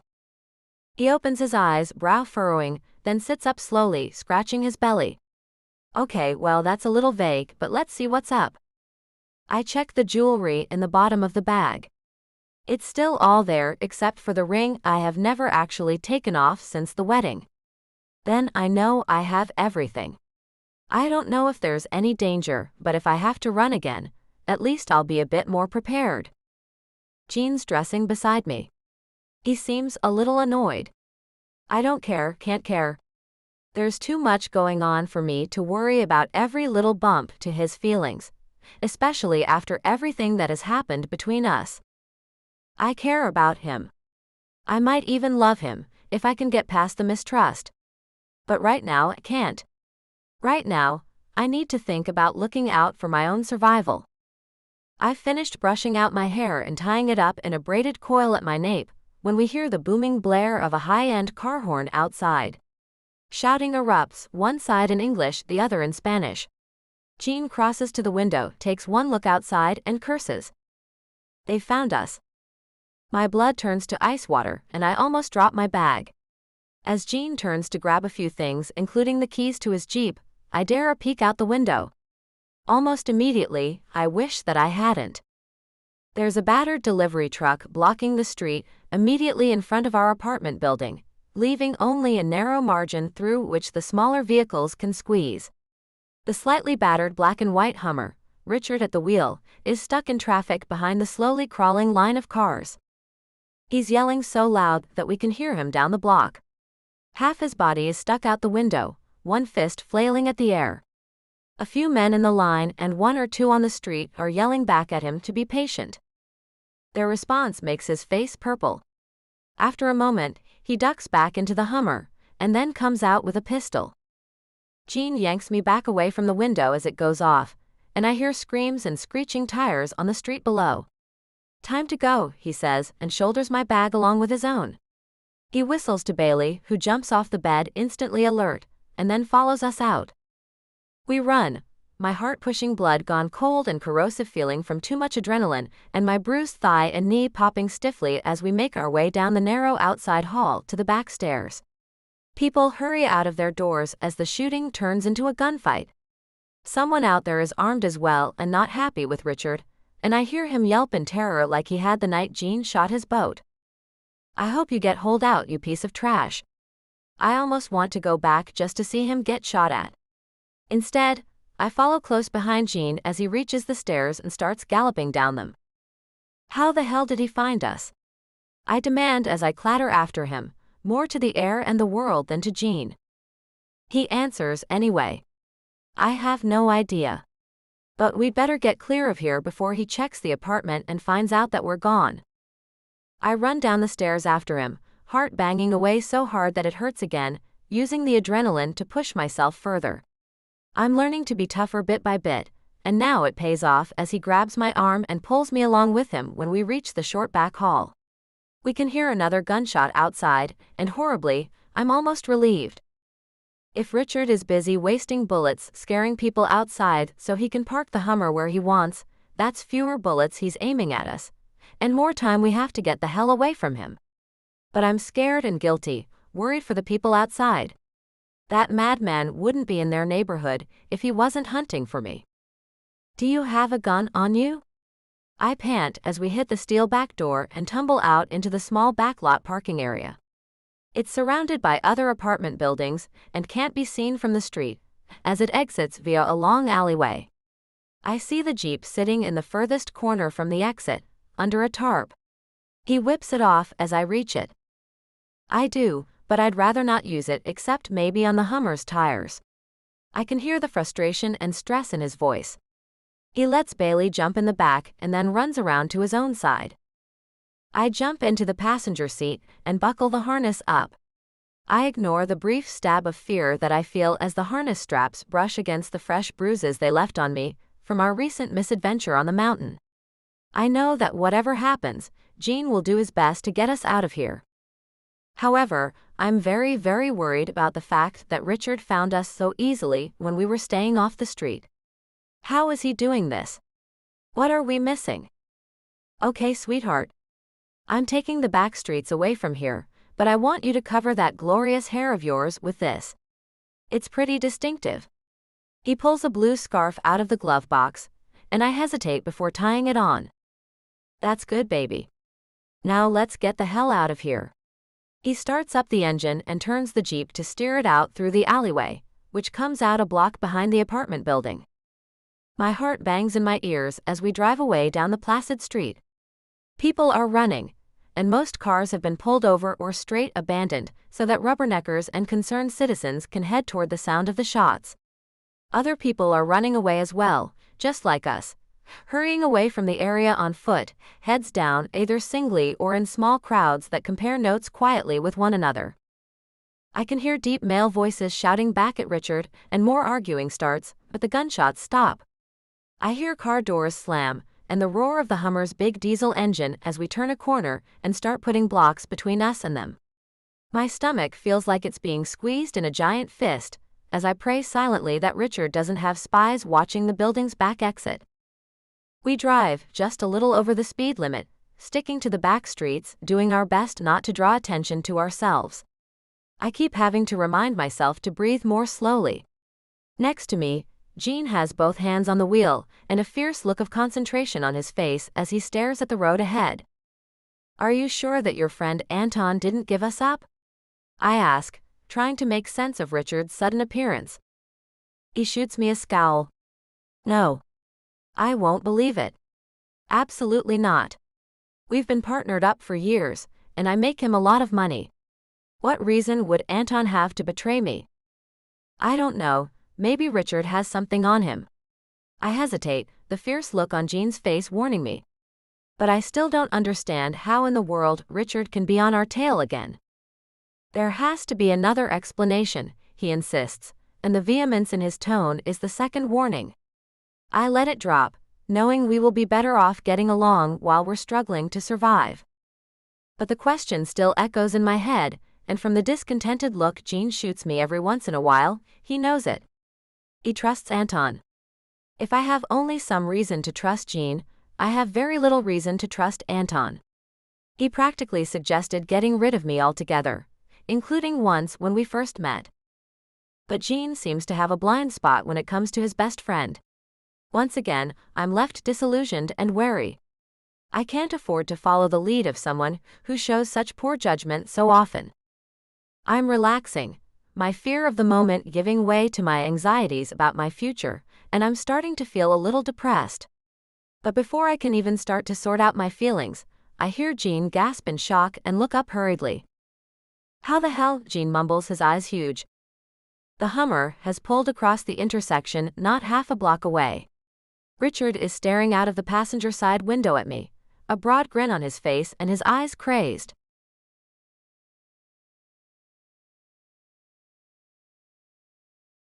Chapter 18. Kara. Damn. Jean brakes quickly, then throws the Jeep into reverse and starts backing far too fast down the street while the Hummer makes the tight turn onto it. Then it's after us, roaring forward while Jean drives with his head watching over his shoulder as he backs us through the late afternoon Havana traffic. He lays on the horn, and I stare in horror at the Hummer now following us doggedly down the street. Cars and bikes swerve out of the way, and pedestrians jump for safety. Jean drives as well as he can, not so much as clipping anyone else on the street, but we're running for our lives. He can only be so careful. Behind the wheel of the Hummer, a blank-faced blonde man in mirrored sunglasses is driving. I can see Richard with his fists clenched on the dashboard, a wild light in his eyes. I don't know if he can see me or not, but from the things he's mouthing, he is both pissed off and somehow gleeful, all at once. I stare back at him, and only wish that the damned Hummer would blow a tire. I know, though, that this is a fight that will be won with nerves and skill, not wishes. Or emotion, for that matter. I keep from crying out, and fight back my tears, as Jean desperately focuses on the road ahead. Now I have no choice but to trust him, and do everything I can not to distract him. Suddenly, before we can do anything besides continue to desperately flee, a pair of old trucks dart in off a side street and slam into the side of the Hummer. For a split second, I'm gratified by the sight of Richard's expression of utter shock, eyes wide and mouth dropped open in an elongated O of horror. Then, he is literally pushed out of my line of sight. I turn to look at Jean and see if he knows the two angry-looking Cuban guys in work clothes who hop out of the now dented vans, but he looks just as surprised as I do. He skids to a stop, taking the time they just bought him to turn around. As he makes the turn, I hear the men screaming at Richard for firing a gun on a crowded street with kids playing. Nothing planned. Just a pair of concerned citizens. We owe them our lives right now. Holy cow, Jean mutters as he takes another turn and floors it away. I can hear the grinding of the Hummer's motor as Richard tries to drive away, with his vehicle pinned to a concrete wall. Holy cow. That was lucky as hell. Yeah, it was. But was his finding us just luck? I'm starting to really worry. Is it possible that I don't know. I rack my brain, thinking of every spy movie I've ever seen. Could he have tracked your vehicle? No. If he had found my vehicle, he'd know that we'd make a beeline for it when he showed up, and he'd have had someone waiting. He sounds grim. A LoJack on the Jeep would have made it easy for him to cut us off like that. But I'm not worried about it being on the car. He speeds up as we get on the highway, leaving that sleepy Havana neighborhood behind. He's quiet for a while, focusing. But I swear, despite the fact that it has to be impossible, I can still hear the aggressive rumble of that diesel engine behind us. Am I hearing things? I murmur. Jean's eyes flash and his jaw is set. No, baby, not one bit. He's still following us, somehow. His eyes narrow. I don't think the locator's on my Jeep. I think it's on you. On me? Do you think he tagged me like a bird in a wildlife study? No. Nothing that gross, unless you remember him coming at you with a needle, or you've ever been drugged around him. I shiver, suddenly cold. No, nothing like that. He's creepy, but not that creepy. What then? It's half to himself, so I don't bother to answer.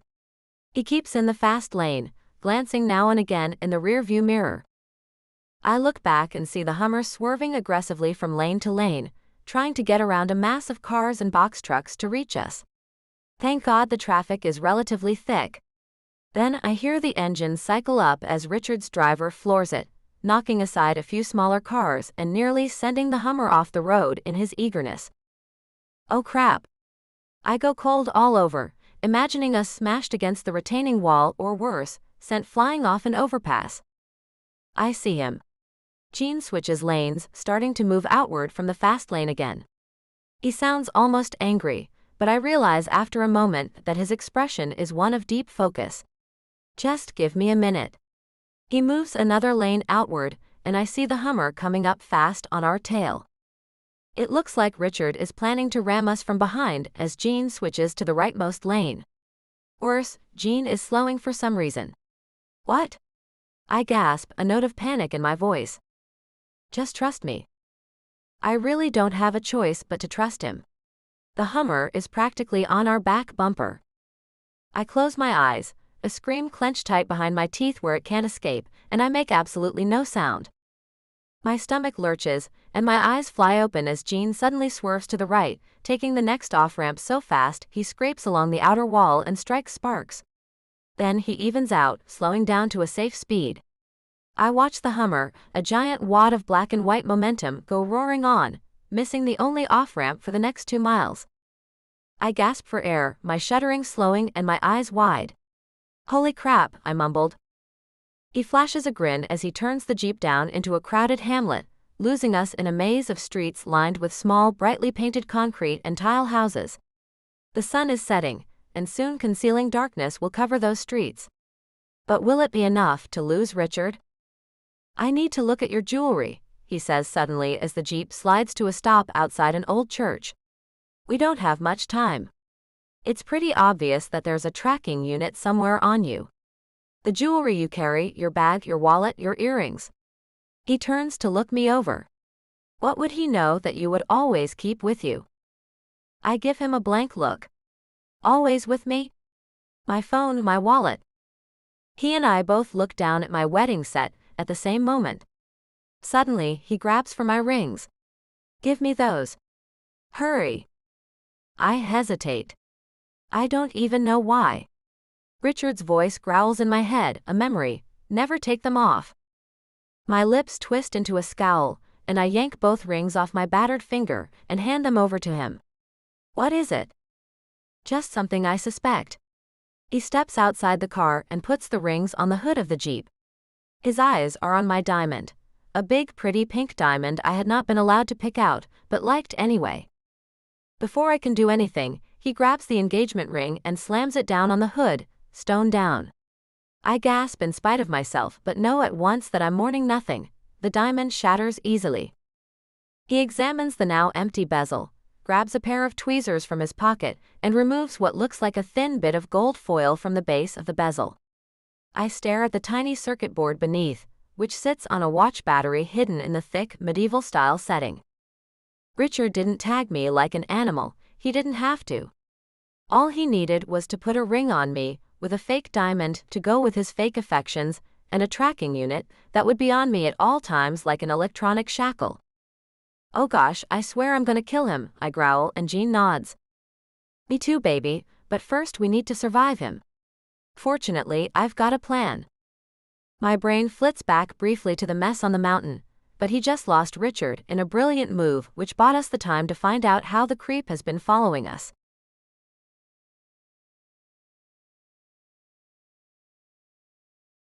Chapter 19.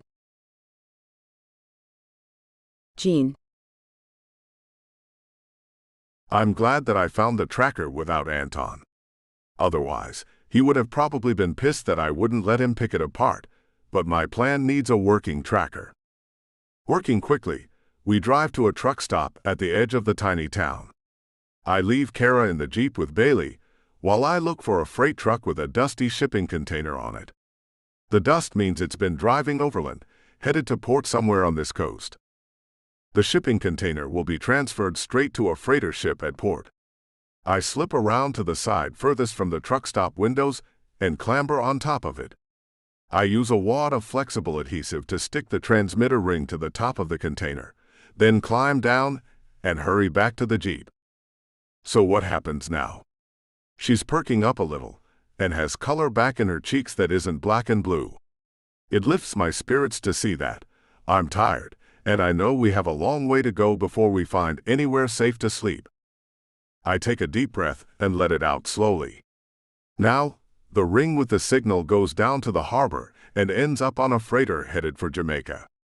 At worst, it will distract Richard long enough for us to get underway.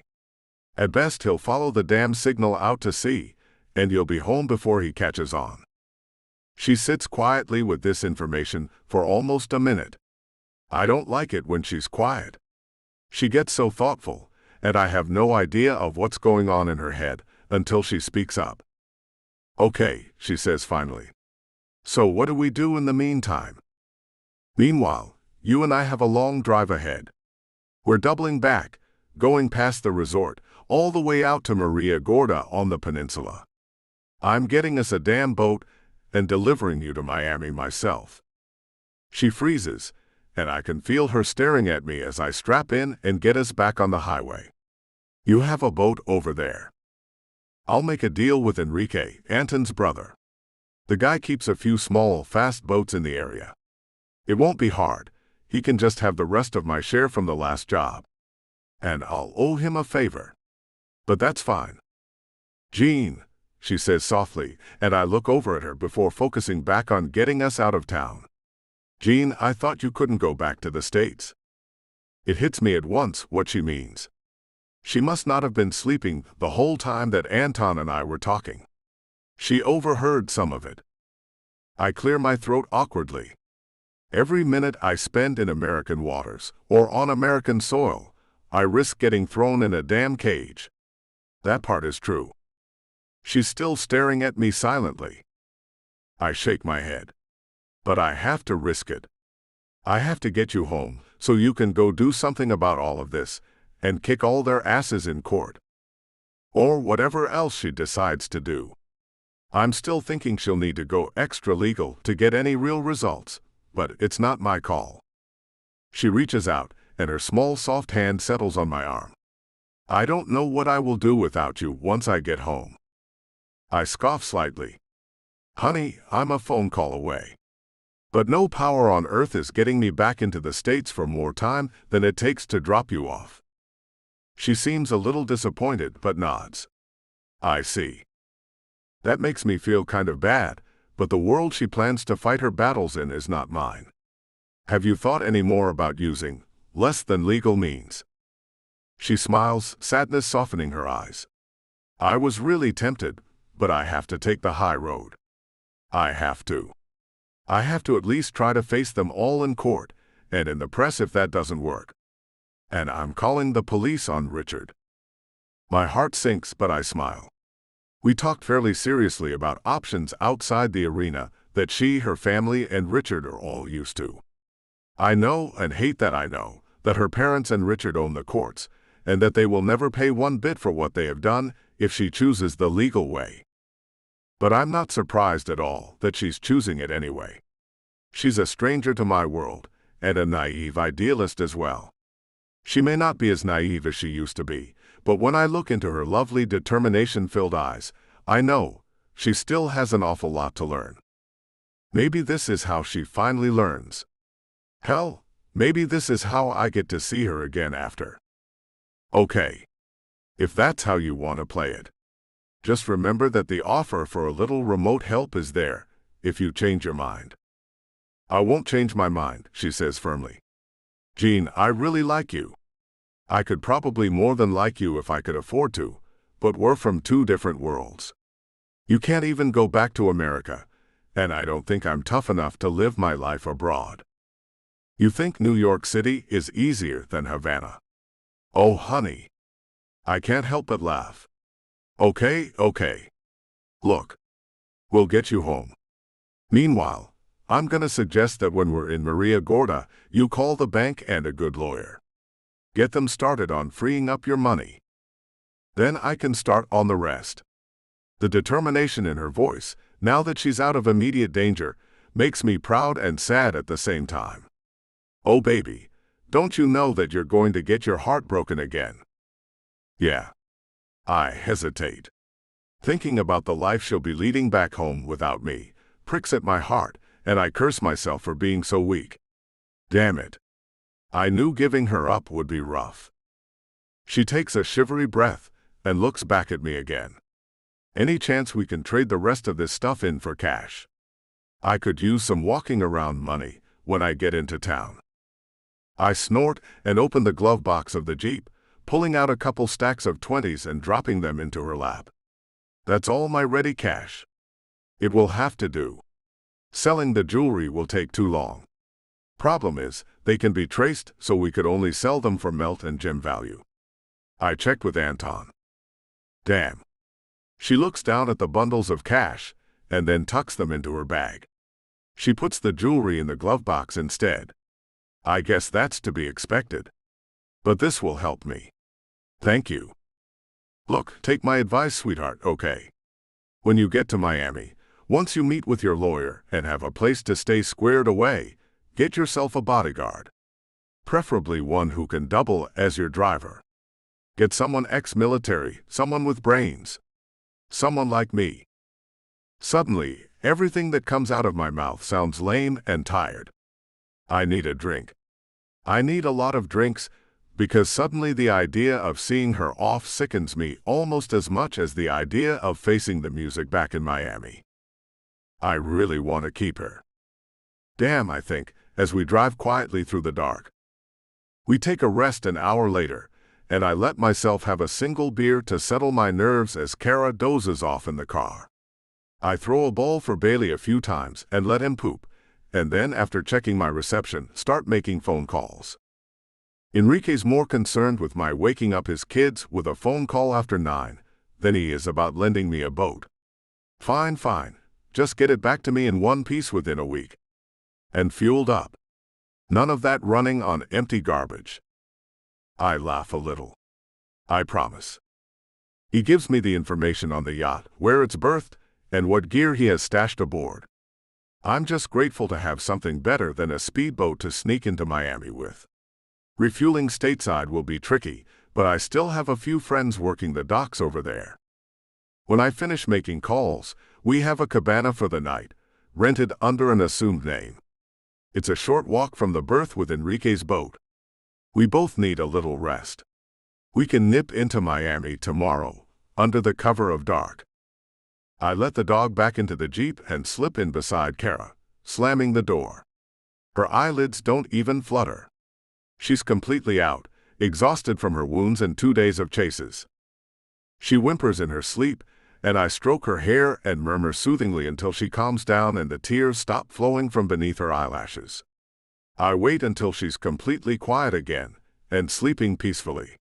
Then and only then, I put the Jeep in gear and get us back on the road. I'm coming up to the end of this. 2 more days with her, and she basically walks out of my life. I might get a phone call eventually. Maybe one day she can even visit. But the parting's going to be a blunt reminder that we're too separated by circumstances. Geez, what a depressing thought. I focus back on the road instead. Every few minutes, I strain my ears for sounds of a diesel engine. Now and again I hear one, but then a truck goes rumbling by, and I relax a little. It looks so far like the tracker trick worked. I'm feeling pretty confident that I've redeemed myself from that little landslide incident, and I'm hoping she feels the same. No matter what happens, I don't want Kara leaving with a bad taste in her mouth about me. I look back over at her, as I slow for a minor traffic jam about 3/4 of the way to Maria Gorda. She's still sleeping, and as we edge around an overturned farm truck and the scattered hay bales the poor guy was carrying, I spare a few more peeks at her. She looks so damn innocent and sweet that I get heartache at the same damn time. No, letting her go is not going to be easy. I know I'm tough enough, but crap. It bothers me to meet someone I'm pretty damn good with and have to give her up just as things are starting to get interesting. I pass by the guy in the farm truck, who is currently in a fistfight with the guy in the purple classic Chevy crumpled up against his front bumper. The Chevy driver is outraged, but he's no match for a guy who tosses hay bales around like cubes of styrofoam. I love Cuba. Most of the time, this sort of crap is about as scary and dangerous as it gets, at least until a hurricane hits. It's why I was so quick to defend it as a place to be if America doesn't work out for Kara, which it won't if she insists on being principled and sticking to the law while she gets back at those creeps. I wish I could have talked her into trying another way. But it's her decision, and I can't afford to get too involved. I set my jaw and push the whole mess out of my mind again.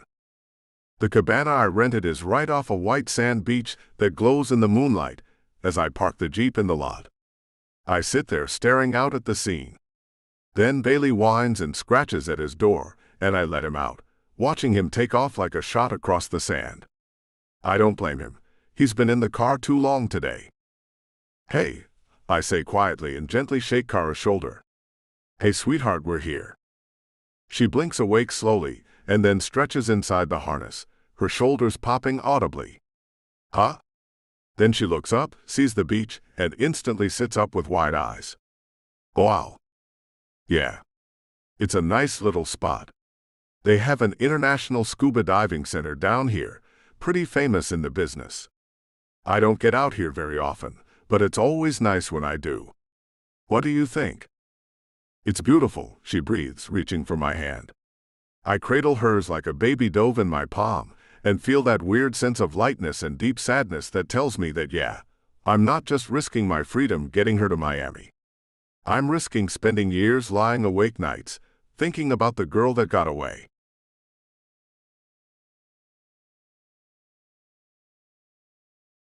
Chapter 20.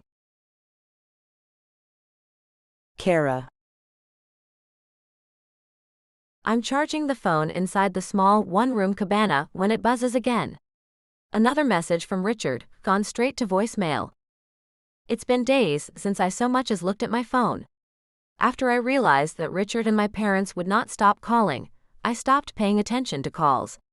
My voicemail box is now nearly full. That depresses me for reasons I don't fully understand. I sit on the cabana's bleached wood floor, leaning against the wall, and decide it's time to start going through my messages. Richard has called me 28 times. He has sent me 300 texts. No emails, of course, for the same reason that I'm not worried much about his having arranged to cancel the prenup. He seems pretty good at thinking ahead when it comes to playing with my life. But after watching him randomly fire into a traffic jam full of people on a crowded street, I know he has no impulse control. He doesn't want to have a reasoned discussion with his lawyer right now. He wants to beat someone to death. Preferably me. Changing a legal document takes time, discussion, and often witnesses, more work than I figure Richard wants to put in while he'd rather be chasing me down. Especially with those impulse issues. He's obsessed with me, and will remain so until I am dead or he is. He doesn't think I'll live long enough to spend his money, so why even bother changing his will? It's overconfidence, I murmur. On the bed nearby, Gene mumbles in his sleep and rolls over, his nude body gleaming like polished stone in the moonlight. I look over at him sleeping and smile, wanting to go back and curl up with him. But as I look down at all those messages and think again about what I'll have to do when I get back to Miami, I know it's time to brace myself and plow through them. After all, if Richard or my parents are planning something, I need to get any forewarning I can from their messages. I never want to hear the sound of any of their voices again, but that doesn't matter. This isn't about what I want. It's about what I need to be safe, get my money, and get my revenge. I check the text messages first. They're the easiest, because I don't have to hear Richard howling in my ear. I also don't want to risk waking Gene up. He has to be exhausted from doing so much driving, including 2 or 3 tricks that practically qualified as stunt driving. Yeah, I'm a lot more impressed with him tonight than I was this morning, that's for sure. Nestled in his arms, I rested a while before the nagging sound from my charging phone had woken me. I brace myself again and then sigh and start scrolling through the messages. They really are almost the same. My mother pleads. My father scolds and makes threats which, as I've learned from Jean, he mostly can't act on. And then there's Richard, God bless him, with a lightning bolt up his butt. Where are you, tramp? Are you sleeping with him? Who is he? What is his name? I'm going to kill you both. Are you sleeping with him? Answer me, tramp. It just goes on from there, getting more and more incoherent, vicious, and full of crazy. He texts like he sounded the night he attacked me, incoherent, furious, brimming over with curses, threats, and accusations. I shudder, but force myself to read every last one. Once I am done scrolling through them, I hesitate, finger over the block button. Is there any point to blocking him, or will it just piss him off more and make him more threatening via whatever burner phone he picks up? I keep inputting responses to Richard's tirade, and then erasing them before sending them. He's the bodyguard I hired to come rescue me, if the rumors about you and your 2 dead mail-order wives turned out to be true. I have photos of my injuries, and I'm going to the press and the police.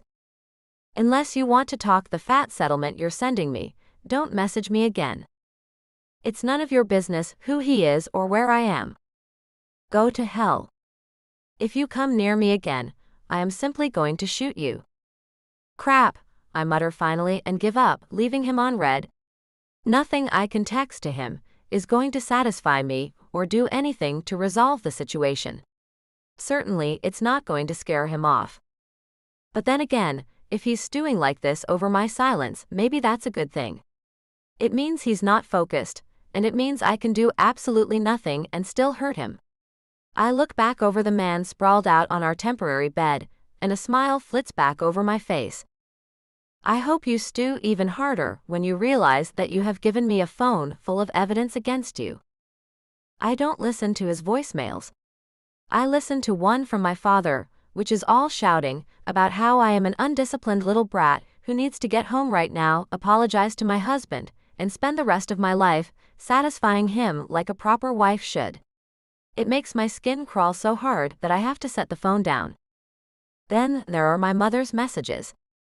There are 5 of them, fairly evenly spaced, each maybe 2 minutes long, longer than everything but Richard's rants, which max out the message length time and again. I stare at them, wondering what fresh hell I'm about to be put through. Then I put the phone to my ear and play the first message. Hi honey, it's Mom. Richard says that you ran away from him with some man? I really hope that this is all a big misunderstanding, and that you'll come back soon. Maybe you want to cool down for a while. I guess I couldn't blame you for that. But you know, you promised to love, honor, and obey, so, even though I know he disciplined you pretty hard your first time out, you're gonna have to come back and make this work. I'm always here if you need pointers. Love you. I sit there staring across the room at the pleasing contours of Jean's body, admiring him like I've seen men admire women, but not having to be shy about it because he's asleep. It soothes me as I listen to the self-deluded mess on my phone. It doesn't keep me from tearing up, but it gives me a reason to plink the tears away fast. Silhouetted against the broad window, the shimmering water and the silver beach beyond, Jean breathes softly, Bailey sprawled out against his hip. Far out to sea, I can see ship lights. Miami is out of sight, but I know it won't be for long. I wipe my tears, comforted by the view, and listen to the rest of the messages. She gets angrier and angrier as time goes on, and that makes me angry in turn. All she's doing is trying to shove me back into the role I have outgrown, submissive chattel for my father's business deals with Richard. First comes the saccharine appeals to duty, then the scolding, then the shouting, then the sobbing. By the end of it, I'm really in tears, but they aren't tears of guilt. Screw you, you horrible tramp, I thought you loved me. Disgusted with my Judas mother above all because she should know better, I open up my phone gallery. I documented my injuries. Time, date, healing progress, pain levels. The first photos I took while I was still bloody from Richard's assaults, all the way back when I was hiding in his damn yacht bathroom. Most of the rest I took after my bruises bloomed. I send them all to my mother, every one, making sure nothing I send has anything in the background that can be used to identify my surroundings. I don't text. I don't try to call her. I just send a torrent of images, one after another. My bloody, battered face, the bruises on my ribcage and limbs, the gash on my cheek. I leave the rest of the messages on my service, mute my phone, and get up, crawling back into bed with Gene. He rolls over with a grunt and wraps an arm around me. I huddle against his chest and let the tears flow until they stop on their own. I drift off that way, wishing that I could just stay here with him and not go back to face the monsters back home at all. I'm sitting in an immense black courtroom, all surfaces fashioned from polished ebony or dark marble. I'm on the witness stand. Richard is in the dock in an orange jumpsuit. He stares death at me. My father is his lawyer. My mother is sitting on the bench in an elaborate white wig, black robes, and a cold scowl. The pictures that I sent her are blown up to enormous proportions and hung up on the wall behind them. I realize that I'm supposed to handle the prosecution on my own. But I can't be on the witness stand and down there at the same time. I freeze, confused and intimidated, wondering what the hell I should do.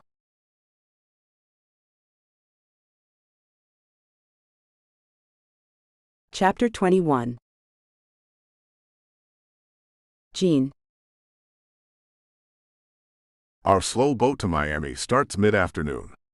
It's a clear, golden, perfect day, seagulls crying and dolphins playing in our wake.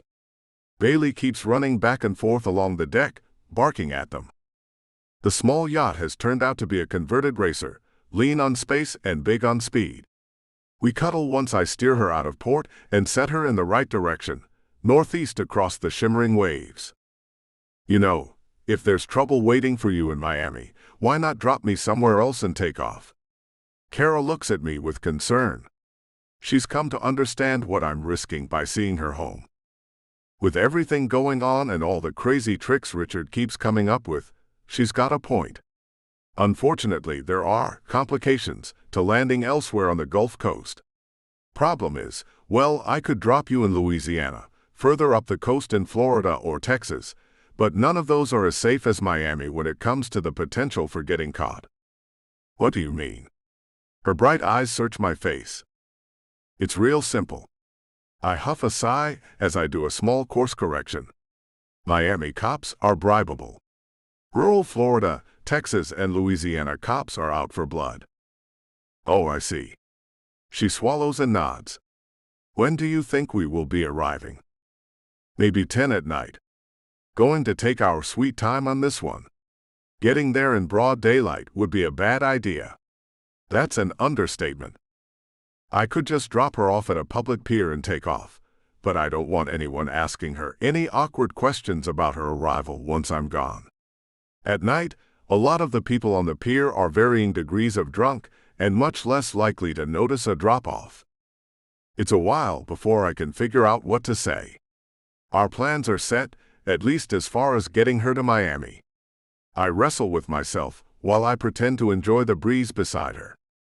But eventually, almost reluctantly, I start to talk.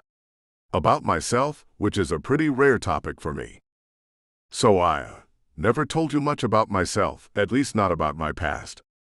You should know, my dad was pretty much Richard in his own way. That isn't quite how I planned to start my story, but it seems important at least that she knows the reason for my quick sympathy. Was your mom like mine too?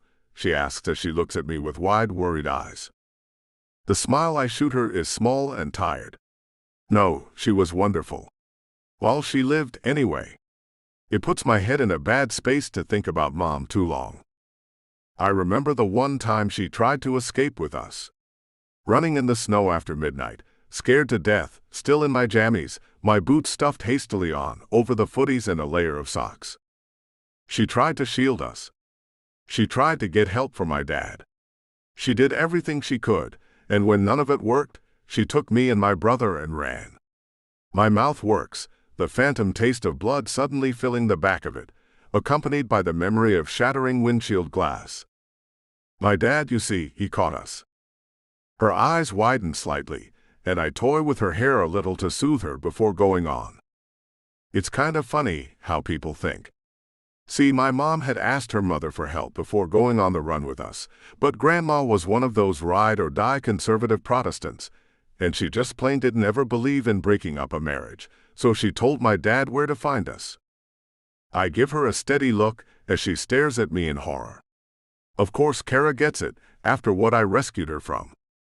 Maybe that's why I'm telling her this. I don't know if I'll ever see her again, and this is the time we have. Of any woman I have ever met, even though she's just starting to really learn how hard the world can be, Kara comes close to being someone I can trust to understand about my past.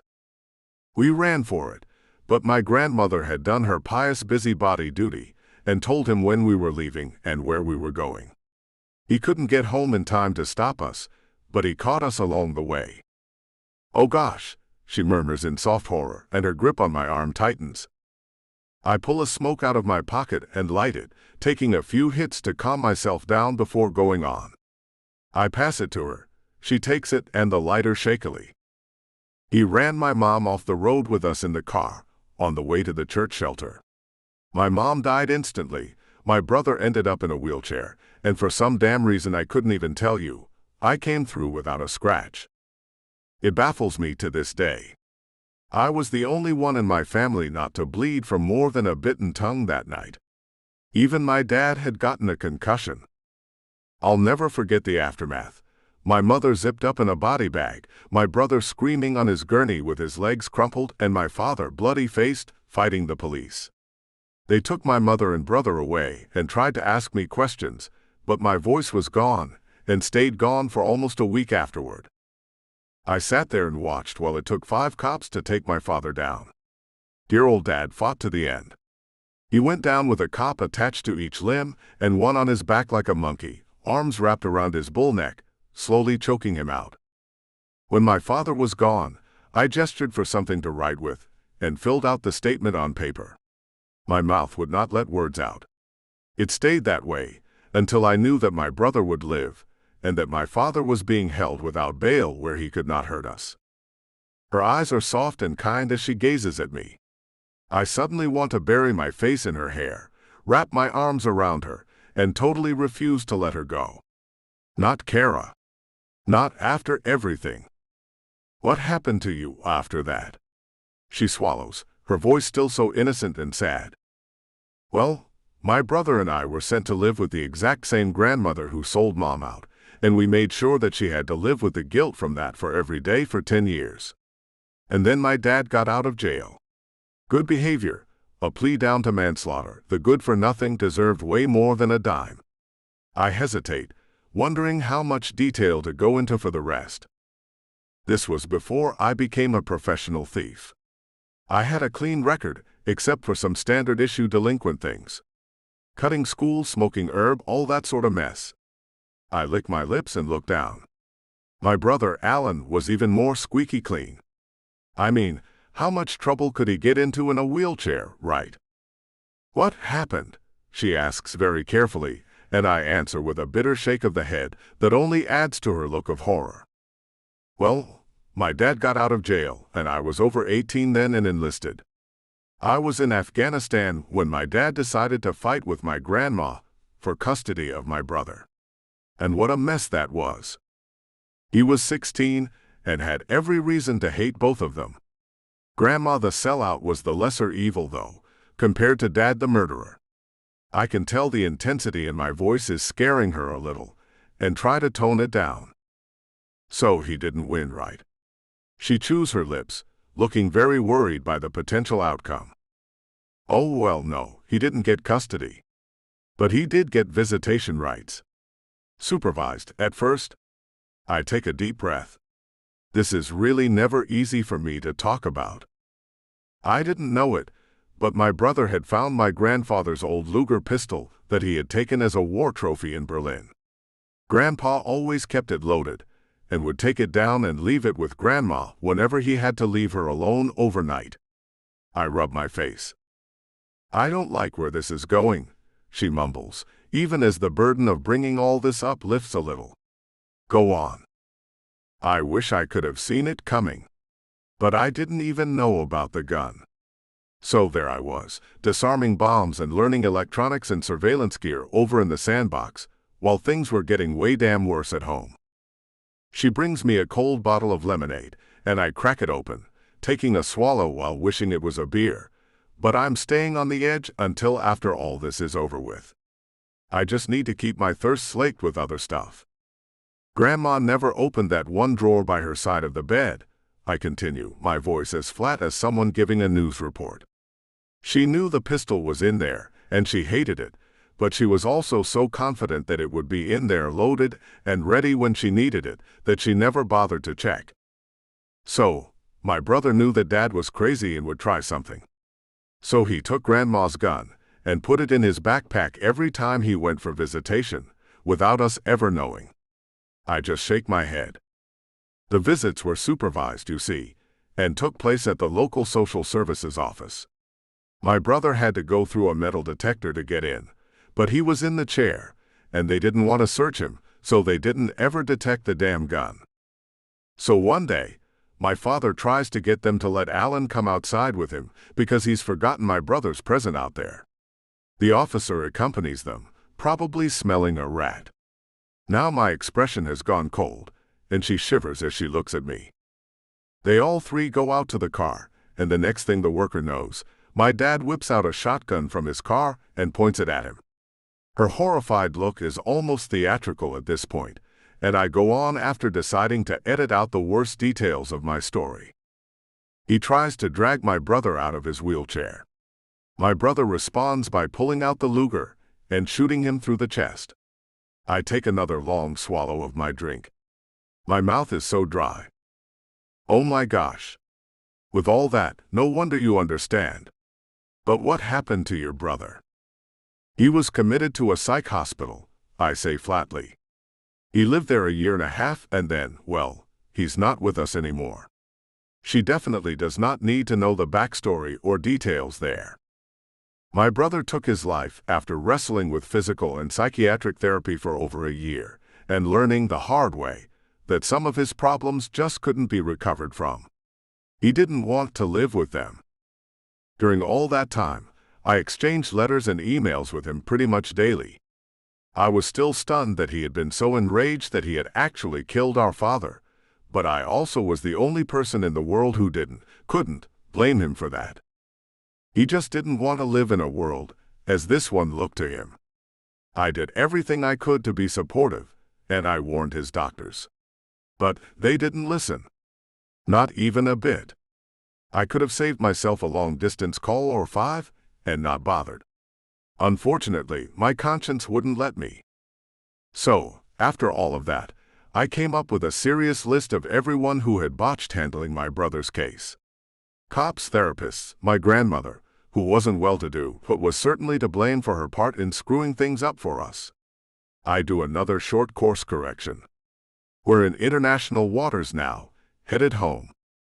Her home, anyway. That's when I started stealing more than food. I made sure that I made lots of trouble for everyone on that list. I didn't even steal things at first. I would just mess things up for people. I smirked. Of course, I was 21 and kind of a little guy. But how would you mess things up for people? Now that the bleak horror of my family's deaths had been played out as a subject, she was starting to act less horrified and more curious.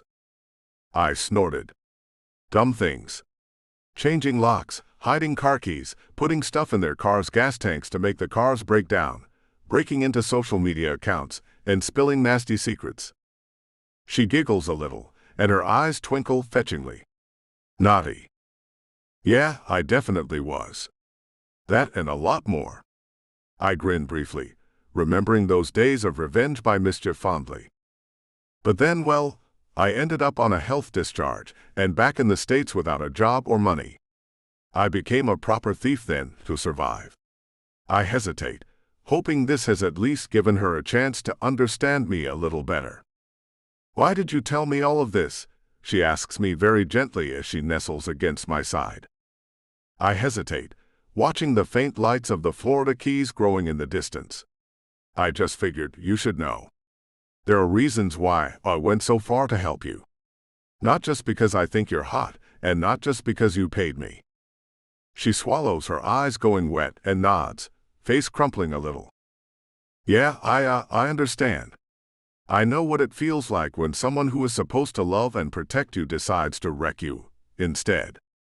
I'm no therapist or anything, but you ever need to get away again, I'm gonna make sure you walk away with my phone number. All right. I pat her shoulder awkwardly.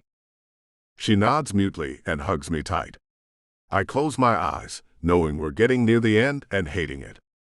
I savor the embrace, and when it turns into more, I savor that too. Slow, quiet tears that tell me without words that she doesn't want to go. It rips me apart that I have to send her on her way, but she wants to fight her battles in her way, back here in America. Later, we curl up together in the small cabin and wait for darkness to fall. She calls her lawyer and her bank as soon as we get close enough to shore, catching them both just before business hours end. The bank confirms that they refuse to block her access without her signature or a court order, which her father never bothered to get. She quickly transfers her money into her one non-joint account, uses that card to book a hotel room, and finally sits back, sighing in what sounds like relief. It's done, she says.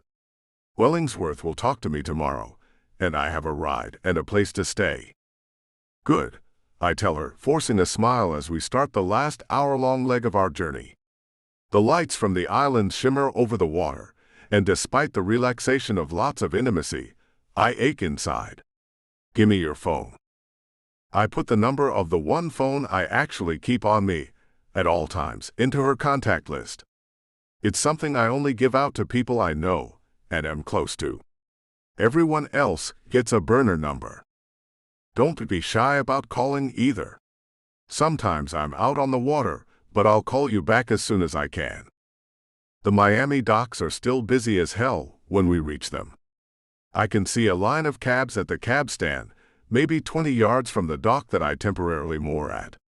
Not knowing what else to do, I walk her to her ride.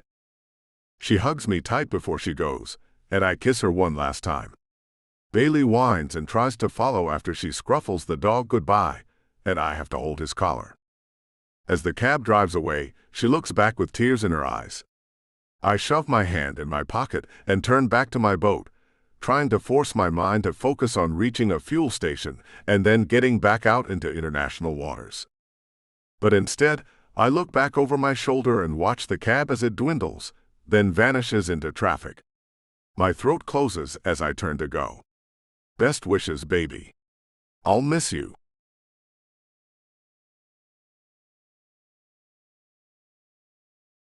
Chapter 22. Kara.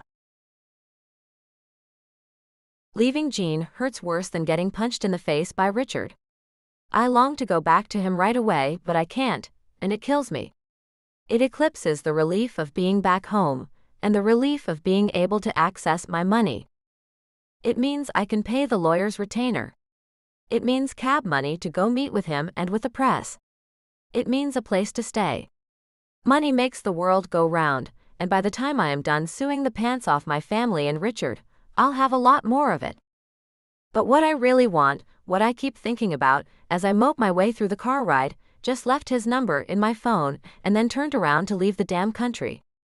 And if I ever hope to see Jean again, I'll have to go away from the US to find him. Maybe I should. He made me feel so good. Tears roll down my cheeks off and on, and I dab at them with a white men's handkerchief that Jean loaned me. I set my jaw and check my phone and blink. There's a text from my mom. A response to all those photos I had sent of my battered face and body. I hesitate before opening it, not really wanting to stomach whatever ugly, messed up thing she thinks is appropriate to send me in return. But then I sit there stunned, staring at the response.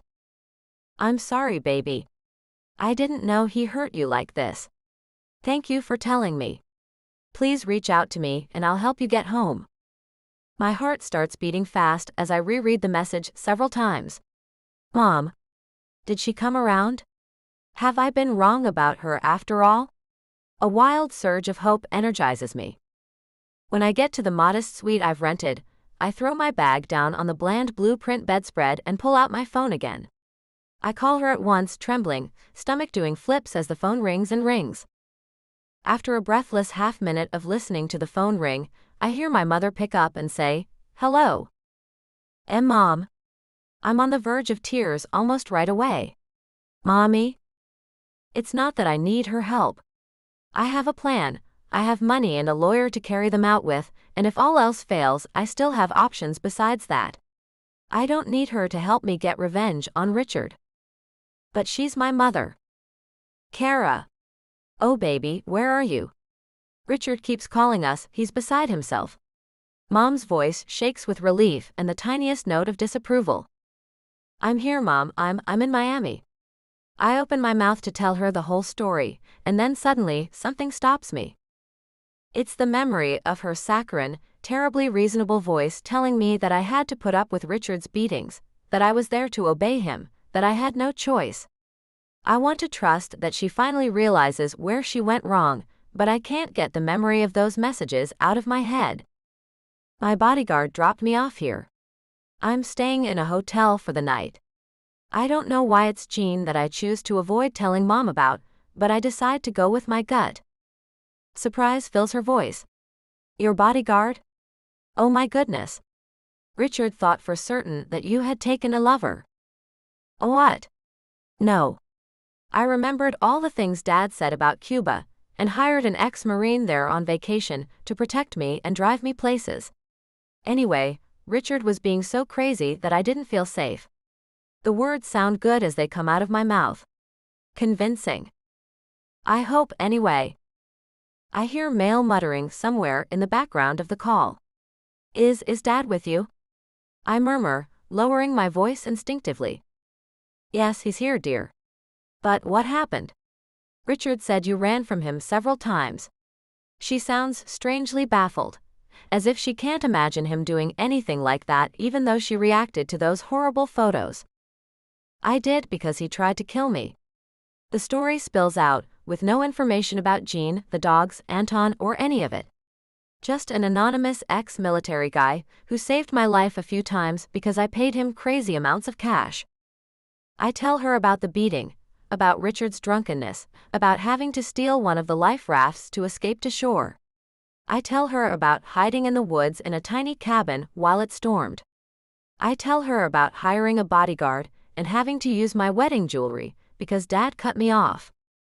I tell her about trying to recover from my wounds in a Havana clinic. I describe the terror when Richard came storming up outside, getting into a gunfight with some of the people on the street, and eventually chasing me and my bodyguard as we desperately tried to escape.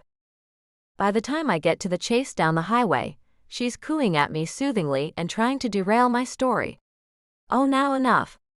It's all right, sweetheart, all of that is done now.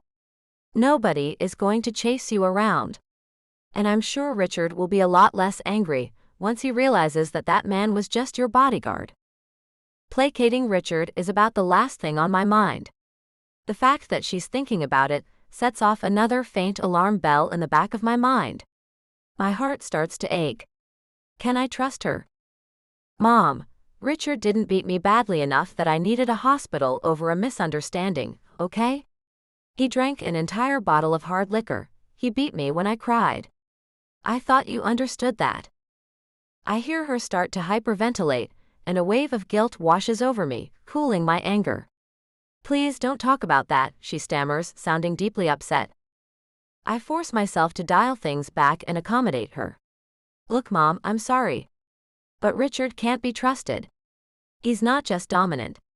He's abusive. I would have no problem learning to live with him if he wasn't a monster. But he's not like Dad, okay?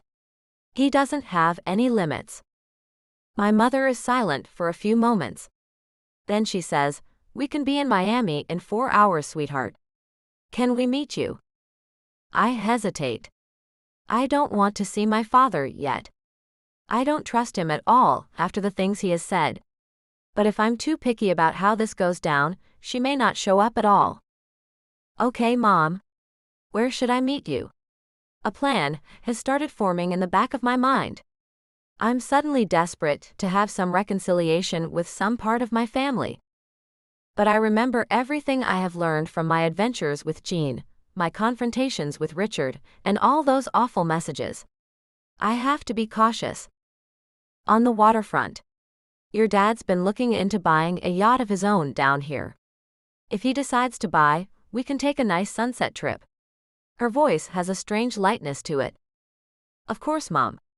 She gives me a slip number and we say our goodbyes. I lie on my back in the small but airy room, the warm sea breeze washing over me from the open balcony window. I'm glad to be seeing my mother again, even if she can't fully handle the truth of what I've been through. I know she'll probably try to talk me into getting back with Richard. Maybe it will be awkward. But I'll definitely show up, just like afterward, I'll definitely walk away and spend as long as it takes to ruin Richard.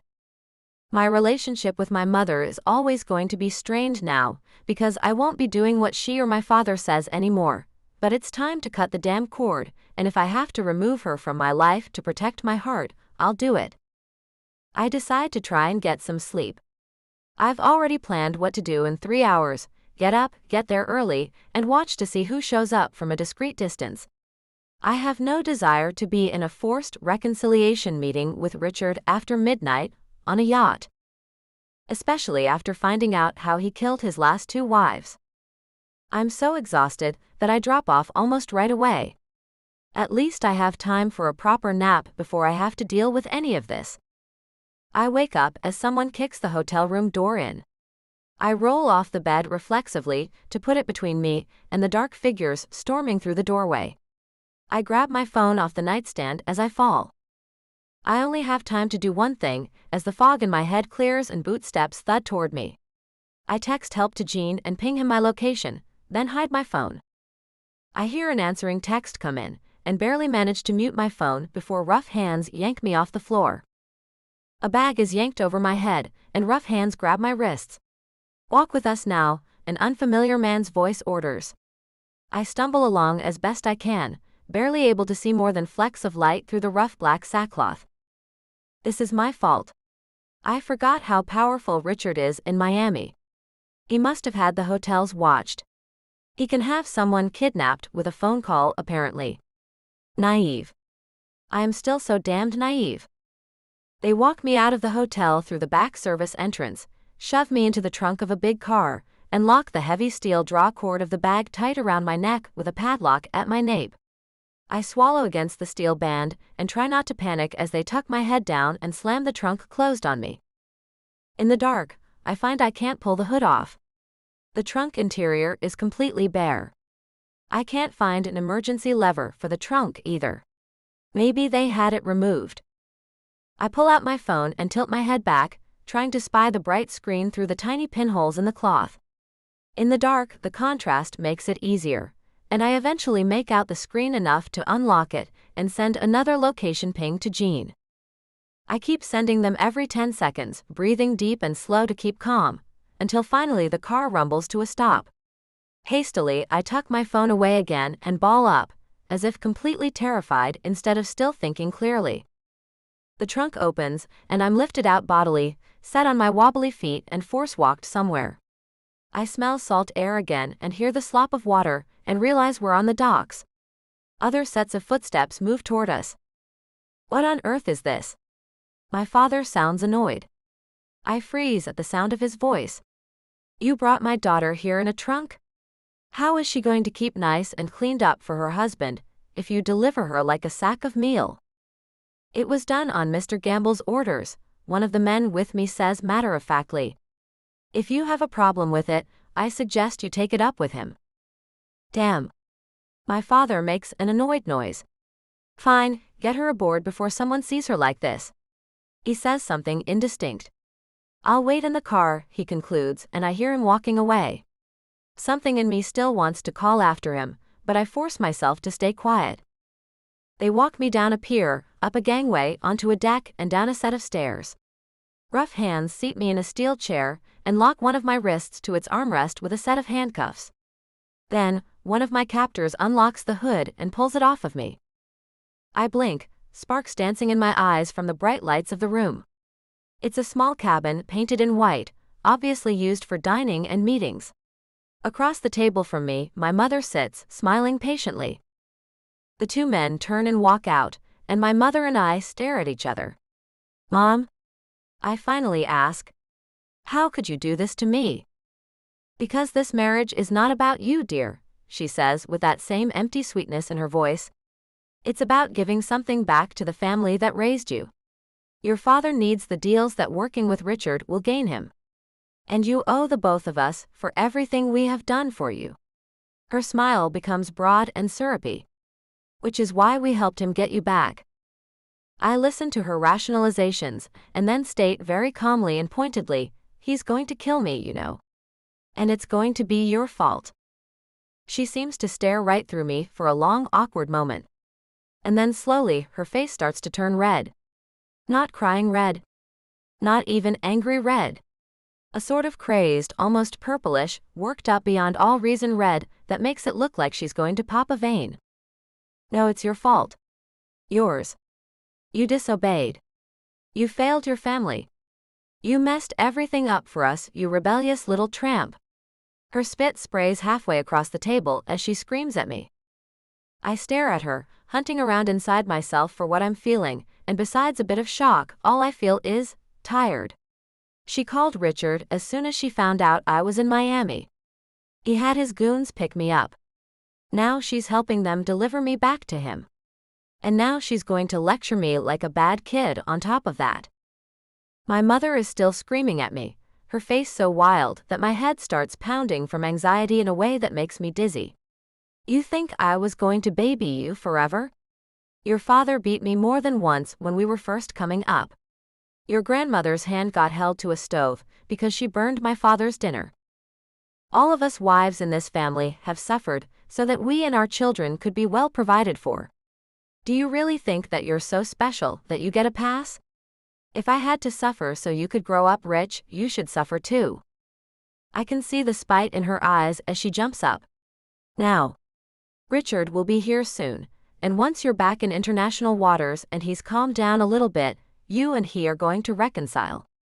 You are not to come back to shore until you do. I don't care what he does to you. You do as you're told and make sure he's happy, so your father can get that business deal." She looks back over at me. "I mean it, young lady." I close my eyes, shaking my head slowly. "You're not human. And you will pay for this one day." She blinks back at me in shock, then purples again and turns to storm out. Outrageous. Once she slams the door on me, I quickly fish back in my cleavage and pull out my phone. I can't do much using just my offhand, but I manage to ping my location again and look at my screen finally. "I'm on my way, baby. Just keep leaving breadcrumbs." I take a huge shuddering breath and my eyes brim over. Okay. Richard had me grabbed. Going back to international waters. And I keep sending location notices. Eventually, I hear Richard's voice and freeze. He doesn't come down for me. Instead, the yacht engines rumble to life and we start moving. I keep pinging my location, praying that Gene will catch up soon. But eventually, before he can, we start to slow down. Finally, we come to a stop and my heart starts to pound again. "We have stopped," I text, and ping him a final time before shoving the phone back into its hiding spot.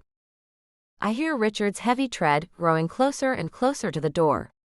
I close my eyes, breathing deep. Terror drops into my stomach like a cold stone, and an icy sweat breaks out on my skin. "Gene is coming," I promise myself as if soothing a small child. "Gene is coming." As the door swings open and I see Richard's sweaty, grinning face beyond it, I just hope that my lover gets here in time.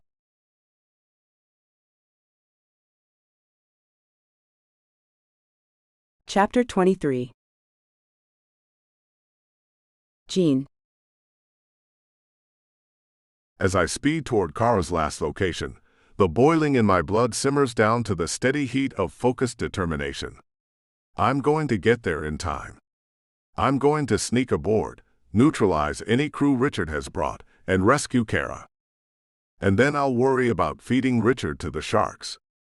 Back in the Corps, I learned a lot about how to balance determination against fear. In this case, I'm fighting back a terrible, creeping series of what-ifs that chew at my nerves. What if I don't get there in time? What if I'm outgunned? What if he does something to her?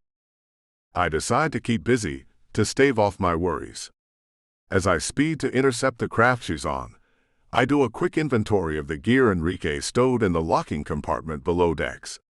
4 flare guns, 1 dive knife, a .40 caliber pistol loaded with hollow points, and 2 reloads. Unless Richard's got more than 4 guys with him, I can probably take his crew. I'll just have to be smart about it. The signals from Kara's phone have stopped coming. I know it probably means she doesn't have privacy to send me another breadcrumb. It's kind of ironic, but she's nearly at the same coordinates that I found her the night of her rescue. Bailey pants beside me, sticking close, aware that something is wrong. I don't like bringing him into danger. But right now, I need someone to guard our escape route, and I know he'll bite the hell out of anyone who tries to board the boat. As I draw closer and closer to the coordinates Kara sent, I shove all 4 flare guns into my bandolier, holster the gun, and put the extra clips in their pouches on my belt. The knife goes in a thigh sheath. I check my GPS and look around, quickly catching sight of the lights of a gigantic luxury yacht. Holy crap, look at that thing. I grab my binoculars and look the place over. The deck is deserted. There are 4 armed men in the big goldfish bowl of a wheelhouse, one of them steering while the other 3 talk quietly, their assault rifles slung. Ah hell. How do I fight against that much firepower? Getting an idea, I focus in on the glass itself.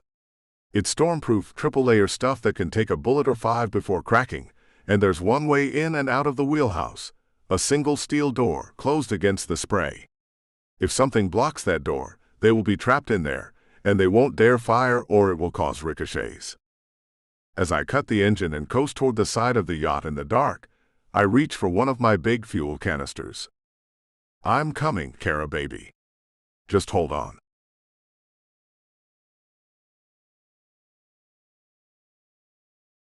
Chapter 24. Kara. Did you really think that you could get away from me forever? Richard asks me in an arch, mocking voice as he walks around and around the chair I'm cuffed to. Is that what you thought? I was actually kind of hoping you'd die of a heart attack trying to chase me down, I reply coldly, and his eyes fly open in shock. I stare back at him defiantly as he stands stock still and blinks at me. I already know that he's going to hurt me, and probably kill me, no matter how sweet I am or how much I plead. We've already been down that road. I figure I might as well die with my pride intact, even if nothing else is. Are you on illicit substances or something? He asks incredulously. You don't have a backbone. It was bred out of you. Trained out of you. I watched you ripen for years. His language is crazy, disgusting, the language someone would use to describe livestock or crops. Something to be used, then devoured. You know, I say, continuing to talk now that I have his attention. About that. I get that you were pretty much expecting someone sweet and obedient, who will accept a beating any old time you feel like dishing one out. He blinks again, dumbfounded. I'm not sure if I heard a boat motor out there or not, but I know Jean is coming. He must be. I have to buy myself time. Well, it's true, my family's women aren't very good at standing up for ourselves. We're not raised for it. And I guess guys like you need girls like that to make you feel a little less small. The purposeful glance down between his legs is daring, but instead of outraging him, he just becomes more and more stunned. Am I dreaming this right now? He mumbles, his eyebrows almost up to his surgically enhanced hairline. No, if you were dreaming this right now, you'd be naked. I'm just rambling at this point, and he keeps staring at me in astonishment. Probably true, he admits. Then he says in the same astonished voice, you do realize that I've brought you out here to kill you, right? I nod, smile, and shrug. Well, you've done it twice before, so why not a third one? Except, of course, that this time around there are some serious complications. The show of backbone still captivates him strangely. It's like he's never encountered it in a young woman at all. Oh. So you know about that? Aha. I answer brightly. I do, you do, and pretty soon every major news outlet will too. It is the single biggest lie I have ever told in my entire life, a Hail Mary pass of fabrications. And he buys it. All the color drains from his face as I smile at him, hiding all my terror as he suddenly shows all of his. What are you talking about? Oh, it's really simple. See, before I even got ashore, I made 3 phone calls. I hold up my free hand and extend a finger for each point. My lawyer, my bank, and the bodyguard you seem to think I was sleeping with. His eyes widen. Bodyguard? Yes. And here's the deal. If I don't check in with him in the flesh in Miami by tomorrow morning at 8, he takes what we uncovered about you murdering your first 2 wives to all major news outlets, including multiple internet-based ones that you have no control over. Given that you killed 2 wives at sea, the disappearance of a third one off your yacht is going to look very, very suspicious. I don't know how I managed to stare him in the eyes. Maybe finishing school has taught me a few unexpected tricks, like keeping my composure in insane circumstances. Or maybe it's my faith in the rescuer that I know would rather die than let me down. He seems to wilt a little under my gaze. You're bluffing. I open my mouth to answer when suddenly a loud whump sounds outside on the deck, and I hear muffled shouting from several male voices. My heart leaps as Richard whirls and runs for the door. Jean. For once in my life, someone's living up to my faith in him.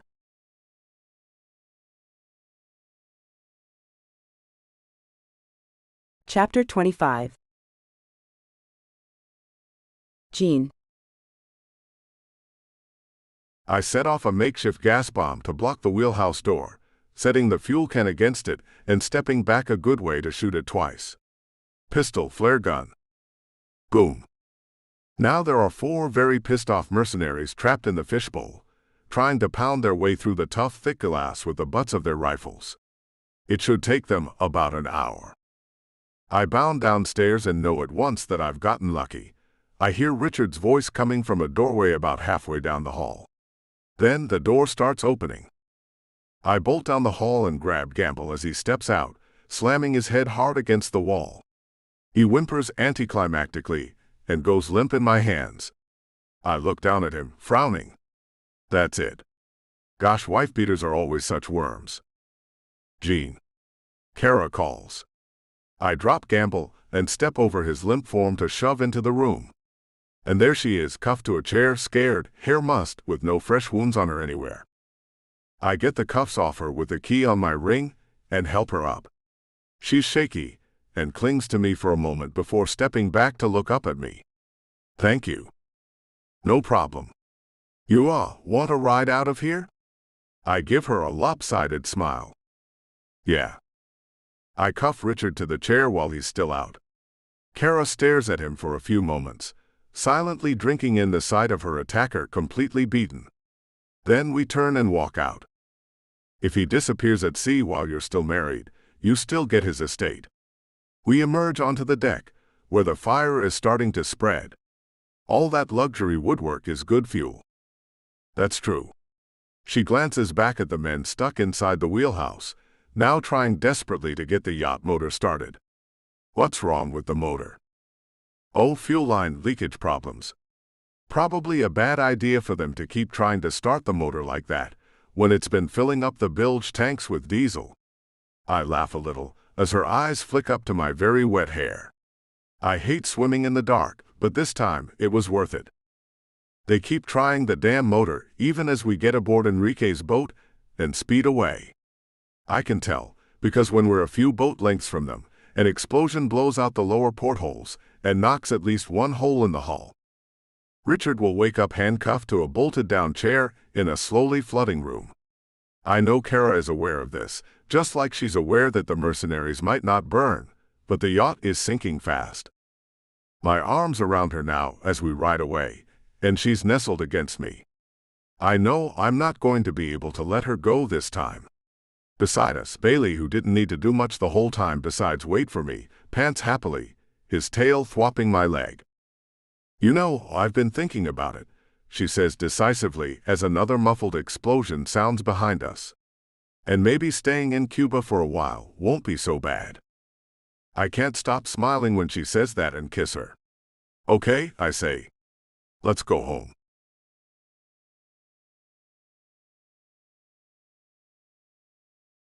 Chapter 26. Kara. The dogs are all fine when we get back to the cabin.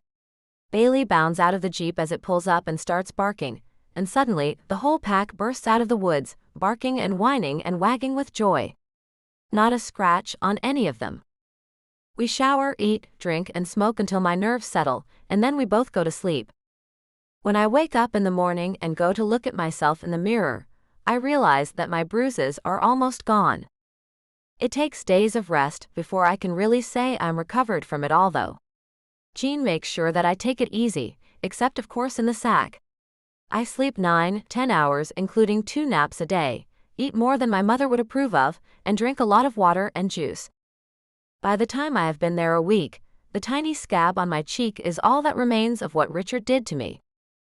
We watch the news, and Anton monitors police and Coast Guard communications for more details. I have been declared a missing person after the sinking of Richard's new yacht in international waters near Cuba. The official story is that the crew Richard hired, all ex-military men, decided to hijack the yacht and rob Richard. Instead, a fire broke out and everyone died. Mine is simply the only body that they didn't recover. Only my lawyer knows that I am still alive. I've given him the whole story, and we're planning a negotiation with my parents. After all, if they are implicated in Richard's and my kidnapping and murder, it will destroy their reputations. Once we secure a few things to ensure my parents cooperate, I will show back up with a frightening story of surviving the sinking of the ship. I will collect on Richard's insurance and estate, and then I will vanish again. My parents won't know I'll be in Cuba with Jean. All that they will know is that I have dirt on them, a lot of new power, and every reason to use it against them. And even if I spend the rest of my life playing with dogs and living with Jean in that little cabin in Cuba, my parents, who betrayed me, will always live in fear of what I have planned. Penny, for your thoughts? Jean asks as I brood over this on one of our hikes through the hills. The dogs mill around us and range ahead, exploring every nook of the forest ahead that they can reach. Just thinking about the future, I say vaguely with a smile. He peers at me, then shrugs. As long as it involves you staying with me, I'm not gonna worry. My smile warms, and I cuddle against him briefly as we wander up the narrow footpath. It does. As long as we're together, we can sort out everything else. The end for now. Please continue listening to The Stolen Bride Extended Epilogue.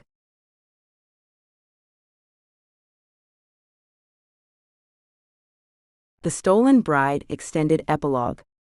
Chapter 1. Kara.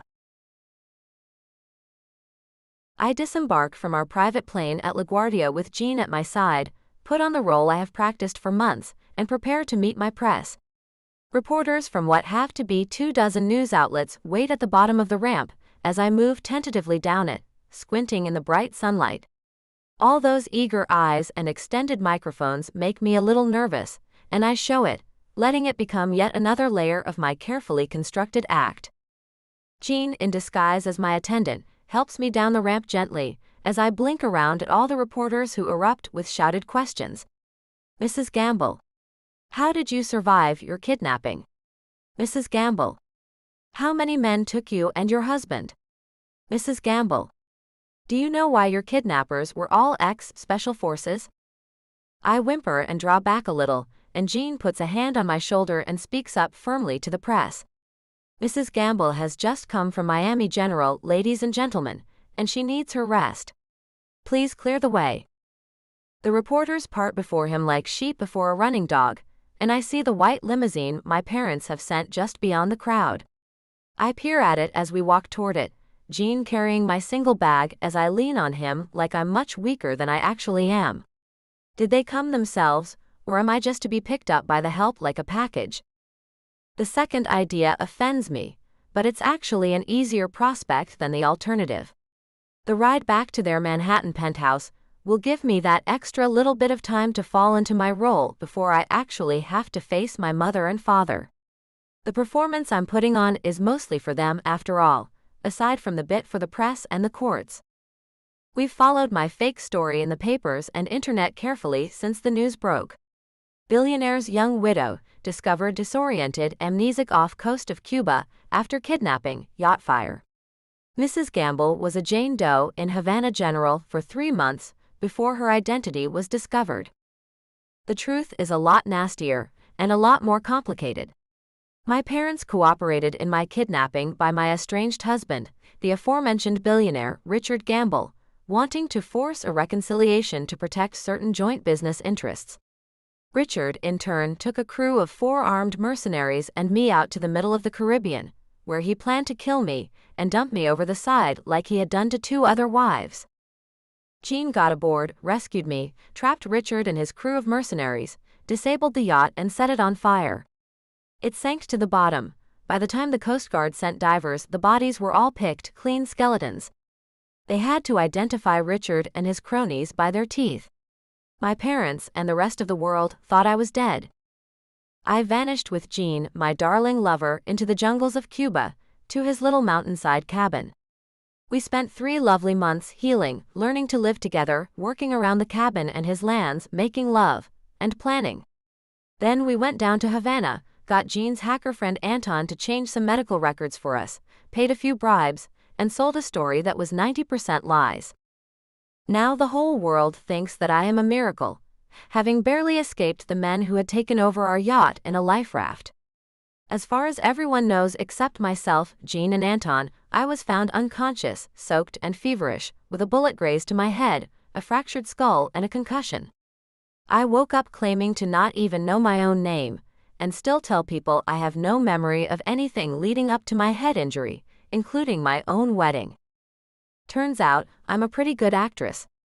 The doctors checked the altered records and didn't bother running expensive tests twice, so they didn't catch the discrepancies. They confirmed the diagnosis of mild brain injury resulting in partial amnesia, and presumed it to be permanent. My parents think I don't know they sold me out to the man who made my marriage into hell. They think I have lost those memories. And I absolutely have to make sure my amnesiac act is good enough to convince them. There's roughly $10 billion in inheritance, insurance, property, and holdings riding on my acting skill today. I am not letting it slip through my fingers. Nor will I let myself botch getting revenge on my parents. I tense as I see my mother and father emerge from the car, both blonde and tight-faced from dye and surgery. Fake sympathy and joy seep from their body language. They wave to me, beaming, and I stumble forward eagerly, reaching out for them. Mom? Dad? Mommy? I have to make this good. The cameras are watching. I nearly stumble to my knees before Gene catches me, and I lean on him with wobbly legs as he walks me over to my parents. They both hug me tight, and I hug back limply, crying, remembering all those years I loved instead of loathed them, and did not know what they really were. I know I've done well when my mother starts sobbing. Her tears are of relief, but not because I'm finally home safe. No, for them, that would be a reason to worry, and they probably did. But they don't have to worry about that if I can't remember a thing. And I doubt they ever thought I could hug them while knowing what I know. But I do. I remember every single damn betrayal, from conning me into marrying Richard, to helping him get me back, to the upbringing that never prepared me for escaping from an abuser. I'm home, I say, and kiss my mother's cheek, a Judas kiss as empty as her tears.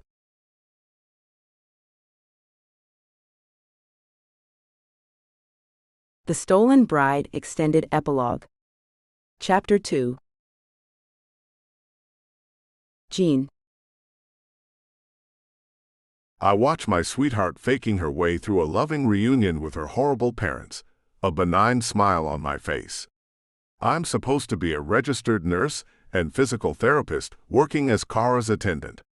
So I hang back, itching behind the makeup, changing my skin tone and facial contours, and look detached and professional instead of snatching her away from their grubby hands.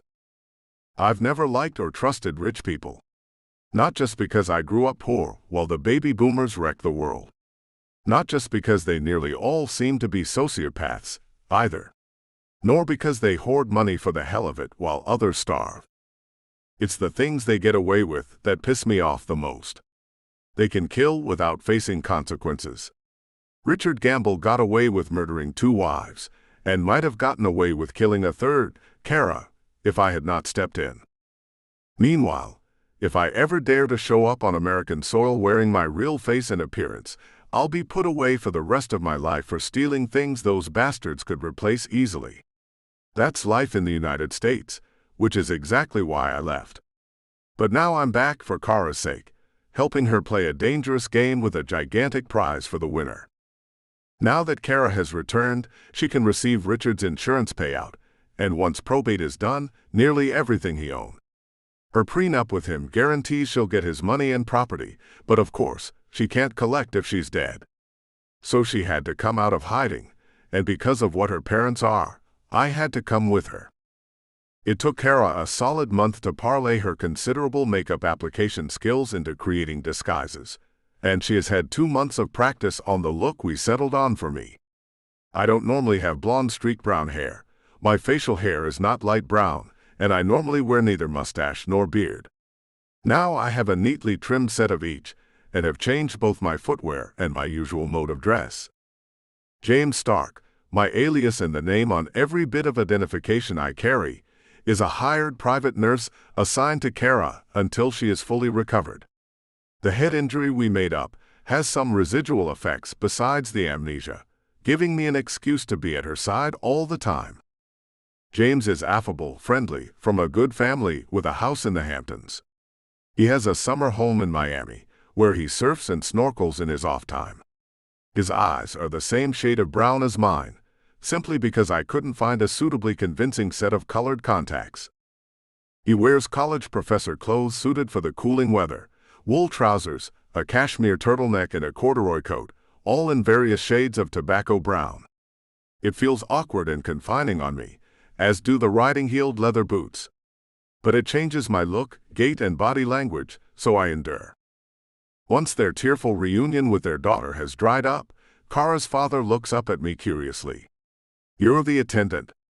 We'd really rather rely on our own staff." I give him a polite smile, as Kara lets out a shaky protest. "Sir, I've been hired by Mrs. Gamble to tend to her currently significant needs, including medical needs. Do you have a nurse practitioner on your staff?" Her father stares at me a moment, as Kara comes over and clings to me like she doesn't want to give me up. Which of course she doesn't. Finally he says, "No, I don't, Mr. Stark, sir." I turn and say a few soothing words to the cringing Kara. I can feel as she leans on me that she's stiff with rage under her act from having to let them touch her. "I can send you a copy of my credentials, if you would like." "The hospital in Cuba hired you?" He frowns curiously, and I shake my head. "No, Mrs. Gamble hired me to help her make her transition to a normal life back home. I'm a rehabilitation specialist, and far too high ticket for the Cubans." Broad false casualness filled my voice, touched with disdain. "Hampton guys are classist as hell." He lets out an awkward laugh. "Oh. All right then. We'll just need to work something out with sleeping arrangements, I suppose, and I would like it if you would email me your credentials." "It's all right, Dad. I can always get a hotel suite if it's a bother," Kara speaks up weakly, trying to make peace. Both her parents shake their heads. "Absolutely not," her father says. "You're coming home, and we're going to help Mr. Stark take care of you until you're all better." "All right."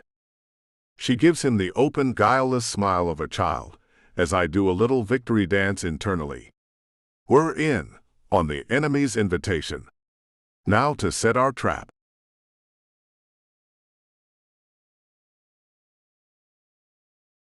The Stolen Bride Extended Epilogue. Chapter 3. Kara. So, how much do you remember? My father asks gently as his eyes search my face. My mother is staring at me as she sits beside him on the limousine's bench seats. I know they're watching for any indication that I'm not as oblivious to the facts as I seem. Not much. I'm sorry. The police asked me to. I start and see my mother go white as a sheet. The police, she asks in a high, sharp voice.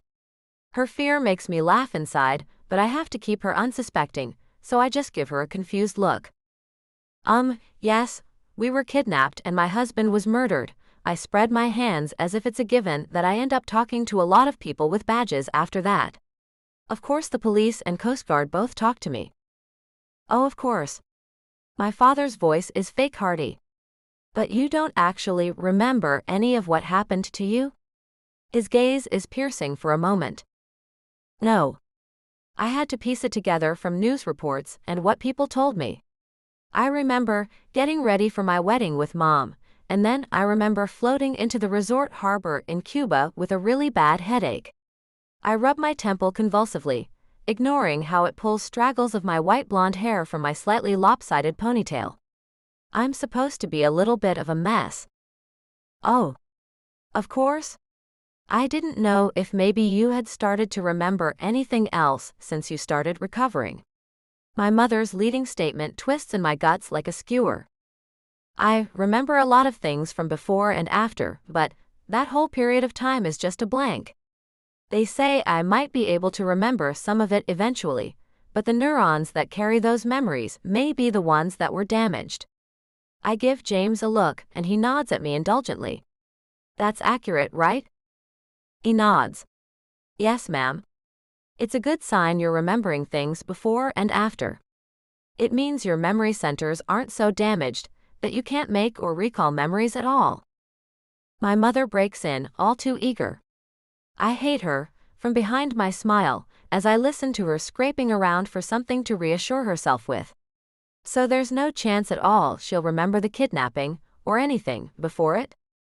I really can't help but want to reach across the space between our benches and punch her in her coral-painted, lying mouth. But I just look over at James, who nods and gives me an apologetic look. No chance at all, I am afraid. I'm certain that some of her memories from that period are so traumatic that she's better off without them, however. He looks over at me, and I do my best to look quietly distressed. Are you all right with that, sweetheart? My father asks indulgently. Not having some of your memories, I mean.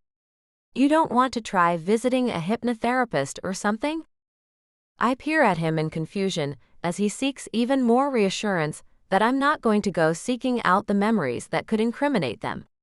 Then I simply say slowly, the husband I married is dead. I'm sorry he's dead.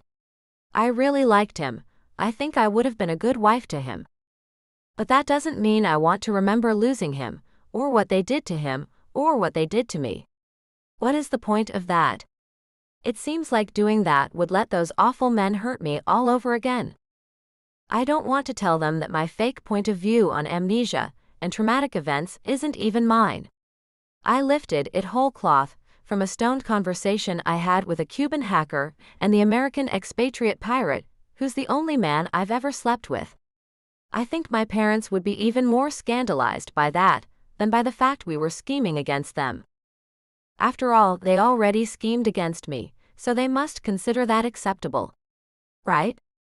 I fight down the bitter amusement that threatens to pull my mouth into a smirk. Beside me, Gene, sticking firmly to his role, smiles and nods his agreement. It's really for the best that Mrs. Gamble avoids suffering any further trauma as a result of all of this. Both of my parents look tremendously relieved, and I know that we've successfully sold them on the amnesia story. Of course, sweetie, my mother says, leaning forward to squeeze my hand. What you don't know can't hurt you, right? I nod back at her with wide, innocent eyes. Yeah. And what you don't know is going to hurt you plenty.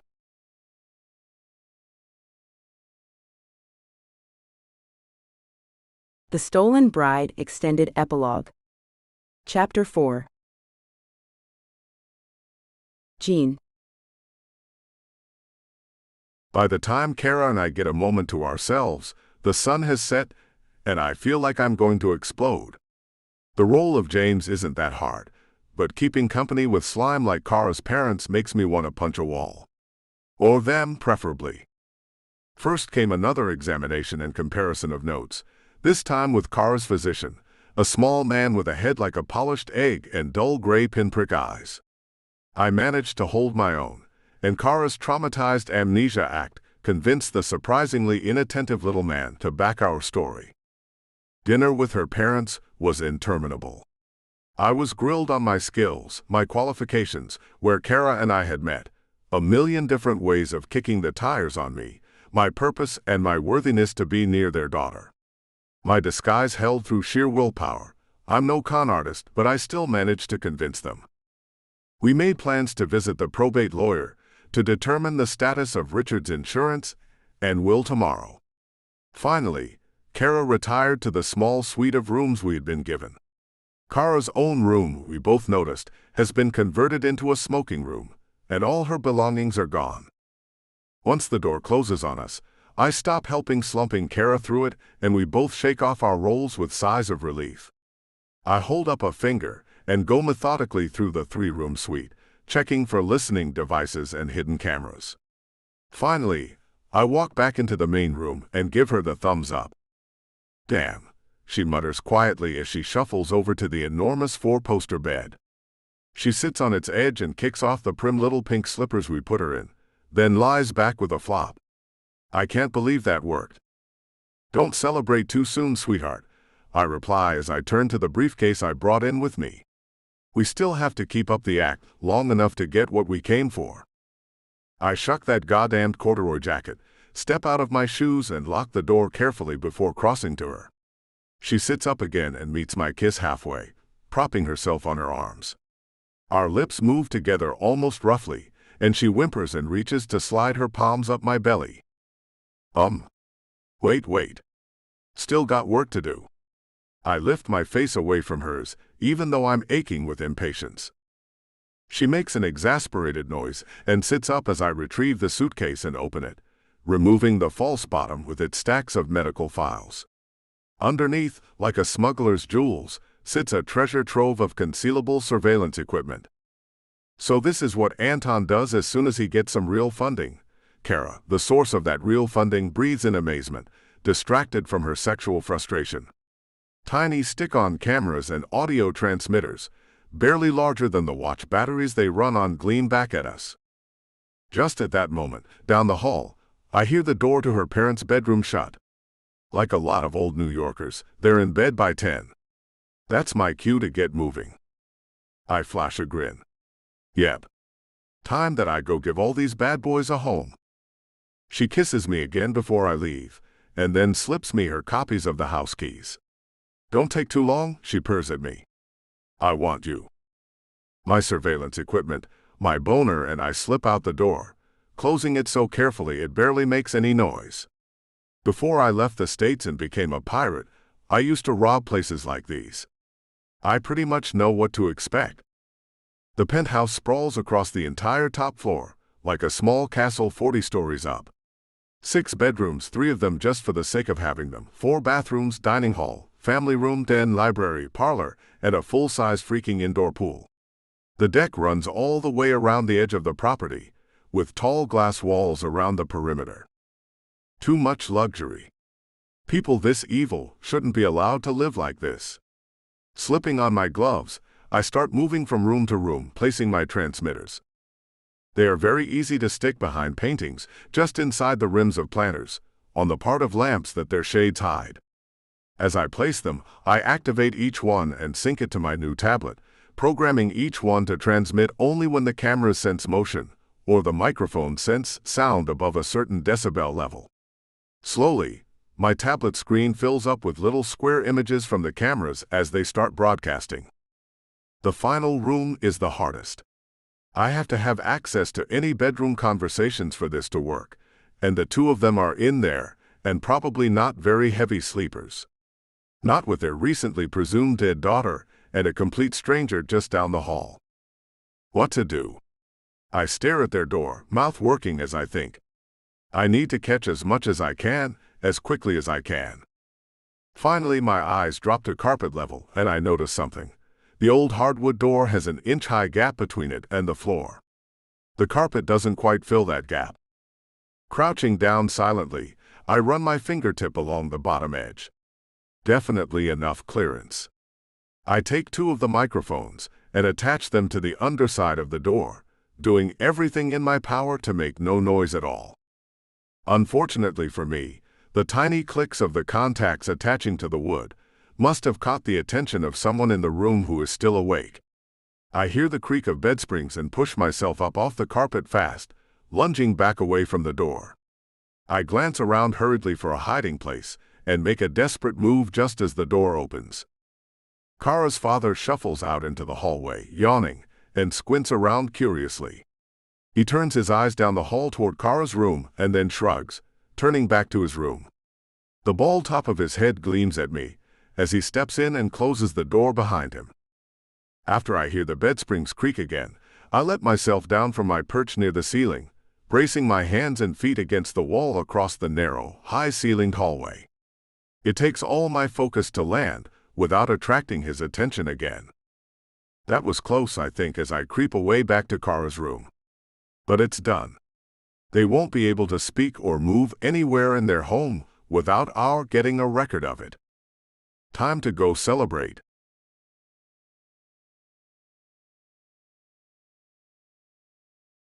The Stolen Bride Extended Epilogue.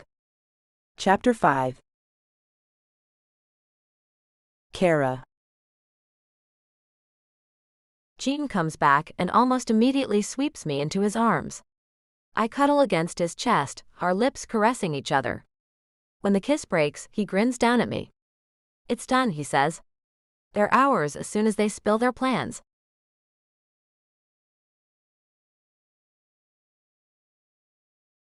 The Stolen Bride Extended Epilogue. Chapter 6. Gene.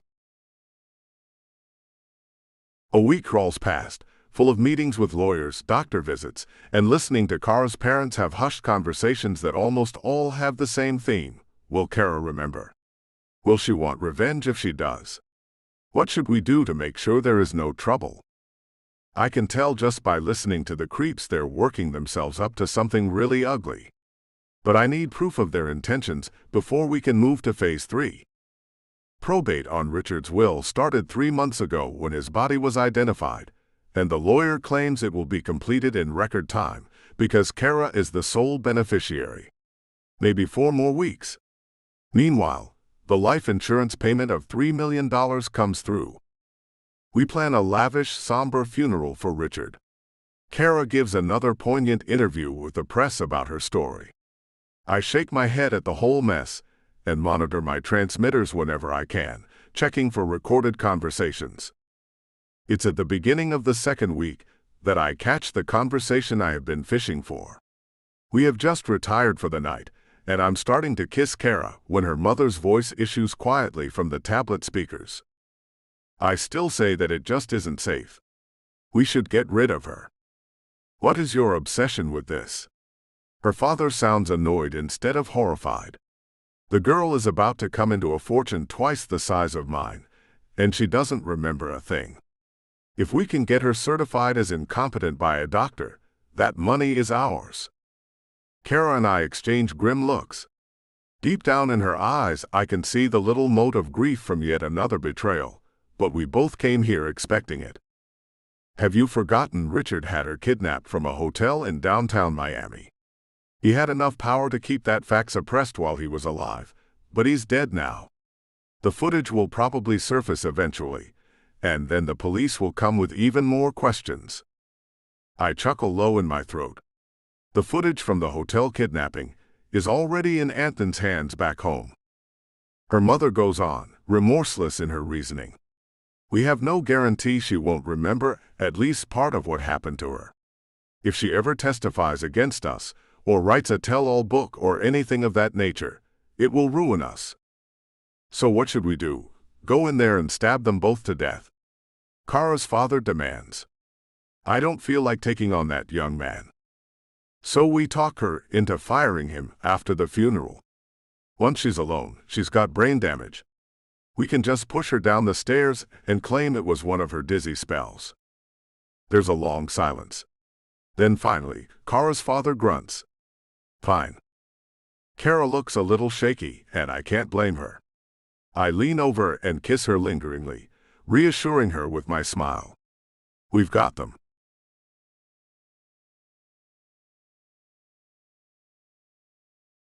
The Stolen Bride Extended Epilogue. Chapter 7. Kara. Probate comes through 3 days before the funeral, performed in record time after a few phone calls and an offer of a hefty cash percentage. Once the lawyer takes his cut, I'm still $10 billion richer. I go out and buy a very nice black dress, get a lavish makeover, and prepare to mourn for the cameras.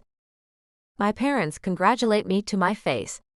That night behind the parlor's closed doors, they spend more time arguing back and forth about the practicalities of declaring me incompetent and taking my fortune, or killing me outright and taking it anyway. We record every word and image to go with all the rest. At the funeral, I become overwhelmed and collapse. My attendant has to hold me up. We quickly retire back home as my parents stay behind, schmoozing with the celebrities and industry leaders attending. As the limousine drives us back, I'm already on the phone moving every liquid part of my new fortune to accounts in the Caymans and Switzerland.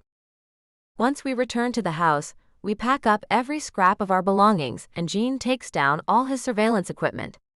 We walk a few blocks to a subway station, my hair tucked up under a hat and scarf and my eyes hidden behind sunglasses. Within minutes, we vanish into the evening commuter crowd on our way to LaGuardia and the waiting plane. We leave behind only one thing: a message sent from a throwaway email address to my father's account. It includes copies of security footage from Richard's having me kidnapped from my hotel, the audio of my parents plotting to kill me, and the full sound and video of their arguing over how best to get my riches and avoid prosecution. It's Richard and my parents as they truly are on display. The accompanying email has only 2 sentences in it, which I write and send with a mix of fury and vindication. I remember everything. And I can release these to the net at any time. My only regret is that I can't see their faces as they read it. But you can't have everything. It's good enough for me that Gene and I will live better and love more deeply than they could ever manage. And that my parents will live in fear of me for the rest of their lives. The end.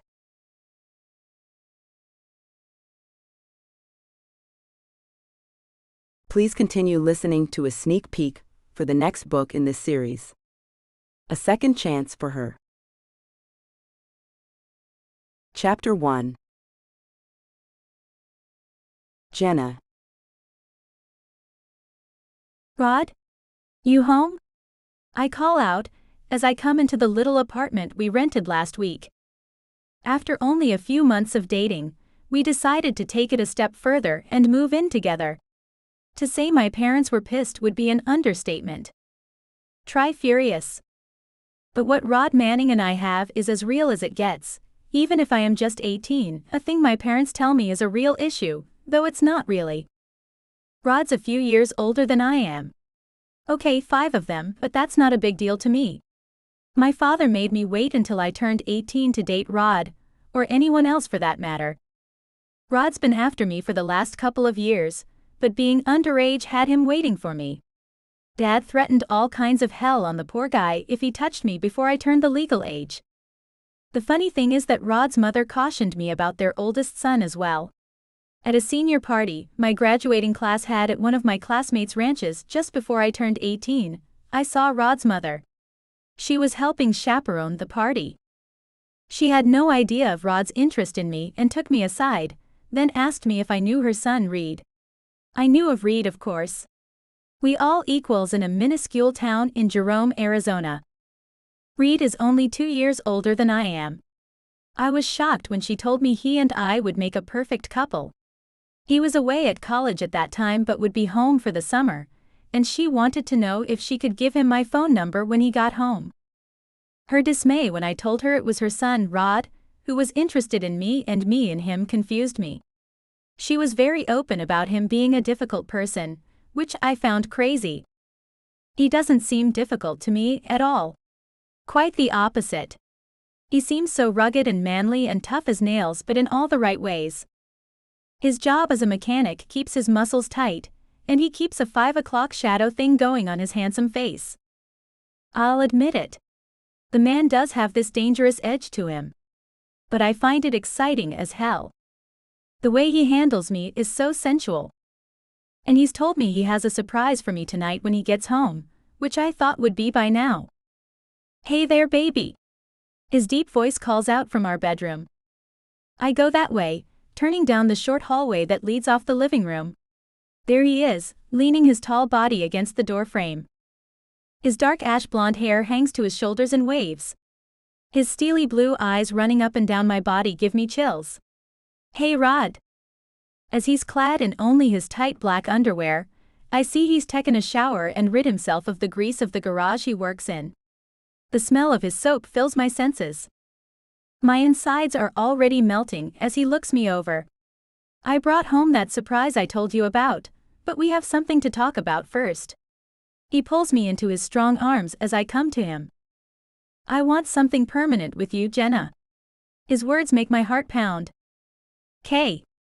A grin creeps across his handsome face. I haven't told you what it is yet, and you answer yes already? I nod and he smiles. Permanent is what I want too. I love you, Rod. Love is for the weak, baby. What did I tell you about all that love crap? He lets me go and moves away from me. Life is about other things. Life is hard, baby. Love is fleeting. Commitment isn't though. I want that from you. A real commitment. He moves to the bed, sits on the edge, and pulls a pack of cigarettes out of the bedside table. A long neck bottle half full of beer sits on top, and he takes a drink then lights his cigarette. That's the one thing I hate. I hate the smell of cigarettes and he knows it. Yet he's not about to do as I've asked him repeatedly to smoke outside. But I think he might be about to propose, so I'm not going to bring that up right now. Instead, I went to sit next to him in bed.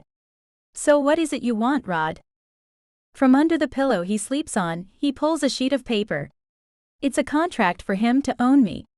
My heart stops and my eyes go wide. I pick up the sheet of paper and look at it, then at him. His face is sterile. No emotion.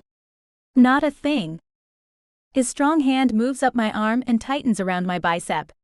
I want you. I want all of you. I want to own you, baby. My heart starts to pound in my chest. Own me?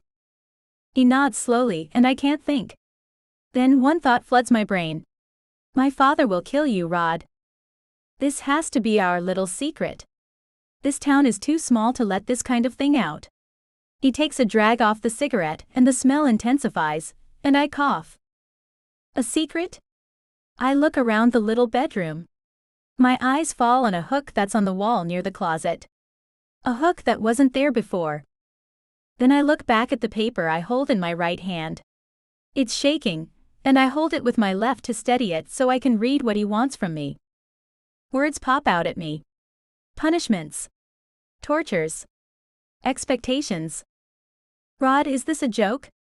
I look into his eyes and find no humor there. He shakes his head slowly and easily. It's no joke, Jenna. It's what I want. And I always get what I want. You know that. Smoke encircles his head as he taps the cigarette's ashes into the clean ashtray on the nightstand. This doesn't look like a thing I want to be a part of. I thought you were talking about marriage, Rod. A low laugh comes from him. Marriage? Nah. I'm not into that. That can end in divorce. What I'm asking from you can't end. It's forever, girl. Isn't that better than a marriage? This says you want me to stay available for your every need. My eyes move to his and find them squinting as he takes another puff of the cigarette. My job, though, He shakes his head. That little job ain't making you no money anyway. See, the way I'm thinking is, it's better for me if you can come to me or I come home and you're here, and you can take care of whatever I feel I need at that time. Intimacy? I stare at him. Are you saying I don't give you enough already? You don't. But that isn't your fault. It's your job's fault, he says as he grinds the cigarette butt into the ashtray. Like this afternoon. I wanted someone to please me so bad, I nearly went across the street from the shop and found one at that little bar. My heart stops. You didn't though, did you? No, he says with a shake of his head, sending his wavy locks swinging around his broad shoulders. His eyes move to mine and pierce me. But as you'll find in the contract, that is a thing I can do if I see fit and you aren't meeting all my physical needs. And you have to take it, baby. You can't leave me over it. My stomach hurts all of a sudden, and I bend over and place my hand on it. No. No, Rod. No way. Okay, I said that only in my head. My voice is shaking as I say out loud, why do you want to sleep with other women? I don't want to. But if I can't do the things I want with you, then I'll have to. I have certain desires, and if you won't let me do those things with you, then I'll get that elsewhere with someone who will. His hand runs over my shoulder and down my arm. But I really want to do that stuff with you, baby. Only you. But I'm a little afraid you're too vanilla to do any of it.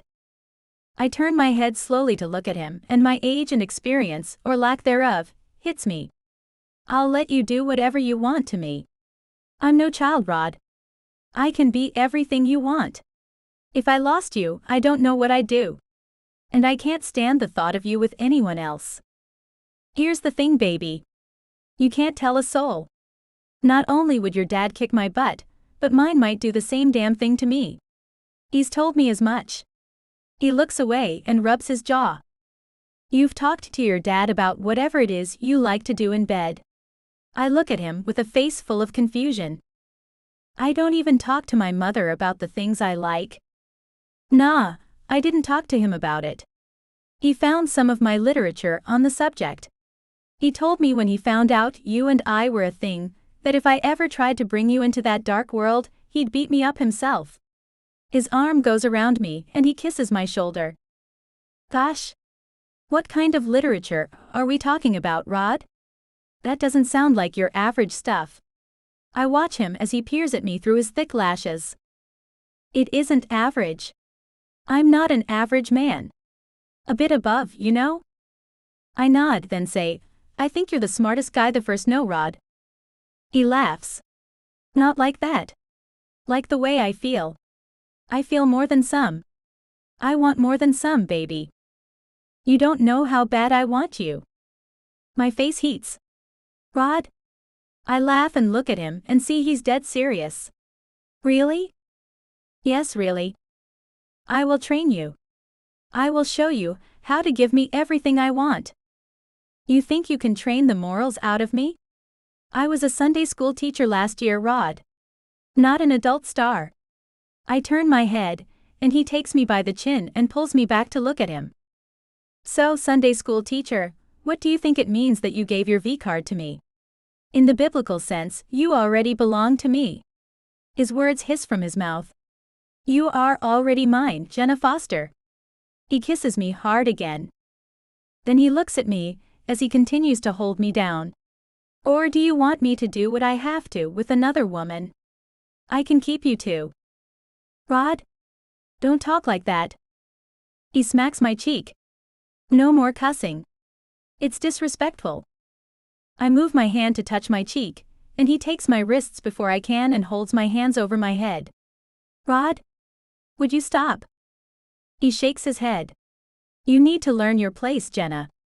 Your place as my woman. Do you want that or not? I'm getting tired of having to beg you. Wow. This is begging.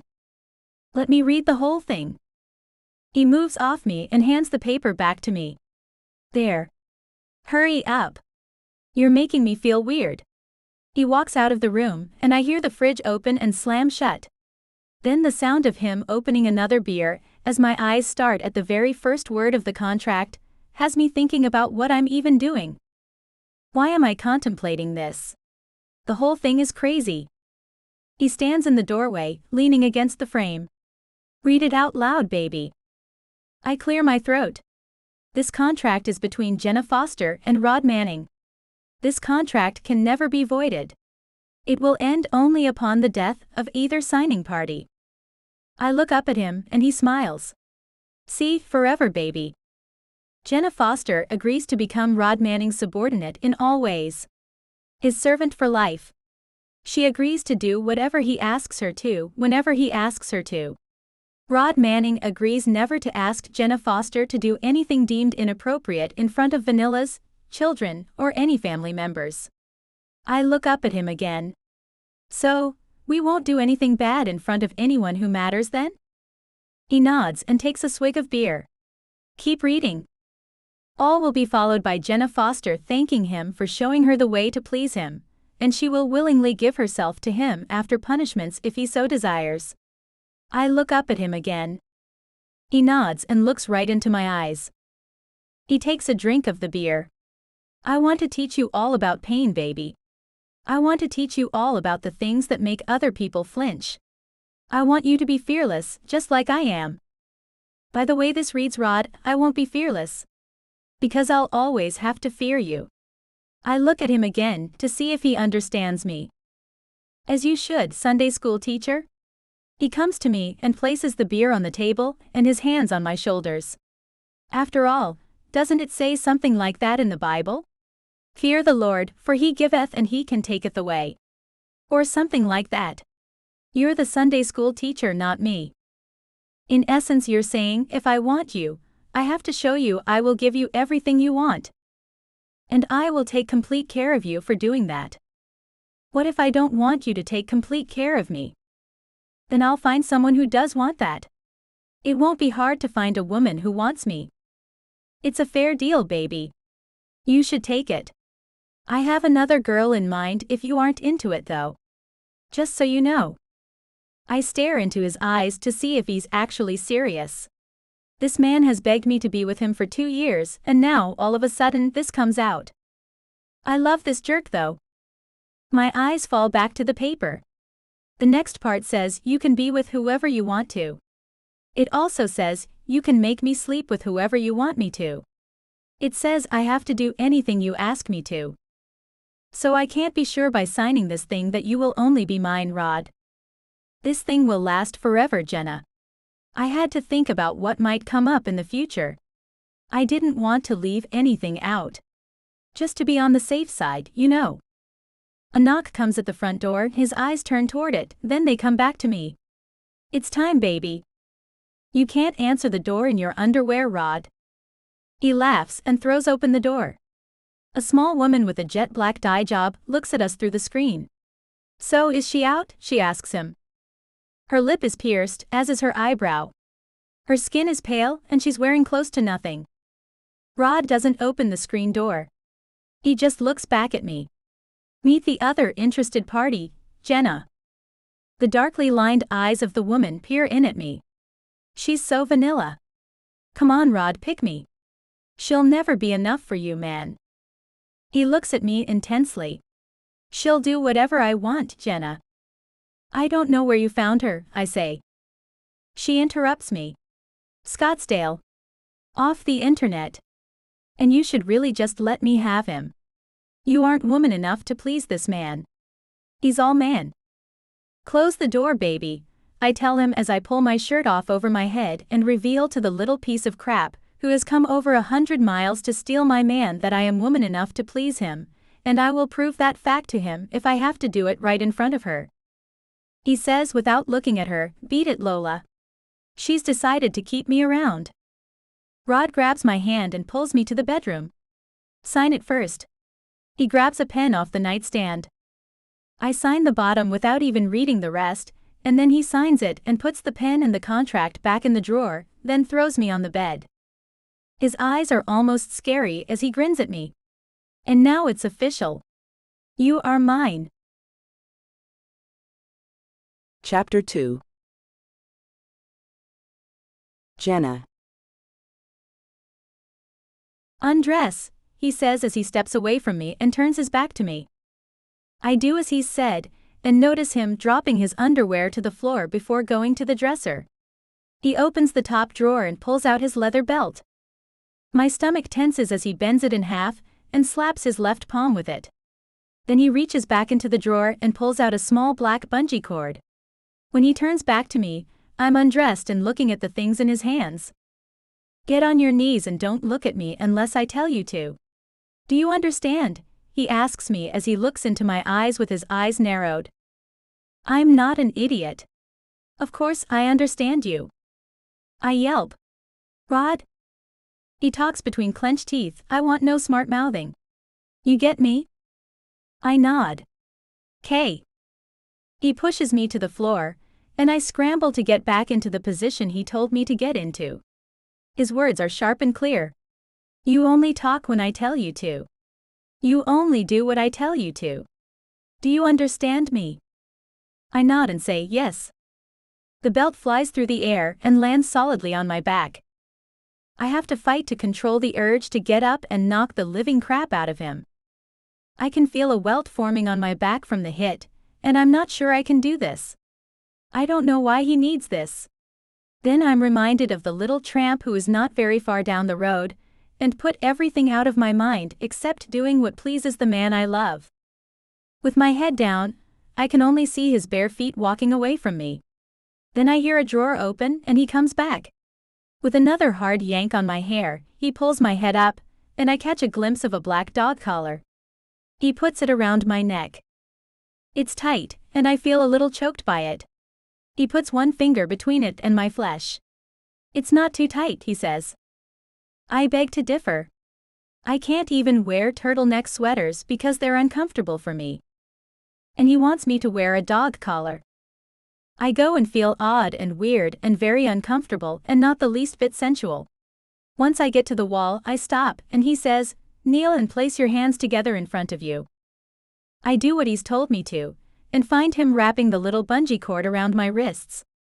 He binds my hands together with it, and then he pulls me up. I'm facing the wall, the stale smell of cigarette smoke lingering from all the times Rod has smoked in here. I make a mental note to clean the walls later, as the scent turns my stomach. But honestly, it's not just the smell, this whole situation is making me feel uneasy. I feel the warmth of his breath as he leans in, moving my hair to the side.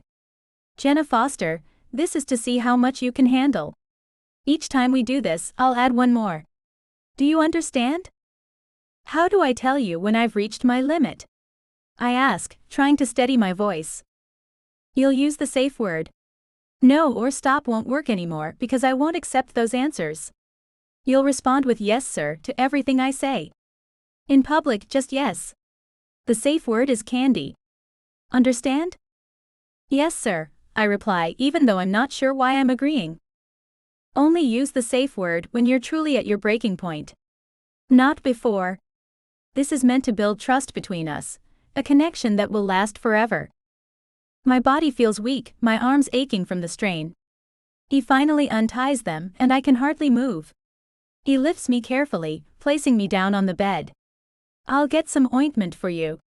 Stay here. He walks away, and I realize I couldn't move even if I wanted to. You did better than I expected for your first time.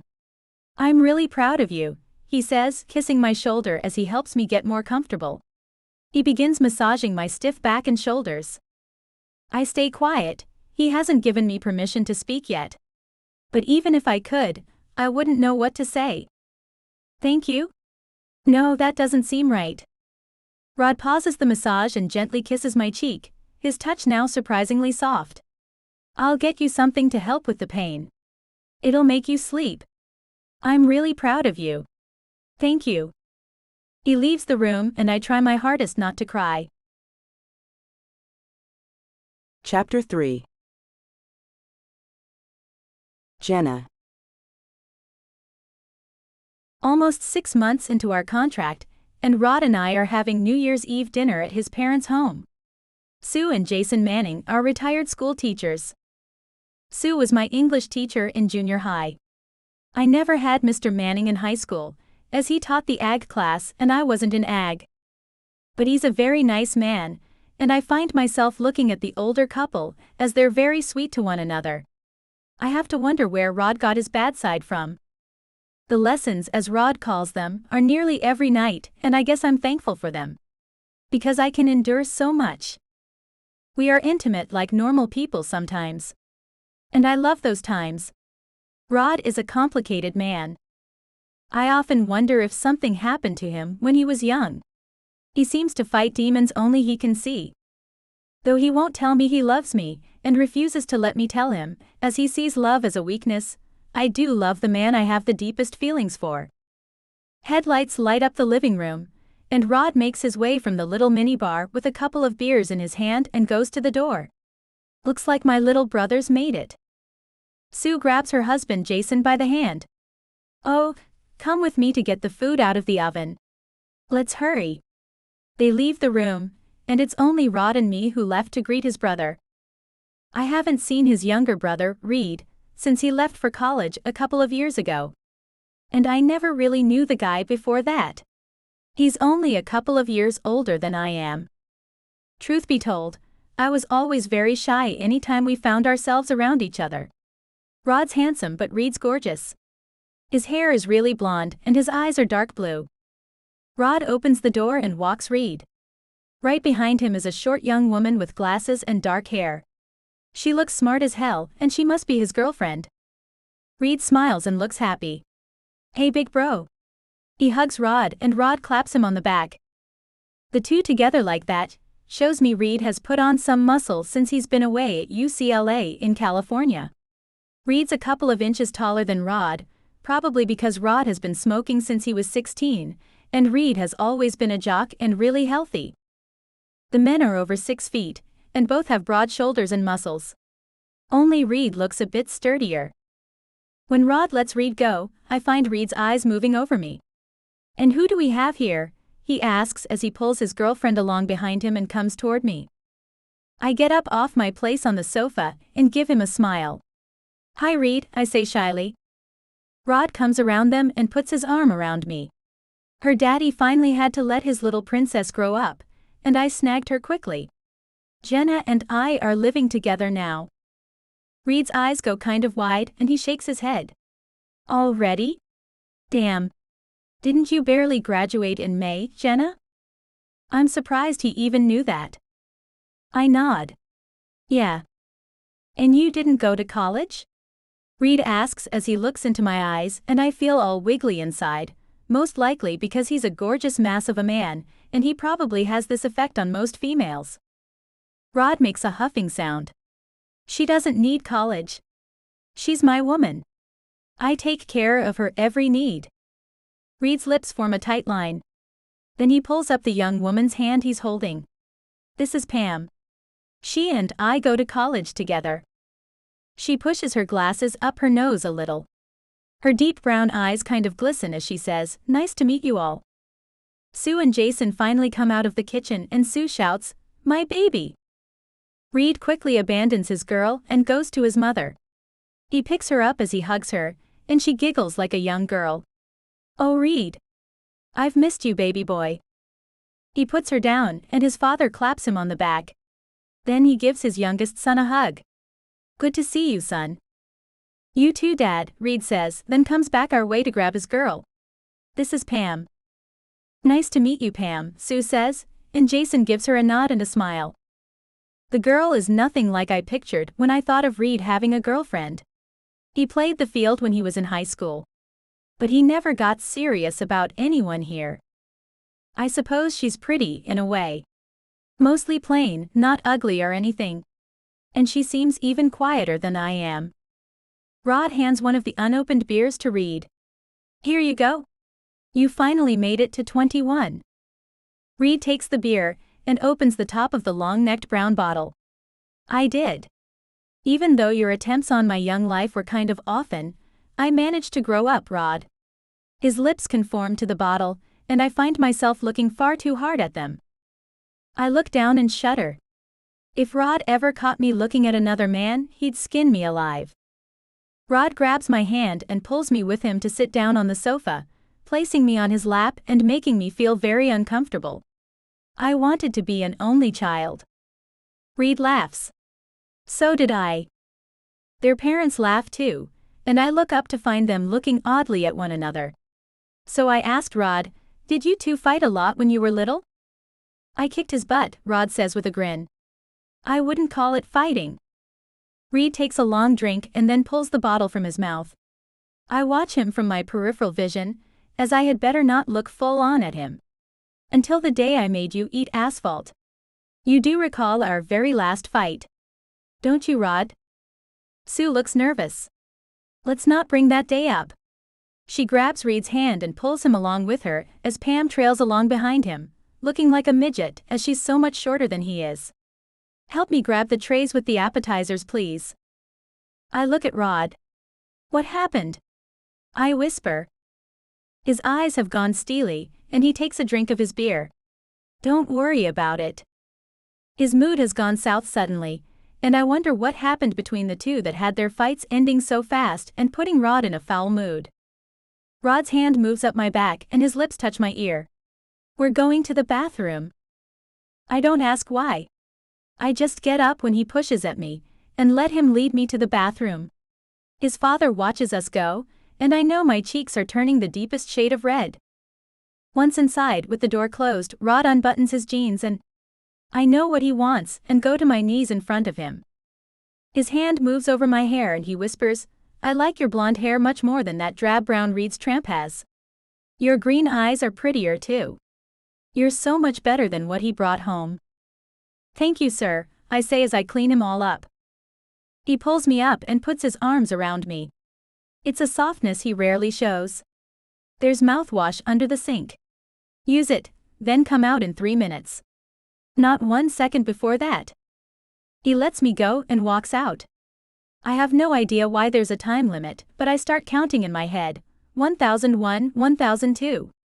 Grabbing the mouthwash, I pour some in one of the small cups on the vanity top, then swish it around my mouth. Making sure I have no residuals on my face, I look at my reflection in the mirror.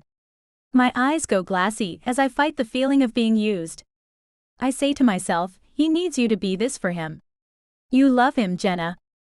I blink the tears away and the last second goes by. I walk out of the bathroom and Reed is standing right there. "Oh." His hand is in my face. I was just about to knock. "Sorry." I move to the side and look down at the floor. "Sorry." His hand on my arm stops me. "Jenna, you okay?" "Yes," I say quietly. He lets me go. "Okay then." And he goes into the bathroom. I fall against the wall in the dark hallway. His touch sent electricity straight through me. The entire time I gave Rod head, I never felt the least bit excited, and when Reed touched me for a mere second, I felt different. What the hell is wrong with me? "Jenna," Rod calls out from the living room. I hurry down the hall and into the room and go to his side. "Yes?" His arm goes around me, and he pulls me tight to his side. "What were you and he doing back there?" "Nothing." I look down and his hand touches my chin, pulling my face up. "You look flushed." His eyes roam over my face. I smile and whisper, "You have me that way, sir." He smiles back at me and kisses my cheek. "Good girl." Not feeling very proud of myself, I lean against Rod and think about how much he does for me and how I should appreciate him so much more. Looking at other men, especially his brother, is not a thing I should be doing. Rod takes a tiny sausage wrapped in a crescent roll and places it on my lips. I open them and accept the food into my mouth. "Like it?" I nod, and he picks up another one from the tray. I eat it too, and hold my hand up when he tries to get me to eat one more. "Can I have a drink?" He has a beer on the table and picks it up and takes a drink of it, then hands it to me. His mother's eyes go right to me as I take the beer from his hand. I really shouldn't. I'm not old enough yet, Rod. "You can if I let you." "And I'm letting you," he says. His mother comes to us, takes the beer out of my hand and replaces it with a cold soda. "Here you go, sweetheart. We don't want you getting into something before you're ready for it now, do we? No, ma'am. I take a drink of the Coke and try not to look at Rod as his mother walks away, and he narrows his eyes at her. I'm ready to get out of here.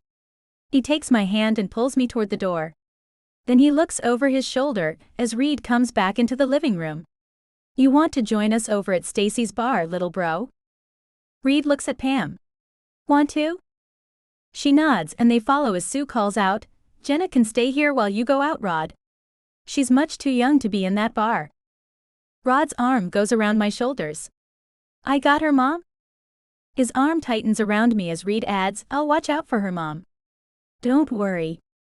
As we walk outside, I can feel Rod's body go tense, and he opens the driver's side door of his old Ford truck. Get in. I slide in and stay in the middle where he likes me to. Reed and Pam take the car they came in. Rod gets in and looks at me. Then he starts the truck.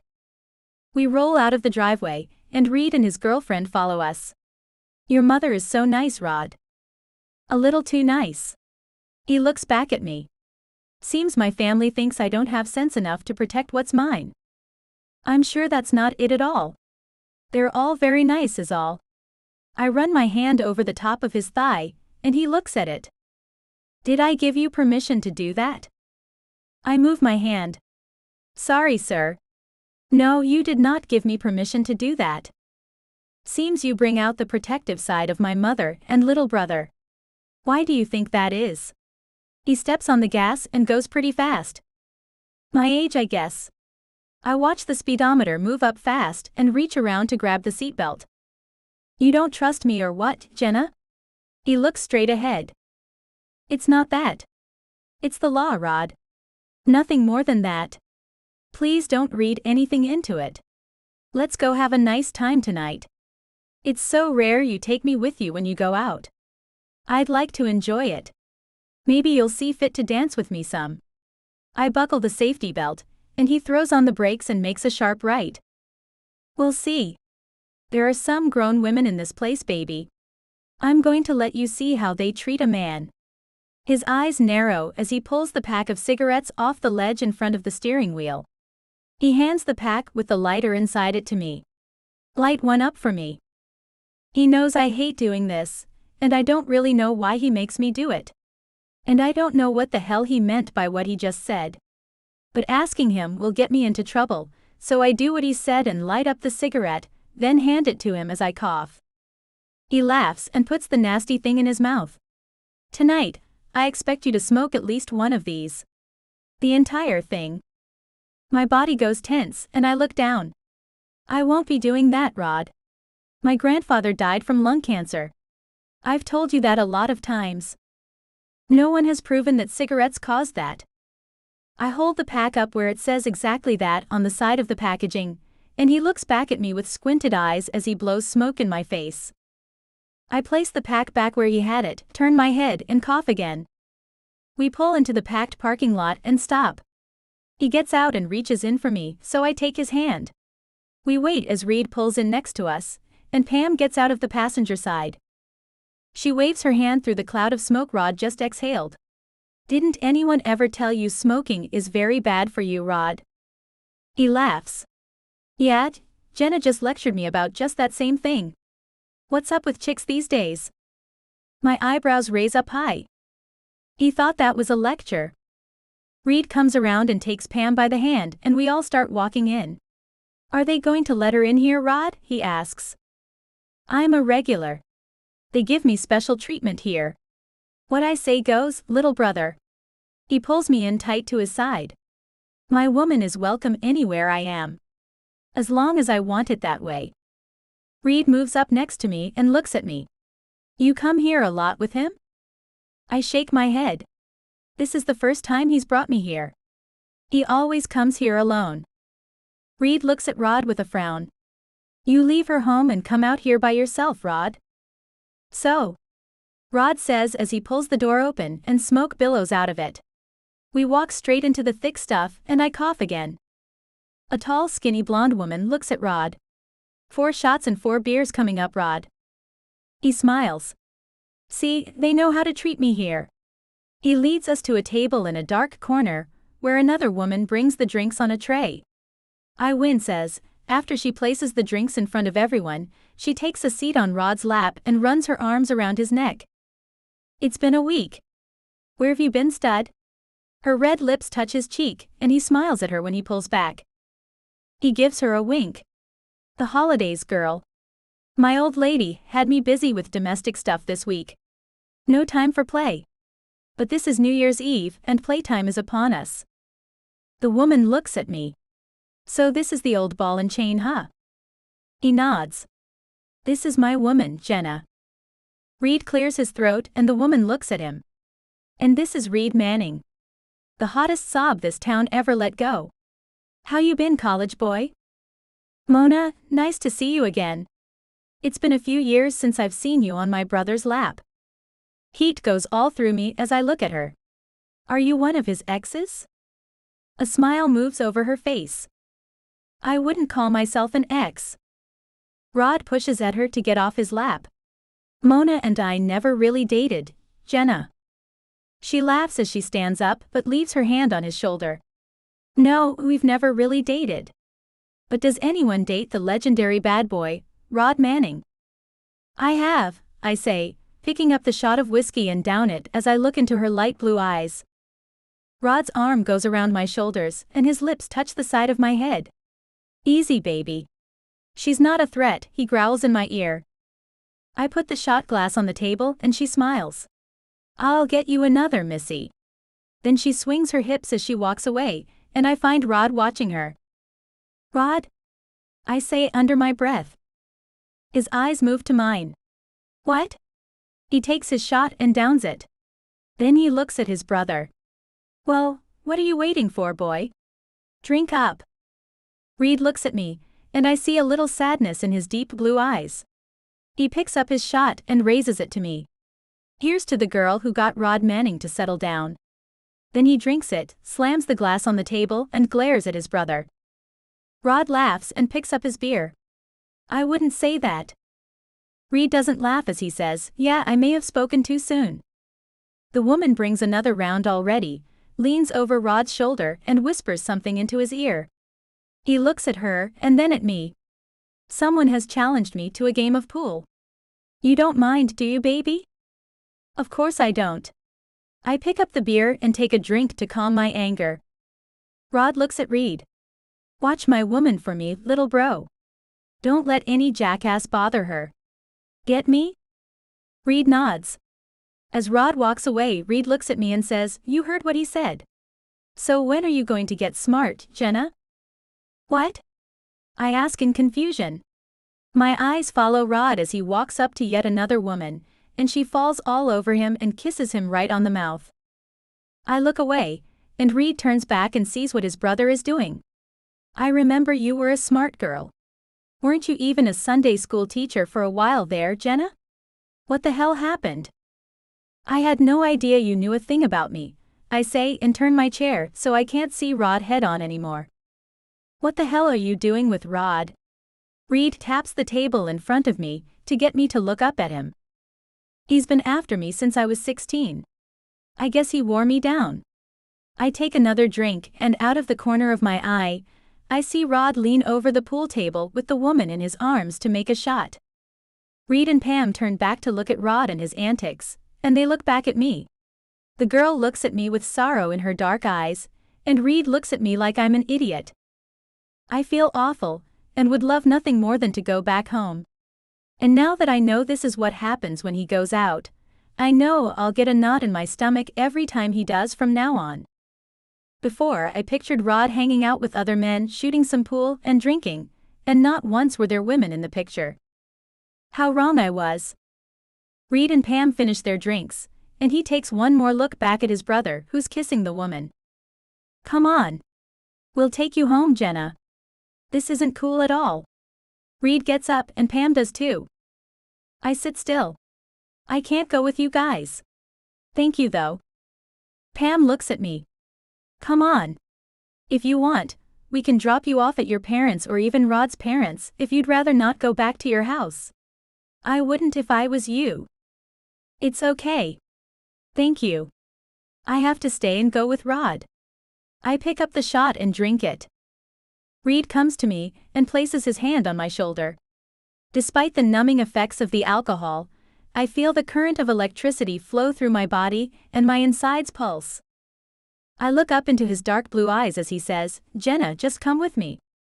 The next thing I know, Rod's head pops over his brother's shoulder. "Hands off my woman, little bro." Reed removes his hand and turns to face his brother.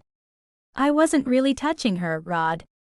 And maybe you should stop the crap and pay attention to her, since you brought her here and all. The thing with the skanks is a bit much, and I really don't like to see someone as good as Jenna is treated the way you're treating her. Mind your business, little bro." Rod reaches around him and takes my hand. "Let's dance, baby." He pulls me around Reed, and as our bodies graze past each other, I feel the current again and my knees go kind of weak. "Bye." "Thank you," I say as Rod pulls me along behind him and I look back at Reed. The edges of his eyes droop a little, and he and Pam walk out of the bar. Rod pulls me into his arms and holds me tight. "Did you like watching me with that girl?" "No," I say very fast and then realize I've said a word that will get me punished. He stops dancing and looks at me. Then he laughs. "For that, I want you to follow that tramp into the bathroom next time she goes and beat her up for what she did to me. You did that to her. It wasn't exactly her fault." He starts moving us again with the music. "It's up to you to curtail that kind of thing. Isn't that what you tell me about other men? I'm a man with needs, and she was in the right place at the right time. If it makes you feel any better, your body is better than hers, and I like being with you much more." He twirls us around and then his mouth is on mine. I feel like pushing him away, but I know that will get me in trouble, most likely right here in front of everyone. He stops his hard kiss and lets me out of his arms. "She just went in. Go in there and teach her to stay away from me." He spins me around and smacks me as I walk away, not sure what to do. I've never been in a fight, much less provoked. The woman has to be at least 5 or 6 years older than me. And she looks rough. Pushing the bathroom door open, I turn and lock it behind me. When she comes out of the stall, I look at her, reminding myself of what will surely happen to me if she doesn't look kind of roughed up when she walks out of there. I take in a deep breath, then say, "I don't like what I saw you doing with my man." She washes her hands, then grabs a paper towel and looks at me through the mirror. "That guy is the biggest womanizer, baby girl. If it wasn't me, it would have been some other woman. As a matter of fact, he's most likely sleeping around with another woman out there as we speak. Don't take it personally. Rod Manning is just a dog." And just like that, I snap. Her hair is in my fist, and I bang her head against the porcelain sink. "Stay away from my man, tramp." I unlock the door and hurry out. Rod is wrapped around another woman, and I walk right past them as I go outside. The next thing I know, he's grabbing me up and carrying me through the parking lot. "Is that blood?" I nod and feel the sting of tears in my eyes. He puts me down, unlocks the truck, opens the door and then looks back at me. "Get in, Rocky." Getting inside the truck, I start to cry as he gets in and starts it up, and hurries out of the parking lot. He looks over at me with a big grin. "Don't you cry." He frowns as he sees the tears. "I'll take every tear out of your hide. Do you understand me?" "Yes." I wipe the tears away and suck them up. "I'm proud of you. That's one of the first womanly things I've seen you do. You're taking those steps to be the woman I need, someone who doesn't take crap from any other woman. If it was the other way around, I'd beat anyone who laid a hand on my woman. But you told me I had to accept you being with other women." "I don't understand, Rod," I say as I look at him in confusion. "Maybe once in a while, I'd like to see you stand up for yourself. That's all." And now I'm thoroughly confused by this man.